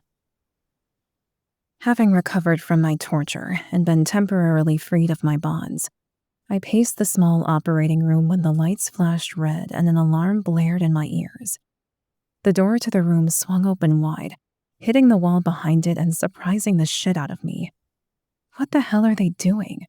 I whispered to myself as I took several tentative steps toward the door. Chaos reigned outside as people in white lab coats scattered like frantic ants. They raced for the doors I'd been brought through, muttering all the while about getting locked in with the animals if they didn't hurry. Of course they think we're animals. Do they want to see what kind of animals we really can be? My magic formed a ball in my hand and I threw it at a cabinet. It was immediately engulfed in flames. Several shrieks filled the room, and I rushed to the other tables I came across on the way, removing restraints from a man tied to a bed. He quickly got up, but he stumbled to the side haphazardly as if he were still weak or injured. I studied him, but I needed to help the others as fast as I could, before smoke filled the room and choked us all out. Go, I'll help, the man urged and steadied himself on the bed. Thank you. I nodded to the man, not knowing what type of supernatural he was, and raced to the other beds. Some were better off than others, but at least after a few moments they could walk on their own. Get to the main prison as soon as you can. There should be a rescue party nearby. I have something else I need to do. I spun back to the hall in which the room I'd been tortured in was, and rushed through the medical unit, searching for the serum he'd used on me. If I could find their supply and destroy it, they wouldn't be able to use it on others. I had no idea if it was the only batch or not, but it would hurt the council regardless. I glanced through the doors on both sides of the hallway, finding offices with computers. My magic swept through the room, frying every device in each office before moving on. Small pops of electricity followed in my wake as I destroyed the evidence of our being here and any test results they might have logged on us. Maybe I should have thought this through better. I'm gonna have to come back this way. I raced to the end of the hall and threw open the double doors using my magic. There was obviously a reason they didn't have that connected to the prison's evacuation system. I stepped inside the room and growled low in my throat. It was another lab, but there were people hooked up to tubes and machines that seemed to be keeping them alive. What the fuck do? I can't just leave them. Fuck! I shouted. What is it? A man's voice asked behind me. I spun, ready to throw magic until I recognized the man I'd helped earlier. I can't get them out of here. I don't even know if they're alive or which ones are capable of surviving being shifted. I shook my head in frustration and dismay. I was an ER doctor before they started rounding us up, said the man as he stepped forward. There were 2 beds with people strapped to them close by, and he got to work checking their vitals and muttered to himself. Neither of them has any brain activity. He frowned. I don't even know why they're keeping them alive. What the fuck? I asked, a pit forming in my stomach. Why would they keep them alive without brain function? It's sickening. The experiments they're doing here are vile. Maybe they want to be able to control something that doesn't have the free will to interfere or resist. That's fucking terrifying. I think I'd rather be dead for good than have my body used like I was some kind of walking zombie. I shivered. How could they do this to us? Their own people. Supernaturals just like them. Allowing the rage of injustice to fill me, I licked my lips and straightened my shoulders. They're gone. I'm gonna light this place up before the fire spread and trap us back here. The man took a step back with a nod. Just like me, I had no doubt he viewed what I was about to do as mercy. Magic flooded my system, and I prepared myself for what came next. I'm doing them a kindness. I unleashed my magic and it flew at the shelf on the wall. There were vials of electric blue liquid there that had to be the same as the serum Ronaldo injected me with. I could only hope that those were the only doses left, and that the computer files I destroyed weren't backed up somewhere else. The glass vials exploded into a noxious vapor that filled the air, and I coughed. "Get out of here," I warned. "You might not be strong enough to fight it." "What about you?" he asked, worried, his expression strained and torn by indecision. "I'll be fine. I've fought it off before more than once. Go." I waved at him to hurry. With one last unsure glance, he nodded and raced away. 3 more shelves were stocked with vials of the blue liquid, and I torched them all, along with a couple of computers that dotted the room. A single tear tracked down my cheek as the machines keeping hearts beating popped with electricity and died. Ronaldo and his council were monsters in the truest sense for testing on my people, and I would make them pay for it. I raced from the room as an explosion rattled the ground beneath my feet. Making my way to the next room, I found there were shelves upon shelves of the vile stuff. I let my magic go wild. Glass shattered and rained down on the floor as vapor hissed before being sucked up into the vents in the walls and ceiling. Shit. I hope that doesn't affect the others' escape. A ball of fire flew at me as several more combustible medical supplies exploded, one after another in a chain reaction. I hurled myself to the side just as the whole wall came down. With practiced ease, I rolled back to my feet and sprinted down the hall. I think that's enough destruction for one day. The fire should spread to the other rooms on its own. I don't need to add to the danger. What kind of chemicals were being stored in that room? That had been a bigger explosion than I was expecting.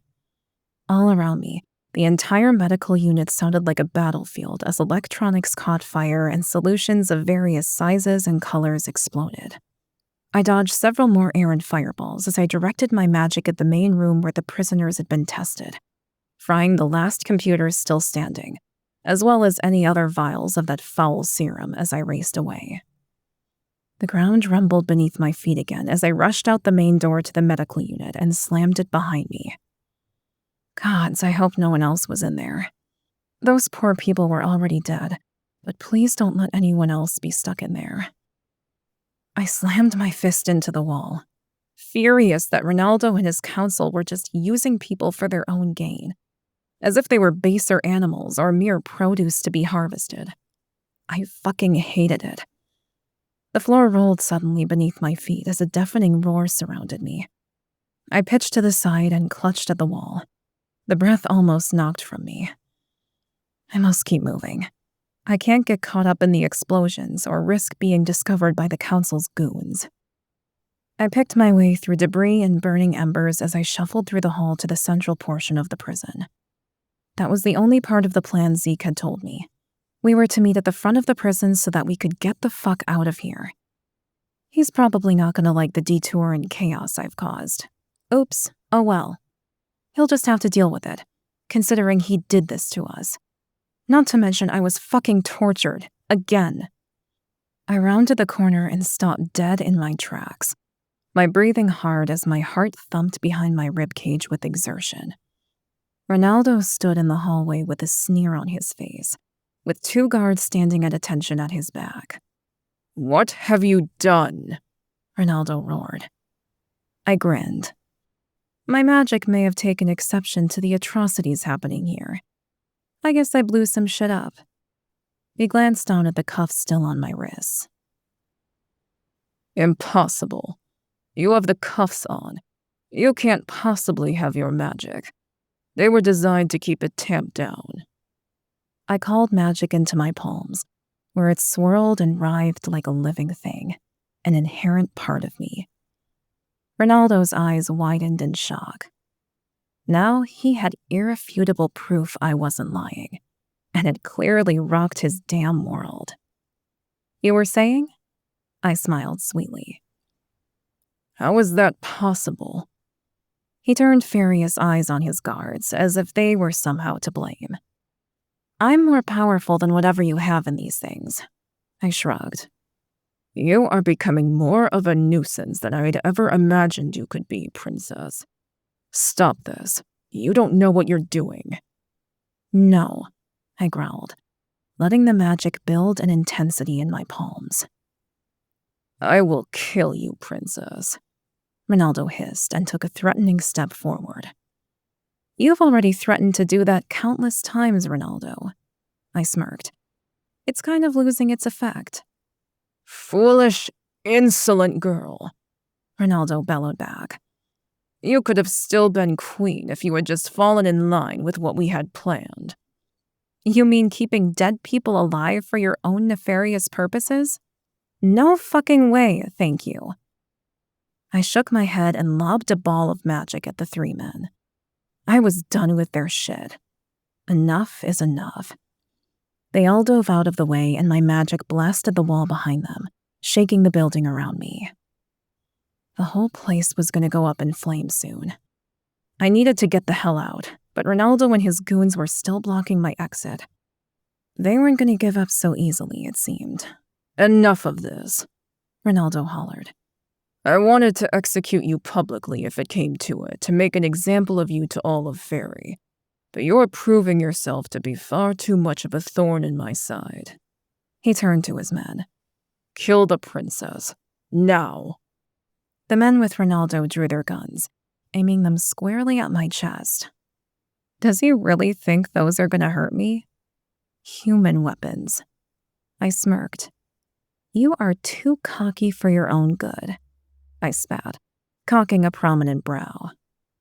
"No, Princess. You are. Do you think mind control is the only weapon I have been working on?" Ronaldo chuckled. "That would have been very short-sighted of me, wouldn't it?" What are you talking about? I asked, summoning more magic as we faced off against one another. 3 against 1. I worried my lip at his smug expression and the flames licking up the walls all around us. I needed to get out of here, preferably without bullet holes in my chest. "After we get rid of the supernaturals, the humans will clearly be next. I couldn't have them possessing better weapons than us."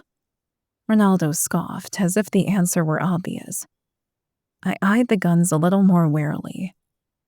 What the fuck was in them? I didn't want to find out if I could avoid it. You made bullets that will kill us? I gasped.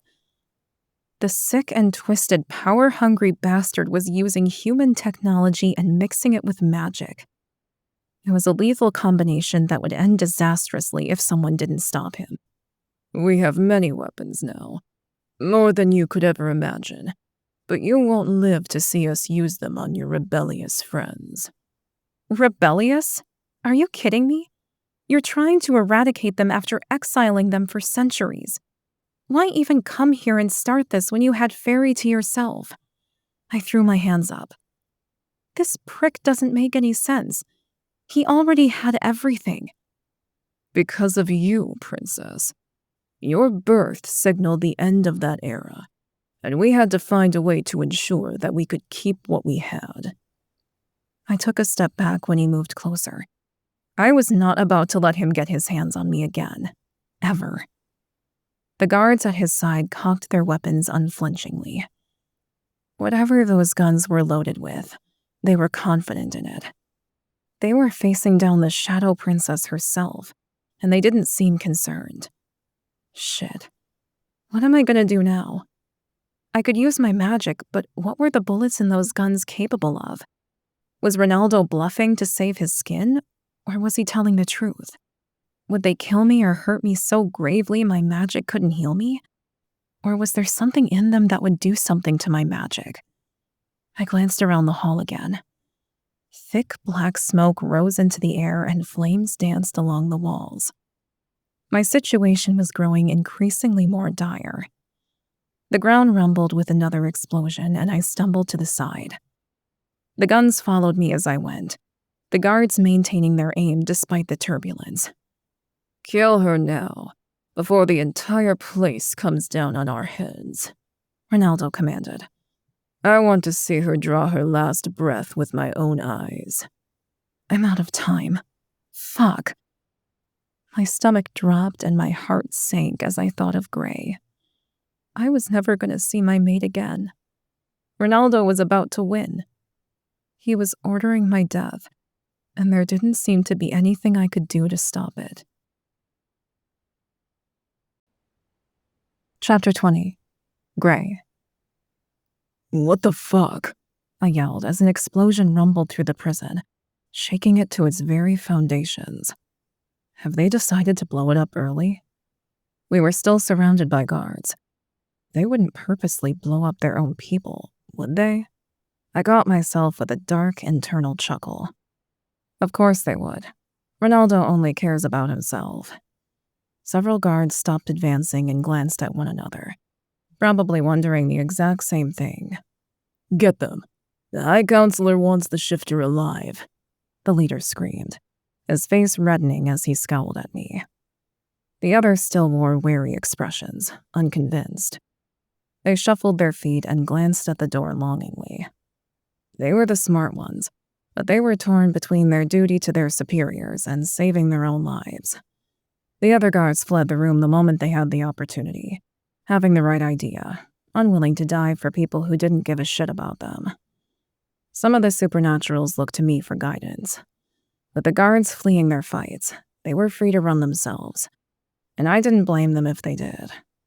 Go, I said, waving them off, taking the burden of duty and choice from their shoulders. I was still outnumbered with just Ash and myself up against 8 of these assholes, but I didn't want anyone dying for me. No, stay and finish this, the leader hollered at several men who stepped toward the door. Is blazing that jackass worth your life? I asked. This place is about to blow sky high, and you'll all be dust. The men all took a step back, except for the leader of the group. He stepped forward. You're all cowards, he roared. I'll be rewarded when I bring this mutt to the High Counselor. Wrong answer, I hissed with dark amusement. Why do the bad guys always say stupid shit like that? I asked, glancing at Ash. Honestly, it's ridiculous. I think it's in the evil villain rulebook. It says they must be morons. Ash rolled his shoulders back and cracked his knuckles. You're probably right, I smirked. Who are you calling a moron, mutt? At least I was smart enough to choose the winning side. The leader grinned. The men who had shown up with him were slowly backing away toward the door while his attention was firmly locked on me. They were definitely the smart ones. I would be getting the hell out of here the second I had my mate safely in my arms. You really think this is what winning looks like? I waved my hands at the chaos around us. The bloodshed, the fire, thick smoke, and crumbling buildings coming down around our ears. Ash chuckled. I mean, it does look like someone is winning, but it's not you.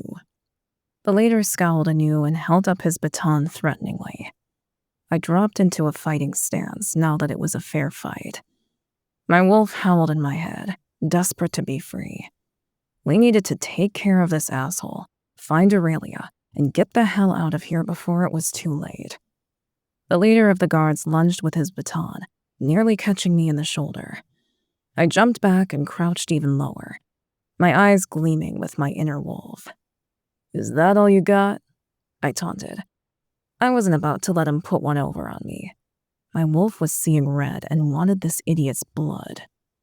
Magic grew in the man's palm as he lunged for me yet again. I dodged the ball of magic, and it hit the wall with an ominous crack.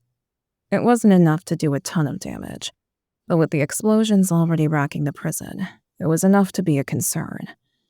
How much could the foundations take before they just gave way? "You're weak," I said.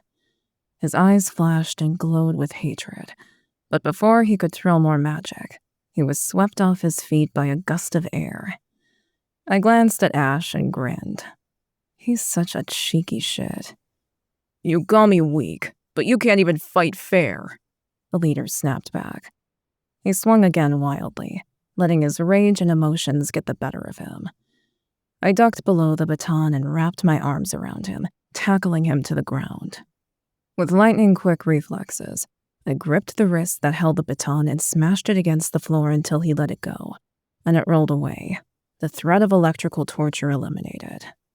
My hands shifted to claws as I wrapped them around his neck. They pierced the skin, blood gushing from him as he desperately tried to punch me in the kidney. I grunted in pain as he landed the blow, but refused to let go. This man had touched my mate and threatened to use her as a plaything. Unwelcome images of what he could do to her filtered into my mind, repulsing me to my core, but I shoved them aside. I was not going to stand for it. I'd promised many of the assholes in this place death, and his would be the first. The man's skin paled as he clutched at my clawed hands. His blood soaked my skin. I'd nicked his carotid artery, and he would bleed out within seconds. The last thing he saw was my face. I am his end. I am his death. The thought was exceedingly satisfying. "I told you that I would kill you for touching her," I snarled venomously as the light went out of his eyes. I retracted my claws, my human hands returned, and I sat back on my haunches. One down, but how many to go? I scanned the room for any others who I'd made that particular promise to, but didn't find them. The guards were fleeing for their lives from the explosion, and in their haste had left the doors wide open. A hand was thrust into my view, and I took it, letting Ash pull me up. "That was pretty gruesome. Have you looked around? This whole scenario is pretty fucking gruesome." I wiped my bloody hands on my pants without a second thought. The roar of another explosion met my ears, and I spun in a circle, looking over the area for my mate, but there was still no sight of her. Dan jogged up to me. "Come on, Gray. We've got to run." Dan tugged at my arm to get me moving. I resisted. "Where's Aurelia? I don't see her anywhere," I growled. My wolf paced in my mind as I searched every face for her, but came up empty. I turned to Zeke with a glare. His fucking plan looks like it's gonna leave me mateless. Dan tried again to nudge me to the door. "We have to go before more guards come. I'm sure they will. They're like an army of ants. They're blowing this place up early. There's no way. There are no more guards, and the ones that have fled aren't coming back." I shook my head. "That's not what this is," Dan argued. "They would have just blown it up in one massive explosion. We have to go before they realize that and come back to find the cause. Some of them have more balls than the others and are still loyal to Ronaldo." Dan ran a hand through his hair in frustration. My second in command was desperate to get me to safety, but it wasn't happening. Not yet. "I'm not leaving without my mate," I roared and brushed his hand off my shoulder. "Where is she likely to be?" "Medical unit," Zeke said without hesitation. "You guys get the hell out of here. Get everyone back safely to the Syndicate. I have to go after Aurelia," I barked, issuing what could be my final orders. I wouldn't have them all wait for me and die in the process. They needed to run, because even if Dan was right, and they didn't blow the place early, something was happening, and I had a sinking suspicion it was originating from the medical unit. I turned on my heel and ran through the hall, not caring one bit for my own safety. "I'm coming for you, Aurelia. Hold on." Ash jogged up beside me and kept glancing over his shoulder warily. "You got my back?" I asked without stopping. He nodded. I turned the corner to the medical unit, and flames licked up the walls in an uncontrolled inferno. The bright orange flames cast the whitewashed, normally sterile environment in an eerie, apocalyptic glow. What the hell happened here? Is my mate okay? Thick black smoke billowed through the hall, and a horrid chemical scent mixed with the oxygen-depleted air, causing a racking cough to tear through me. Fuck. Did she blow up the whole lab? Ash and soot covered the floor, and I kept to the middle of the long hall, acutely aware that the walls were burning, but otherwise I didn't care. I needed to find Aurelia and get us all out. I refused to live in a world without her. I wouldn't even entertain the idea. I would follow her in death as well as life, no matter the price. She'd become everything to me, and I refused to fail her now. I pushed through the main door that led to the unit and stopped in my tracks. Aurelia stood there, magic pooling in her palms as she faced off against Ronaldo and two guards who both had guns pointed at her chest. Flames grew ever closer to her by the second, and the haze of smoke thickened in the air. "Gray!" she called out, her gaze a mix of raw bravery and that of a woman stricken by the trial she was being forced to confront. I lost control of my inner wolf as he lunged forward violently, completely taking me off guard. He snarled at the men who turned wary eyes on me, momentarily distracted from their original target. Ronaldo took a step back, a touch more cautious. A flicker of fear was visible in his eyes now. "Kill the girl," he ordered, "and get me the wolf alive." The men cocked their guns, taking aim at my mate once more. Ash flicked his wrist, the hulking rider reacting instantly, sending a brutal gust of wind at them. The men stumbled to the side, thrown off balance.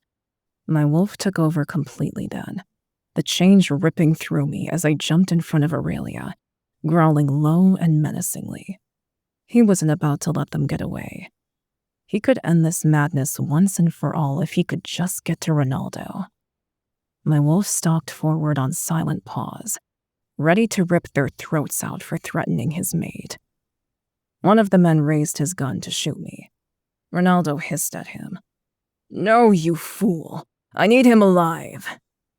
His plans for domination really were more important to him than anyone doing his dirty work. That much was blatantly apparent. It almost made me feel sorry for all the fools who were loyal to him. Almost. A heartbeat later, my wolf lunged at the man, taking his wrist between sharp teeth and sinking them into his arm. The man cried out as blood sprayed from his wrist. He dropped the gun on the floor, disarmed and helpless. I flicked it toward Ash with my paw. "Careful," Aurelia warned. "The bullets can kill us." "Shit," Ash cursed as he picked up the weapon and flicked the safety on. I shook my head from side to side, digging my fangs into the man's arm. My wolf craved more blood, more devastation for all that had befallen us and our mate.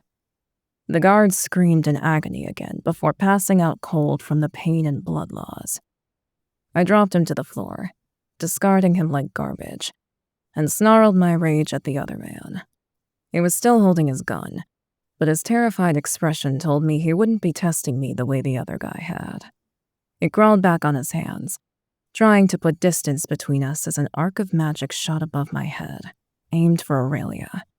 She ducked it easily and dove out of the way, sending her own blast of magic back at Ronaldo. My wolf howled a battle cry, the sound clawing its way up from my very soul before we jumped in front of Aurelia, desperate to protect her. Ash sent another turbulent gust of wind at Ronaldo.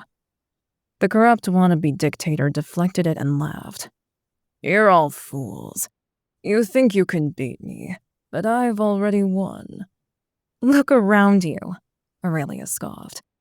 "Your prisoners are escaping, and your Frankenstein lab is going up in flames. You haven't won anything. Your plan has gone to shit." So she did blow up his lab. My mate is a badass. Frankenstein lab? Ash asked. They had people with no brain function hooked up to machines. I think he was trying to create some kind of magically controlled undead army or something. It was creepy as fuck. Aurelia shivered. I put the poor souls out of their misery rather than see him succeed. I nudged Aurelia with my hip and crouched down on the floor as I snarled at Ronaldo.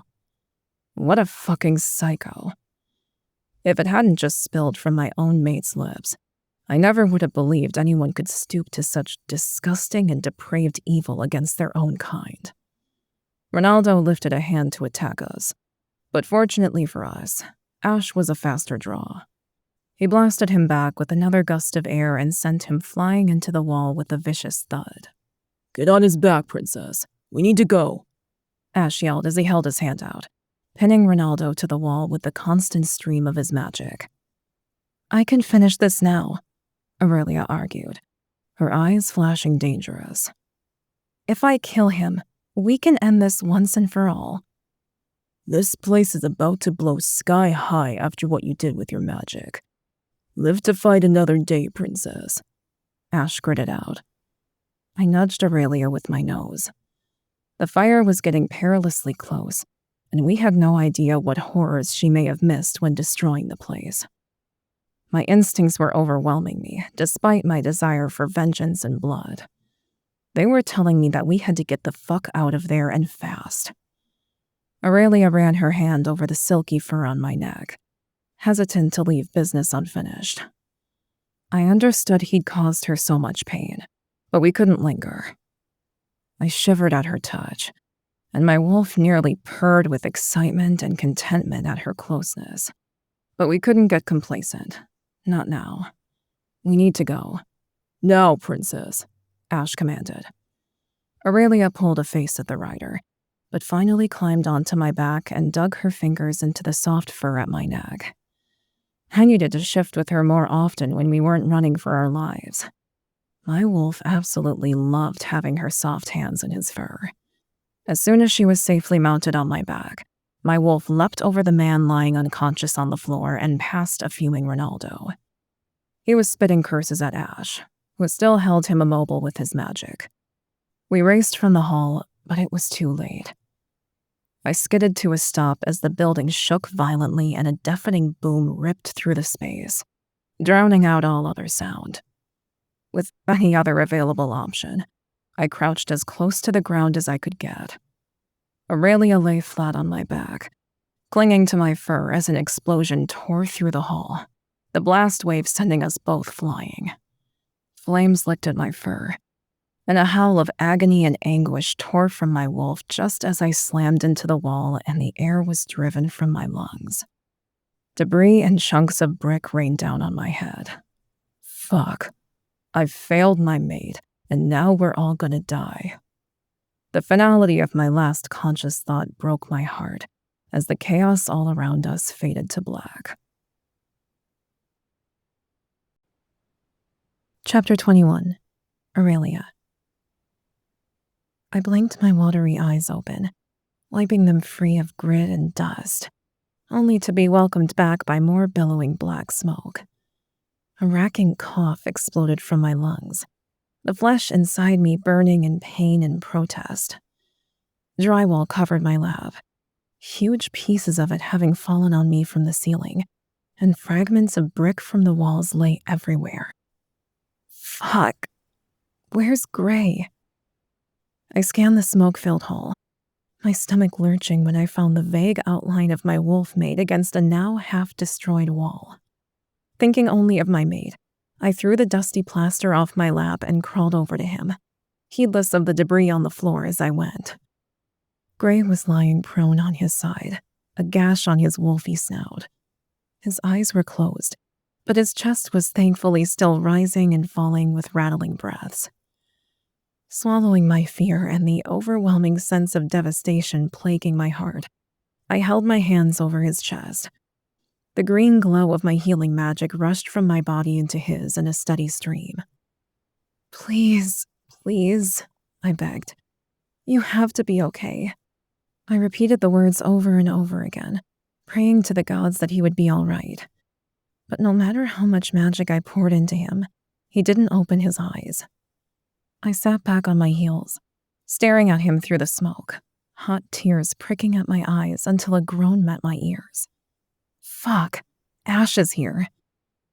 I threw my gaze over the room until I found him and rushed over, turning his big body. I almost couldn't move his bulk, but after a couple of attempts, I finally rolled him onto his back. He groaned again. "Are you okay? That explosion was horrific," I said, my brow crumpled with concern. Ash blinked up at me. He had a gash on his forehead, and a piece of debris was sticking out of his side. It looked incredibly painful. "I need a healer," he coughed. "I need to get that piece of wood out of your side so I can heal you." I shot him an apologetic smile, my heart hurting for him. This is gonna hurt like a bitch. It had to be fast before he lost even more blood. I counted down from 3 in my mind before yanking it out in the direction of its entry and tossing it aside. Without delay, I placed my hands over the wound, pouring my green healing magic into Ash. He seemed much better off than Gray. He was at least awake and coherent, but I didn't want to miss anything I might not be seeing. Asher patted my hand, his eyes becoming more focused now that the healing magic was washing through him and mending him from the inside out. "Where's Gray?" he asked, forcing his immense rider bulk to sit up. I pointed to the large black wolf that still lay in a heap and frowned. "He won't wake up. My magic doesn't seem to be enough. How are we going to get him out of here?" The knot in my stomach twisted as the heat of the flames around us grew more intense with every passing second. "Easy there, princess. It's gonna be okay. I'm stronger than I look." Ash winked at me, revealing that his rebellious and cheeky nature was still well intact. I rushed to Gray and felt for his pulse again. It was a little stronger, and his breaths weren't rattling the way they had been. It was a good sign, but I was still worried sick. His injuries were healed, but he wasn't waking up. It made no sense. "What's wrong with you, Gray? I wish you could tell me." "It'll be okay, princess. You'll make it through this." Asher clapped me on the shoulder in encouragement before bending at the knees and hefting Gray's great wolf body over his shoulder. "We really need to get out of here." I coughed and held my hand over my mouth and nose. The level of black smoke filling the shaken building was becoming critical. There wouldn't be much breathable air left soon. "You first. Gray would kill me if I didn't have your back, even if I was lugging his heavy ass at the time." "You don't have free hands. I do. I can watch all our backs," I argued. "You go ahead. I'll be right behind you." "Fine. But if you ever tell Gray I let you watch my back, we're gonna have a serious problem." He raised a brow at me. "I won't tell him. Go." I slapped his back, urging him to move it. He took off at a jog, a monster of a man considering he was running with my mate in his shifter form. I glanced behind me at the flames, my eyes searching the flickering, hungry fire. Was someone else back there? Could I dare hope that Ronaldo was burning in those flames? He was a slippery bastard, though, and my gut instincts told me it was likely he was still alive. Pushing that thought temporarily from my mind, I followed quickly behind the rider, making sure to keep an eye on our backs all the while. Walls crumbled around us as we ran. The fire was so terrifyingly close now that it licked at my skin as we ran. I winced, but the pain didn't last long as my natural healing abilities as a fae repaired the burns almost immediately. "Almost there," Asher shouted ahead of me. Relief flooded me as I coughed again. Having no other option if I wanted to continue to live, I heaved in a breath of chemicals and smoke. My poor lungs burned like they were on fire, and they very well could have been with all the foul and industrial-strength toxins in the air. Asher burst through the doors of the medical unit as another explosion nearly blew us off our feet. "Why the fuck are they still here?" Ash growled as he surveyed the scene before us. Shifted animals took on several fae guards in a brutal scrap. Fenric was loyally fighting by my father's side as just the two of them battled against 6 more men. "We all need to get out of here before it's too late," I wheezed. The air out here was much clearer than in the medical unit, and I took in several gulps of fresh air. More guards flooded the space surrounding the group. My magic pulsed beneath my skin, the shadows of my birthright writhing over my arms and hands in response. The guards swarmed my father and Fenric. "Aurelia!" Dan yelled, suddenly noticing me among the violence and bloodshed. "They found Aurelia. Retreat," he called. They were too late, though. The guards blocked the door, creating a physical barrier between us and freedom. Shifters snarled and bit at the men, attacking without mercy in their animal forms, as magic flew from the magic users in the room. It was absolute chaos. No one seemed to hear Dan call for retreat as they continued to fight for their lives, unaware of the dangers they faced. I took a step forward to warn them, to help in any way I could. These are my people. Ash grabbed my arm, keeping me behind him. "Ronaldo wants your head. He probably sent these guards in so they can kill you," Ash warned. "I'm not weak, Asher," I growled. "I can take care of myself. I'm stronger than I look," I added, reminding him of his own truth. "And Gray will have my head if something happens to you. Just stay behind me while I get you both out." "I can't promise you that." I shook my head. I had friends and family out there fighting for their lives, and if they needed me, I was going to help them no matter what Asher said. He knew that just as well as I did, if the frown on his face was anything to go by. "I know, Princess, but I had to say it to save my own skin." We hustled out into the mayhem and dodged guards left and right. Several of the bastards rushed us, presenting a united front. Even with Gray slung over his shoulder, Ash was able to use his elemental magic to gust air at them and throw them against the wall some 10 feet away. "Aurelia?" my father shouted, his eyes wide with relief as our gazes met. I watched in horror as someone came up behind him with an electrified baton. The man was grinning like an evil mastermind as he swung the baton at my father's head. I screamed, unleashing my magic, the only thought on my mind to protect my father. My shadows burst from my body in a swarm of darkness. Writhing around the room, it surged forward with a mind of its own. People froze in confusion, too stunned to get out of the way of the mass of black that was flooding the prison. "Run!" I yelled, my eyes wide as power surged through me, making me more alive than I'd ever felt. Would my shadows let the supernaturals go unscathed? Could they tell the difference between friend or foe?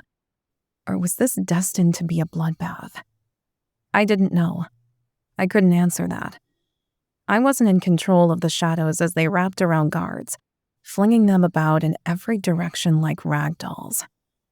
The shadows flowed and pulsed around the shifters, and I took the opportunity to race to my father as the guard who'd threatened his life was thrown into the wall with a loud and sickening thwack. "We need to move," I screamed, trying to make eye contact with my friends and allies. My shadows swirled through the space and finally became more placid and calmer, as the guards were all either pinned to the wall or lying in bloody heaps on the floor. "Princess, what did you do?" Fenric asked me with wide eyes. "I may have blown up their lab, and if we don't get out of here soon, that won't be the only thing on fire." I glanced around the room, then to the door. Innocent prisoners flooded from the room now that the guards were all taken out and the way seemed clear. Ash jogged up to my side with Zeke and Dan hot on his heels. "You were supposed to leave," Ash griped at the men. "Did you really expect us to just leave the boss behind?" Dan raised a brow. "Can we argue about this later?" I threw my hands up in frustration. Bricks fell down around us, and plaster and drywall crumbled, falling on my head as we ran for the door. I didn't even notice the guard at the entrance until the last moment. He stood directly in front of me, rage in his eyes as he slashed at me with the sword more reminiscent of Faery than the modern human world we were fleeing from. I reacted instinctively, bending my back like an acrobat or dancer. A breath of air whispered across my nose. That was how close it got to slicing through me. Fenric roared behind me, ever loyal to the royal family, and lunged at the guard. But my shadows were already taking care of the scumbag. They flung him back 10 feet into a solid brick wall, his head smacking against it. The crunch that followed the impact turned my stomach. Even with such a devastating injury, he wasn't dead, because he was Fae, but he was going to have some problems if he didn't get healed quickly enough. Arms wrapped around me from behind, catching me unawares. I turned sharply in the embrace to find myself face to face with my father. "You're okay," he whispered with relief. "No time for that, Dad. We need to get out of here before the whole place explodes." I grabbed his hand and tugged him along with me, glad to see the people I loved still alive. "You called me Dad." He swallowed hard, his eyes watering. "I told you, I remember now." I glanced around. Panic warred inside me as I scanned the doors. There were still far too many people inside. They need to run. "Aurelia, what happened to you?" Fenric asked, pointing at my side. I glanced down as I stepped outside into the cool night breeze and gasped as pain tore through me at the realization. There was something sticking out of my side. Blood oozed from the wound that wouldn't heal because of the foreign object piercing my skin. How did I miss that? I dropped to my knees, a blazing fire burning in my side, and moaned in pain, my breath hitching on a whimper. Someone caught me before I fell completely into the dirt, and strong hands cradled my body. "Where did that come from?" Fenric whispered as he touched the piece of splintered wood. I screamed, agony lancing through my side even with the soft brush of Fenric's gentle touch. "I didn't even feel it," I gasped. "I don't know." "We have to remove it, daughter," my father said. "I know. I just can't," I cried. Fenric held my arms pinned to my sides as he cradled me to his chest. "The faster we get it out, the faster you can heal, princess." I understood that logically, but the pain was making it impossible to see reason as I tried to pull away from him. I didn't want it to come out. It would hurt even more. What if my healing didn't help fast enough? Was this how Ash felt? "I'll heal you the second the piece is out." Fenric squeezed me tighter. He kept my arms trapped so I couldn't call my magic. "No," I said on a moan, my heart racing with panic and exhaustion. My father's face swam into view. "Yes, daughter. We need to get that wood out, and we need to get back to the Syndicate where it's safe for you to rest and recover." "Gray is still unconscious, princess," Fenric reminded me. "But I fear trying to sift you with the wood in your wound." "Aurelia," Ash growled from nearby, "I will hold your ass down. You just pulled a piece like that out of me without an argument. Now let them do it, or I will force you." "Fine," I croaked through a dry throat. Fuck. Gods help me. I braced myself against Fenric, turning my face away and burying it against his chest. Zeke stepped closer. "This'll be quick, princess. I promise." My vision dotted with white spots the moment Zeke moved into action. He gripped the piece of wood and didn't even count. My back arched and a scream tore from my lips as the wood was pulled out of my body. Blood gushed from the wound like an overflowing sink, soaking my pants and shirt through before healing magic flooded me. Even with Fenric's magic surging through me, my eyes rolled into the back of my head. Will his magic be enough? My last conscious thought left me trembling with uncertainty, before blackness engulfed my vision and I gave in, passing out. My time at the prison was done. Chapter 22. Gray. Pain lanced through my body as I shifted back to my human form. What the hell happened? Blinking my eyes open, A sterile white room greeted me. Where am I? Did Ronaldo catch us? I panicked when I realized something was holding my arm down. I turned to find Aurelia's golden head on my shoulder, sleeping away peacefully. Thank the gods she was there and safe. Memories of what happened cleared as I continued to blink away the confusion. The last thing I remembered was the explosion and debris falling on me. How did I get here? I ran my fingers through her hair, committing her to memory all over again. I felt like we'd been apart for a lifetime. She groaned in her sleep, shifting her body closer to mine instinctively. She was so fucking beautiful, it hurt to look at her sometimes. There would never be a day when I wouldn't be grateful and in awe of the fact she was mine. Licking my lips, I sent my awareness through my body, from my head and right down to my toes, checking for injuries or anything out of the ordinary. But now that all the pain seemed to be gone, my body felt amazing. Better than it had in days, weeks, months even. "Gray?" Aurelia asked, blinking her eyes open. "Hello, mate." I grinned, kissing her forehead. "You're okay?" she asked, searching my eyes, her heart so painfully obvious behind her concerned gaze that it made my soul ache. "I'm better than okay now that I have you back in my arms. I thought you were dead, beautiful." I reached out and pulled her body flush with mine in the bed. "I couldn't get you to wake up," she explained, her voice hitching momentarily. "I healed you, but you were still unconscious throughout our escape." She buried her face in the crook of my neck, shamelessly nuzzling and inhaling my scent. "I'm fine, my love," I promised as I kissed her temple. She squeezed me tighter, unwilling to let go. My wolf howled in my head. I needed to reconnect with my mate. It had been way too long since we were together.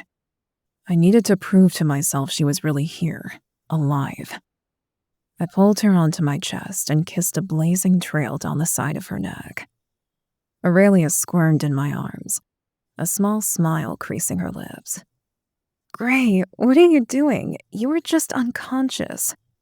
"Need you," I growled. I couldn't get any more words than that out between kisses. My wolf was riding my ass to get closer to her and reconnect on a primal level. The only level he understood. He was all instinct, and that was all that mattered to him. "I don't think this is a good idea," she moaned, but her hands fisted in my shirt, pulling me closer. I chuckled before flipping us over, so she was on her back. I pinned her to the bed beneath me and stared into her striking eyes. "I thought you were dead." I gripped her chin between two fingers, my brow creased with a sense of intensity that overwhelmed my mind and flesh. "I'm right here, Gray," she soothed as she ran her hands up my chest and around my neck and through my hair. She pulled my head down to meet her lips in a claiming kiss. I groaned and my cock hardened against her thigh. This woman was my everything. The simple act of just pulling me into a kiss could make me hard as stone for her. I had never felt anything like what I felt for her with anyone else. Her tongue teased my lips, her gaze inviting me to commit to what I'd started. Chapter 23. Aurelia. I squirmed in Gray's arms and sighed. We were finally back together, and I couldn't help but smile at the sheer sense of relief and happiness it brought me. But despite being reunited with my fated mate, I was acutely aware we still had work to do. I couldn't just lay around when I knew chaos was reigning beyond the safety of the Syndicate. "Gray, we need to go," I groaned into his chest. "Not yet, beautiful. You're naked in my arms. I need more time." His strong, familiar arms tightened around my body, holding me close. I grimaced. "Gray, Ronaldo got away, and somehow Malcolm is controlling the human government.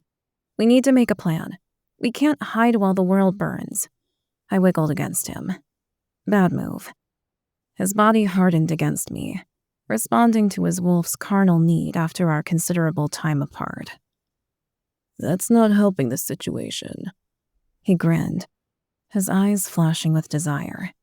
Gray, come on, seriously.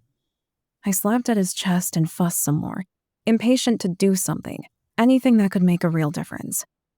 Finally, he let me up, and I raced to the bathroom to prepare for the day. I was excited to see the rest of my friends who'd been imprisoned. I'd seen some of them as we'd narrowly escaped with our lives, but hadn't been able to talk to anyone. Arms wrapped around me. I turned the shower on and glanced back over my shoulder. None of that, Gray. Not now. We really need to call a meeting. Fine, he said, clearly disappointed, but took it in stride as he stalked from the bathroom. I hurried through my shower and got quickly dressed. Gray was waiting in the bedroom for me, fully dressed in one of his crisp suits. He looked absolutely delicious, and he was all mine. I strutted up to him and went up on my toes for a kiss. Gray leaned down, brushing his lips against mine. If you want us to leave this room and get on with it, I suggest you not look so damn sexy when asking for a kiss. Fine, I pouted, showing him that I wanted him just as much as he wanted me, even if I was eager to get the ball rolling on our next plan of action. I smiled and turned to leave. Gray gripped my hand and pulled me back into the circle of his arms, grinning as he led me from the room. When we got into the hallway, worried faces looked at us with relief. Aurelia, my father breathed. Dad, I said, smiling.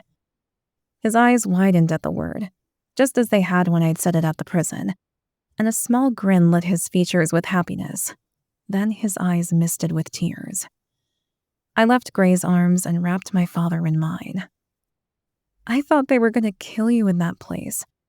I sniffed, a fresh mist of tears pricking at my own eyes. Me? No, dear daughter. I'm stronger than that. He chuckled and squeezed me closer, patting me on the back all the while. Gray's hand was still lingering around my waist, preventing me from going far. It flexed against my hip, like he was unwilling to let me go. I understood what he was feeling, not wanting to let him go either. What would I have done if I thought he was dead? I couldn't say that I wouldn't be behaving the exact same way. We need to call a meeting, I said, directing my announcement to everyone gathered. We need to figure out a way to stop Ronaldo once and for all. He was in the medical unit with us, right? Gray asked, frowning. He was, but I doubt he was killed in the blast. We couldn't get that lucky. It would be too much to ask. I rolled my neck back on my shoulders, trying to relieve the tension there. I do wish he had died in that explosion.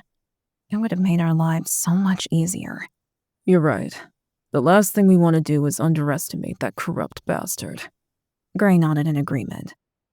He pulled me along behind him to the office that had been my home for the last few weeks. He sat in his office chair and pulled me down onto his lap. Gray, I said, wiggling to stand. Gray's hands tightened around my waist. He wasn't going to let me up, and if I kept wiggling, there would soon be a bigger problem on his mind. Stop, mate. Let me hold you. He pressed a lingering, soft kiss to my neck. Okay. I sighed and leaned my back against his chest, submitting to his need to simply hold me, to be comforted after all the trauma we'd been through. His arms were like possessive but loving bands of steel around me, so it really didn't matter if I agreed or not. He was in control. His alpha nature had risen to the forefront in a big way since he thought he'd lost me. Dan stepped into the office, cleared his throat, and turned the volume up on the TV. The explosion was caught on camera, along with the flood of inmates leaving the scene, and magic swirled on the screen. I saw my own image there and grimaced. Damn it. Supernaturals that were deemed too dangerous to remain within the community at large caused an explosion at the maximum security prison outside of Dallas yesterday, said a reporter on the scene. The president is about to make a statement regarding the breach shortly. Where do they get video footage? I asked, straightening in Gray's lap, my breathing slowing as I consciously forced myself to remain calm. I'm sure they had surveillance cameras all over the prison. They probably took it from there. Gray rested his chin on my shoulder, seemingly not perturbed in the least. I stared at the screen as the building burned and people fled. The words at the bottom of the screen caught my attention. Many dangerous supernaturals at large in Dallas after grisly prison break. Death toll is currently unknown. Dangerous, I scoffed in disgust. We didn't become dangerous until they made us that way. It's their fault people died. We were just trying to survive and protect our loved ones. I know, love, but they don't see it that way. Gray kissed the other side of my neck, as if the touch of his lips could ease my growing anxiety. It would be really nice if they could, but until this is all sorted out, I won't feel at ease ever again. They can't see past their own fear, my dad said, watching the screen from the doorway. So how do we stop this witch hunt? I asked, casting my gaze between our allies, family, and friends. Everyone grimaced and then shrugged. No one knew what to do. It was going to be up to me, ultimately. The burden of this mess, given I was the princess of the prophecy, was mine to figure out. I glanced down at the desk. The gold book was still sitting right where I'd left it when we went on the mission to rescue the supernaturals in prison. Can the book help me with the humans as well as the council? It can't hurt to try. I don't know, but we'll figure something out. We always do. Gray squeezed my hip. Shh. Dan waved a hand at the TV. The president stood in front of the podium to address the nation once more. I sat forward, hoping that he wouldn't incite more violence against us. But I wasn't hopeful when I glanced behind him and found Malcolm standing there. My fellow Americans, it has come to our attention that a tragedy struck just yesterday outside of Dallas. The National Guard has been mobilized to remedy this situation. The dangerous supernaturals who committed this egregious act against humanity will be swiftly brought to justice. That is so much bullshit. What was a crime was the horrible things they were doing to the people inside that place. I snapped, my temper fraying. Gray shuddered beneath me. Had he been subjected to the same treatment in that hellhole I was? I glanced at him over my shoulder with concern and empathy. He shook his head, his eyes haunted. He obviously didn't want to relive his experience or talk about it right now. I am calling for anyone with information on the whereabouts of the rogue supernaturals to come forward so they can be tried for their crimes. A singled-out picture of my face flashed on the screen, and I gasped. What the hell? My hands tightened into white-knuckled fists on the desk. This is the mastermind behind the prison break, said the president. And she is considered extremely dangerous. Do not approach her. If you see her, call the police immediately. There is a reward for information that leads to her arrest. And that was my plan. Zeke grumbled under his breath. He'd planned to have me targeted and specifically arrested? Ugh. And it almost got us all killed. I glared at him. Seems like the plan didn't go quite the way you imagined it. And now Aurelia is public enemy number 1. Gray tilted his head back and squeezed his eyes shut. Fuck me. Did you see Malcolm behind the president again? I asked, changing the subject. There was no point dwelling on Zeke's cock-up. He'd gotten us in, and Dan's contacts had gotten us out. That's all that mattered, and it was in the past. What mattered was what we did moving forward, now. Yeah, Zeke sighed, obviously quietly relieved I wasn't boxing his ears in for getting my image to the human media and putting a giant nationwide target on my back. There has to be a way to stop all this. Wait, Malcolm? Gray asked, doing a double take. We think he's controlling the president. But before we got into the prison, we weren't exactly sure how. Now we know that they've been testing a mind control serum. They've probably been using it on all the world leaders. But for how long? Zeke tapped away at his keyboard, the resident hacker jumping into action. We're safe here for now, though, as long as they don't know where we are. We just need to bide our time and figure out a way to get to Malcolm. Malcolm is mine, Gray said, growling. It's not just about me anymore, Gray. It's about all supernaturals. He needs to be taken out by any means necessary. I shook my head. I appreciated how protective my mate was, and I loved that the growly, possessive alpha wanted to kill anyone who dared to hurt me. But I'm not a damsel in distress. I was destined to stop this mess, and come hell or high water, I would. But I would need help. Gray needed to understand that if someone else had the opportunity to take Malcolm out, they had to take it. This wasn't a mere revenge fantasy. Too much was at stake. We may never get another shot.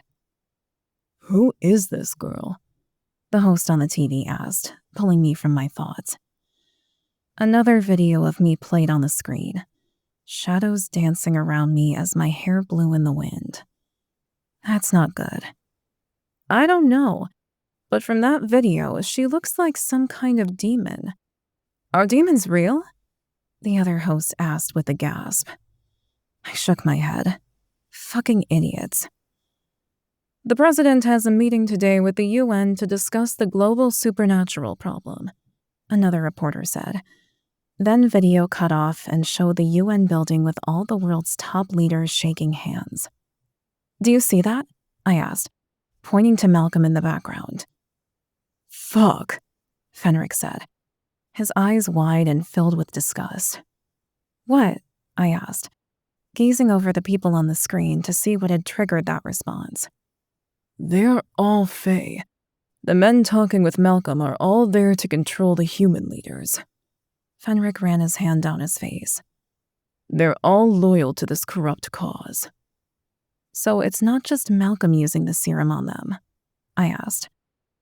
That would make things exceedingly more difficult on our part. How could we free all the world leaders if there were multiple Fae controlling them?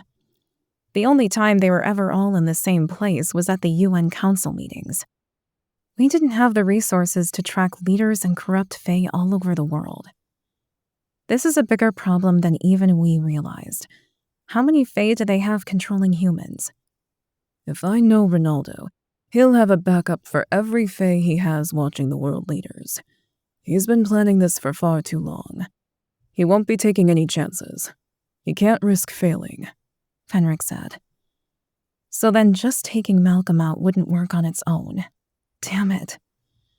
I slumped back into Gray's chest. The magnitude of our predicament felt crushing. Gray rubbed his thumb in soothing circles over my hip. We'll figure this out, beautiful. We don't have any other choice. We'll find a way. I know, but I can't just sit here doing nothing. The world's leaders are about to hold a meeting to decide the fate of all supernaturals, and there's nothing we can do about it. What if they decide to wipe us all out? They probably will try to do just that, but they won't succeed, said Gray confidently. How can you be so sure? I asked, my heart thumping in my chest with frustration.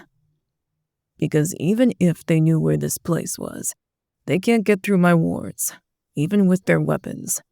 Gray shuffled, adjusting in his seat beneath me. Ronaldo could, though. He's been developing more than just a mind control serum. The guns that they had pointed at me were Fae-made, combining human tech and magic. For all we know, they could already have something that can blast right through magical wards. How is that even possible? Gray asked. Metal and magic don't mix. Are you sure they were magic? Ronaldo was so smug. He was telling me all about how those weapons were strong enough to kill me. I'm not sure how he pulled it off, but there was no iron that I could sense in them. They were imbued with magic somehow. Either way, they have no idea where we are. If they did, they would be here instead of calling for blood with their human puppet. Right, so we don't have to worry about that just yet. Though I think it's best we all remain cautious and vigilant. I turned to Dan. Is the site-wide lockdown still in effect? Yes, no one leaves. We aren't even sending extraction teams out anymore because it's too risky. We've saved who we can. Anyone else still left out there is gonna have to hide or protect themselves, unfortunately. Dan crossed his arms over his chest with a grimace. We were almost at capacity before the prison break, so we probably have even less room now, I said, my gut sinking. What if there were still other innocents out there that we could help? What if more supernaturals were put in the position of being annihilated because we weren't able to provide our assistance? What if people died just so we could remain safe? I wasn't sure I could live with myself if I knew people had perished like that. They're my people, after all. Why should I be protected simply because I was born to royalty? Hey, Gray soothed, sensing the thoughts that were plaguing me.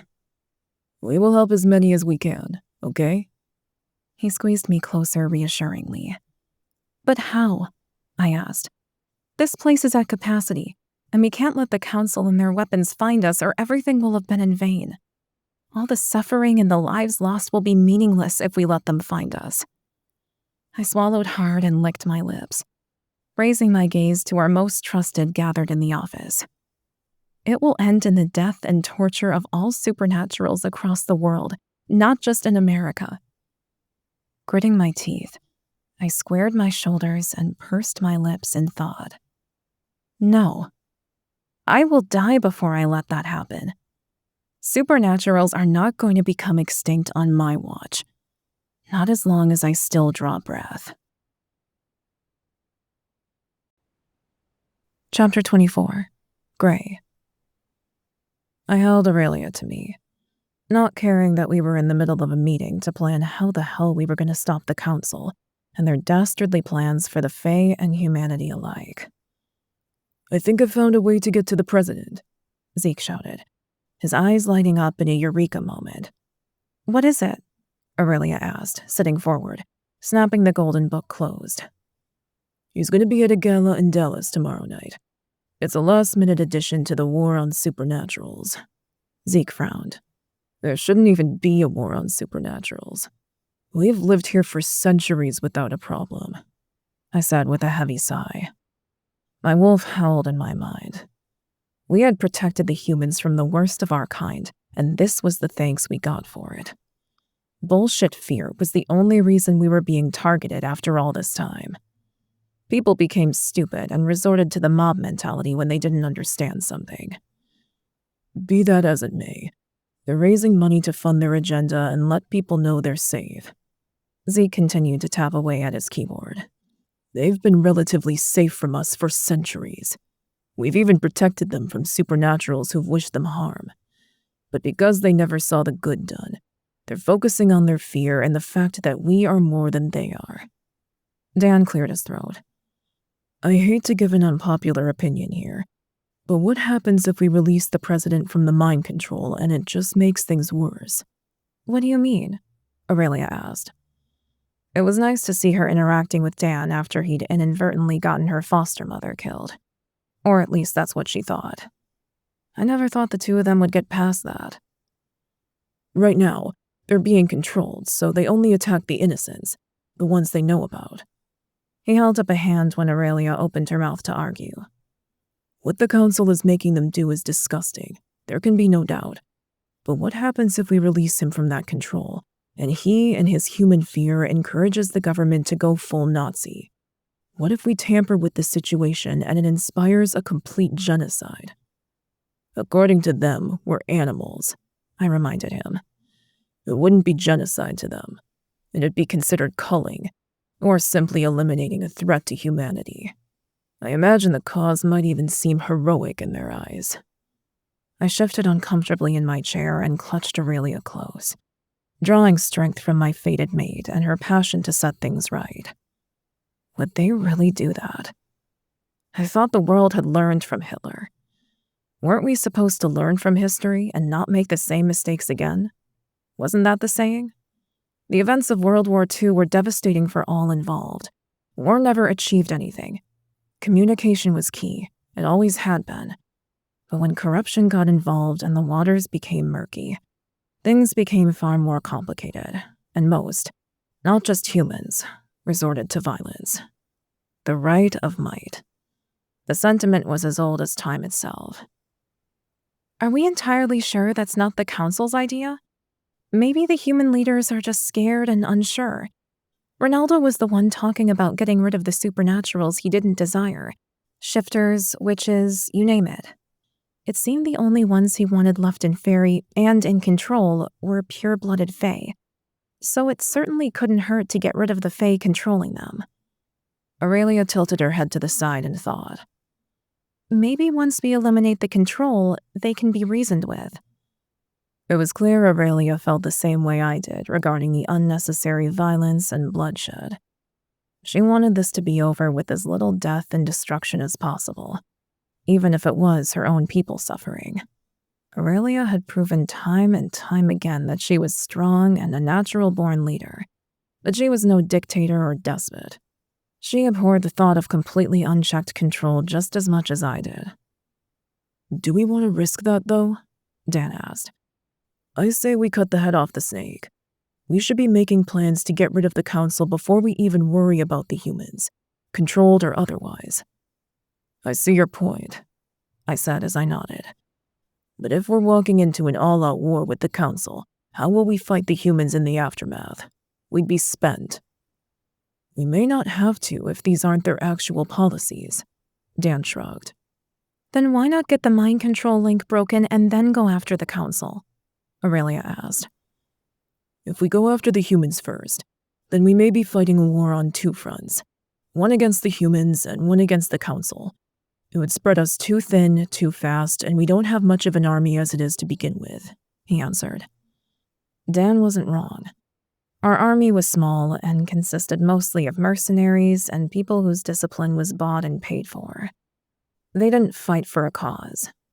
The people who worked for me at least were highly trained and personally loyal to me, but there weren't a lot of them.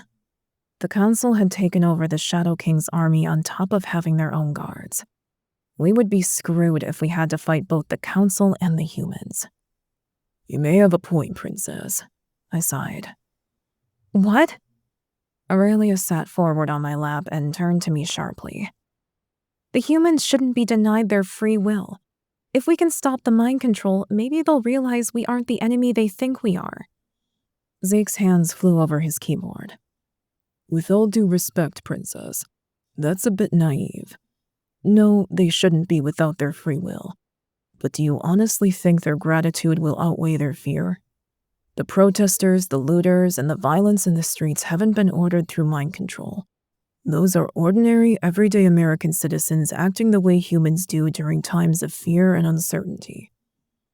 Aurelia deflated instantly, her shoulders slumping as she saw the wisdom of the writer's words. "You're right," she sighed. I glared at Zeke over my mate's shoulder for upsetting her. She didn't deserve the naive comment. She had shown time and time again she was stronger than anyone gave her due credit for, and she was going to be the one to save us all. The pressure of that knowledge weighed heavily on her, I knew firsthand. And more than anything, I wished I could take that burden from her, but it wasn't mine to bear. It killed me. "I agree the fear will still make the human government take action against the threat, namely us. Even if the president doesn't agree that we're a danger, he will be pressed to act against us no matter what because of the council's actions." Aurelia moved to stand. My arms tightened around her, unwilling to let her go. "I don't care if they come for us. We shouldn't let them continue to be controlled. It's sickening. We're better than that." "You're too good for supernaturals, love." I kissed her cheek. "They made us their enemies, remember that.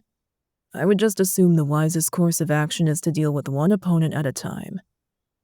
"So we're imprisoning them the way they are doing to us? How is that right?" She crossed her arms over her chest and sat stiffly on my lap, since I refused to let her move. My wolf was being a possessive fucker. He didn't like the idea of my mate moving to anyone else in the room, despite knowing they were no threat to our claim on her. "Not at all. We're only holding off on helping them until we neutralize the bigger threat, love. They will get their free will back, I promise you that. But I don't think it's wise to do it yet." Ash took a step forward. "With all due respect, Gray, I agree with the princess. They may only be acting in a way the Council wants them to, and may actually be an asset in the war against the Council. The humans could potentially be our allies. We could show them that most of us are here in peace. Aurelia glanced over her shoulder at me with a glare. She agreed with him, clearly. But what would happen if they were even more aggressive in their need to get rid of us or test us further? It could become 10 times worse. I sat back and thought about Zeke's statement.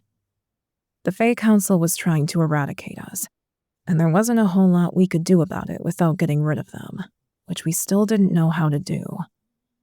Maybe it's best we get rid of Malcolm's mind control and then see where the chips fall with the humans. It stretches our resources thin, but it doesn't spill blood. Not yet, anyway. Okay, I said, having made up my mind. I think we should take the chance and do everything in our power to stop the mind control of the president. The American government could be an asset. And honestly, my kind-hearted mate is right. No one should have their free will stripped from them. The sooner we right that wrong, the better. Aurelia turned to me with wide eyes and smiled, obviously taken aback by my turnaround. My wolf preened at the thought that she was no longer mad at us. Now that that's settled, let's get that information on where the president will be tomorrow. Aurelia clapped her hands, rearing for action. She really was the best of us, despite the burden fate had rested on her shoulders. No matter how long I held her, kissed her lips, or claimed her body, I still couldn't believe this woman was mine. He'll be at a fancy restaurant downtown campaigning for the arrest of all supernaturals and calling for more regulations. That's what the gala is raising money for, Zeke growled. They are literally raising money to have us turned into lab rats. No doubt so they can study us to make superhuman soldiers. I shook my head. It was disgusting. How could they do this to people who had never harmed them? We lived among them and protected them.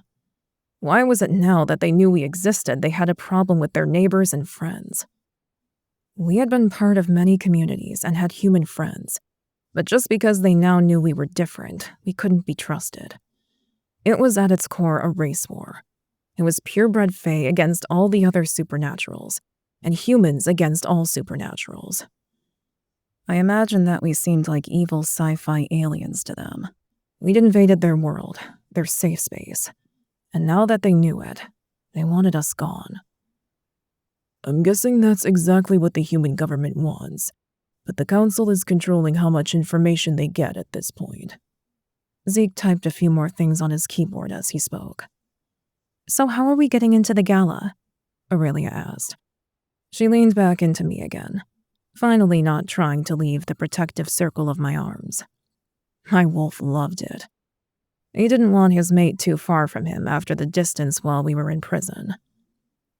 I've already hacked the guest list and gotten all of us invites under fake names. There's only one problem, said Zeke, glancing around at all of us. What is it? I asked, pulling Aurelia back. Aurelia is public enemy number 1, he reminded us as he raised an eyebrow at her. Shit, she groaned and leaned her head all the way back on my shoulder to stare forlornly at the ceiling. What are we gonna do? I asked. The Shadow Queen walked into the office with a glint in her eyes. I have a talent that may be able to help with that, she said with a knowing smirk. Mother, you can help? Aurelia perked up, giving her full attention. I can pull off exceptional glamours, even better than what you do for your own wings, sweetheart. She glanced pointedly at Aurelia's glamoured wings, which were nowhere to be seen. She still hadn't learned to use them effectively, but then she was taught to hide them from the world at a young age for her own protection, so I couldn't blame her for that. She needs to learn, though. We would have to make it a priority after the war. She needed to be stronger than even she knew she could be to be the queen. She was already the strongest woman I'd ever met after the things she'd endured, but Faery needed her operating at 100%. Can you change all of our appearances? I asked. That would prove extremely useful and help us get into the gala. And if we can get to Malcolm, we can kill him, eliminating the mind control on the president. I can only do 5 at a time, she admitted. It takes an exceeding amount of power. I've tried more in the past, but it ended badly. So choose your top 5, the Queen suggested as she eyed us all. Well, obviously I'm going, Aurelia said, brooking no argument. I growled, scooping her up in my arms and stomping through the office into the hall beyond so that we could have a modicum of privacy. Aurelia, please don't do this. They want you dead more than anyone. I can't risk losing you. I cupped her cheeks and backed her up against the wall, my eyes searching hers. I have to, Gray. I can't let this happen. Malcolm, Ronaldo, and the council need to be stopped. She shook her head at my pleas and tried to pull away. I wouldn't let her go, though. I couldn't. She was mine. I couldn't handle it if something terrible happened to her. My wolf would go rabid. He would lose his shit, and we would have to be put down if anything happened to her. I would never be the same. But you don't, I argued back. You could stay here, safe, until the actual war comes to pass. You're the one destined to end this madness.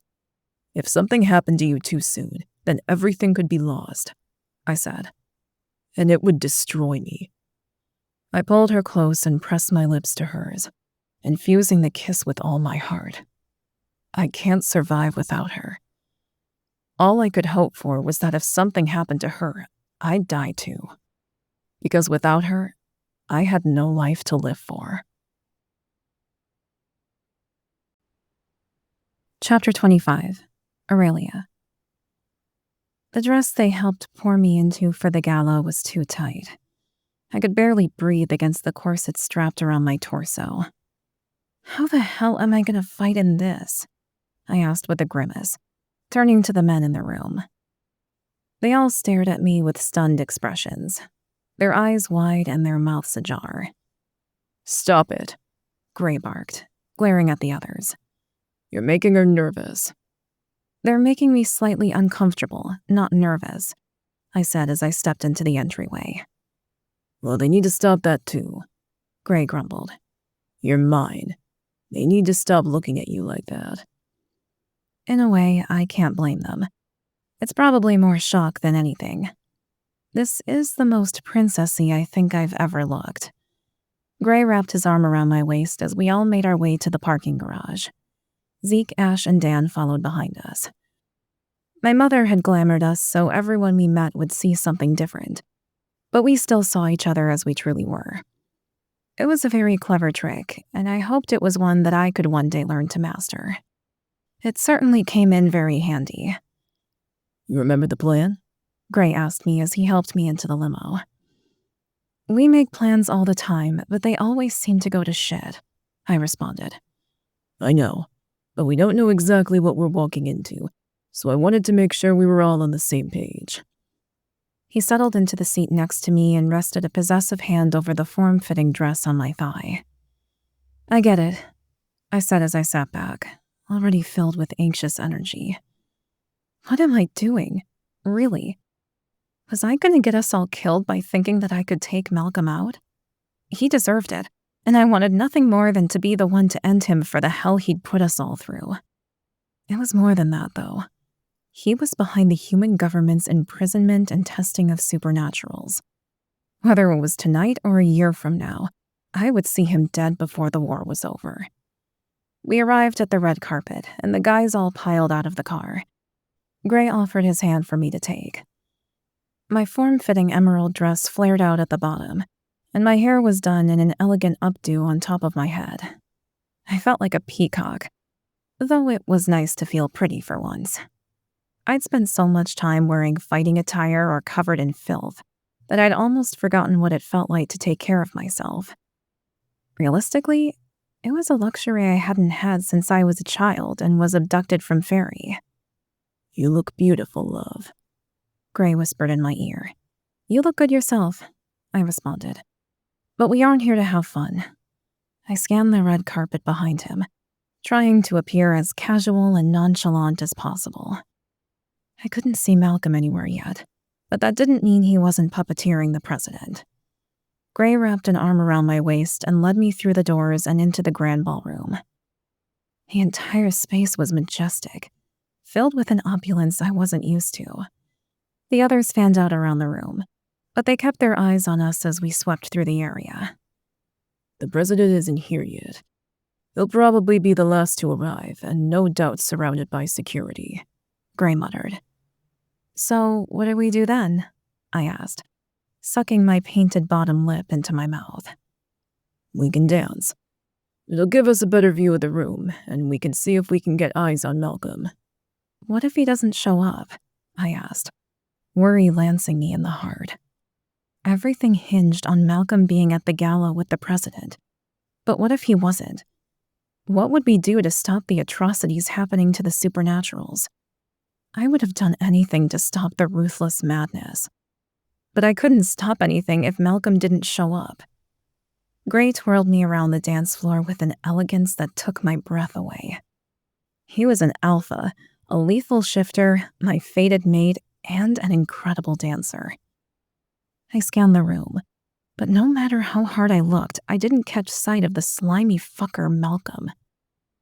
Just then, the main doors to the ballroom opened, and a flood of men in black suits surrounded someone in the middle. The president had finally arrived, his wife on his arm in a flowing royal blue gown. She looked elegant and sophisticated. Too bad her husband might be a world-class asshole.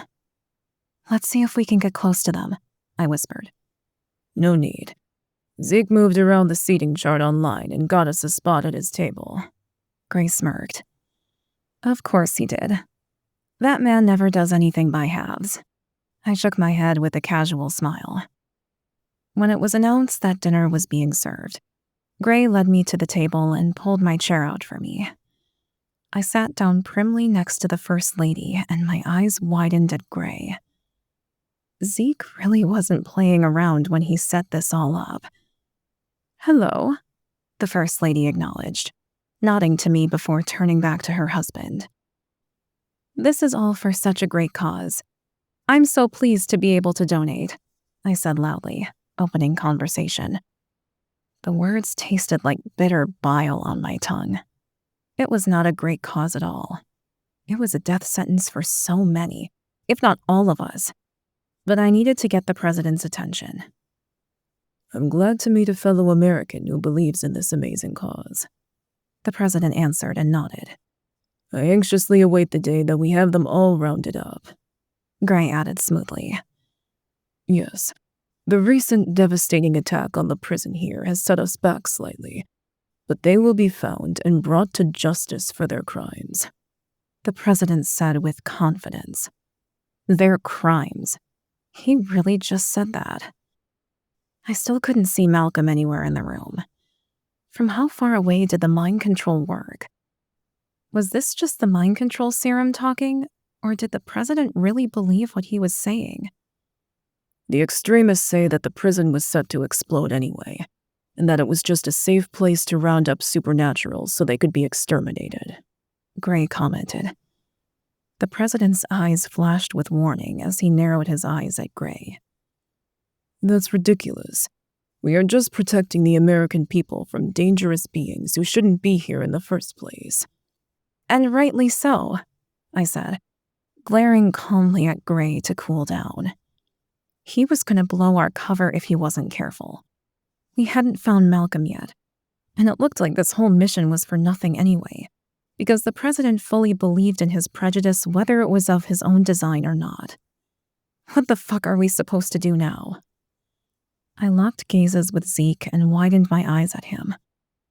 The president caught on surprisingly fast and glanced between me and Zeke. My stomach lurched.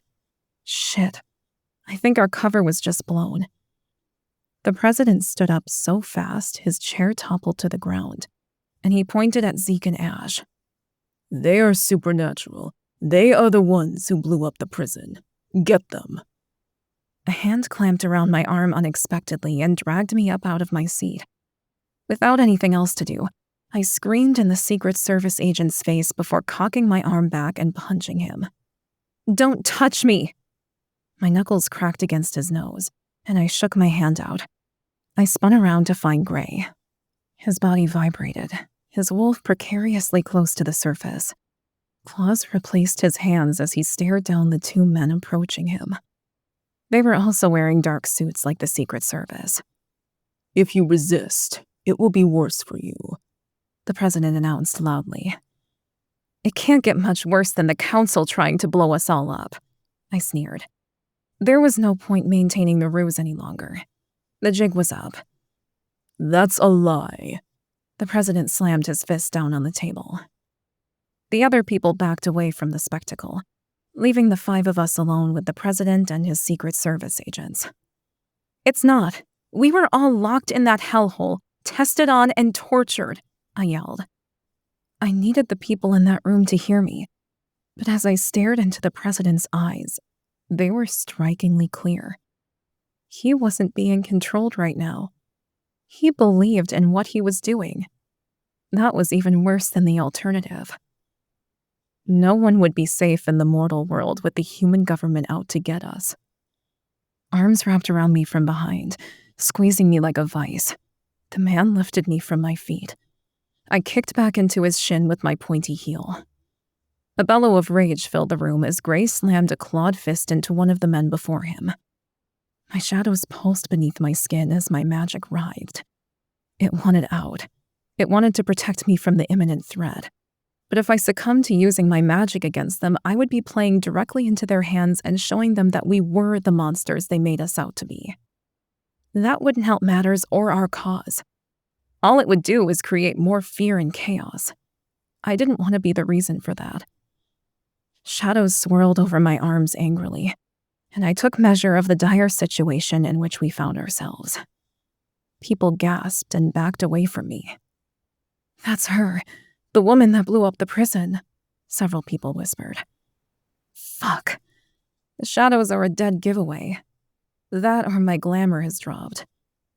"Get her," the president roared. Suddenly, Zeke was in front of me, protecting me with the mass of his immense rider body. I hadn't even seen him move. "What are you doing?" I hissed at his back. "You have to be protected," he grunted as magic filled his palms. "Zeke, no, we can't use magic against them or we're exactly what they think we are," I warned. "We're protecting ourselves. That's all we've ever done. It's why we hid for centuries among them. I'm not letting them take you to Ronaldo."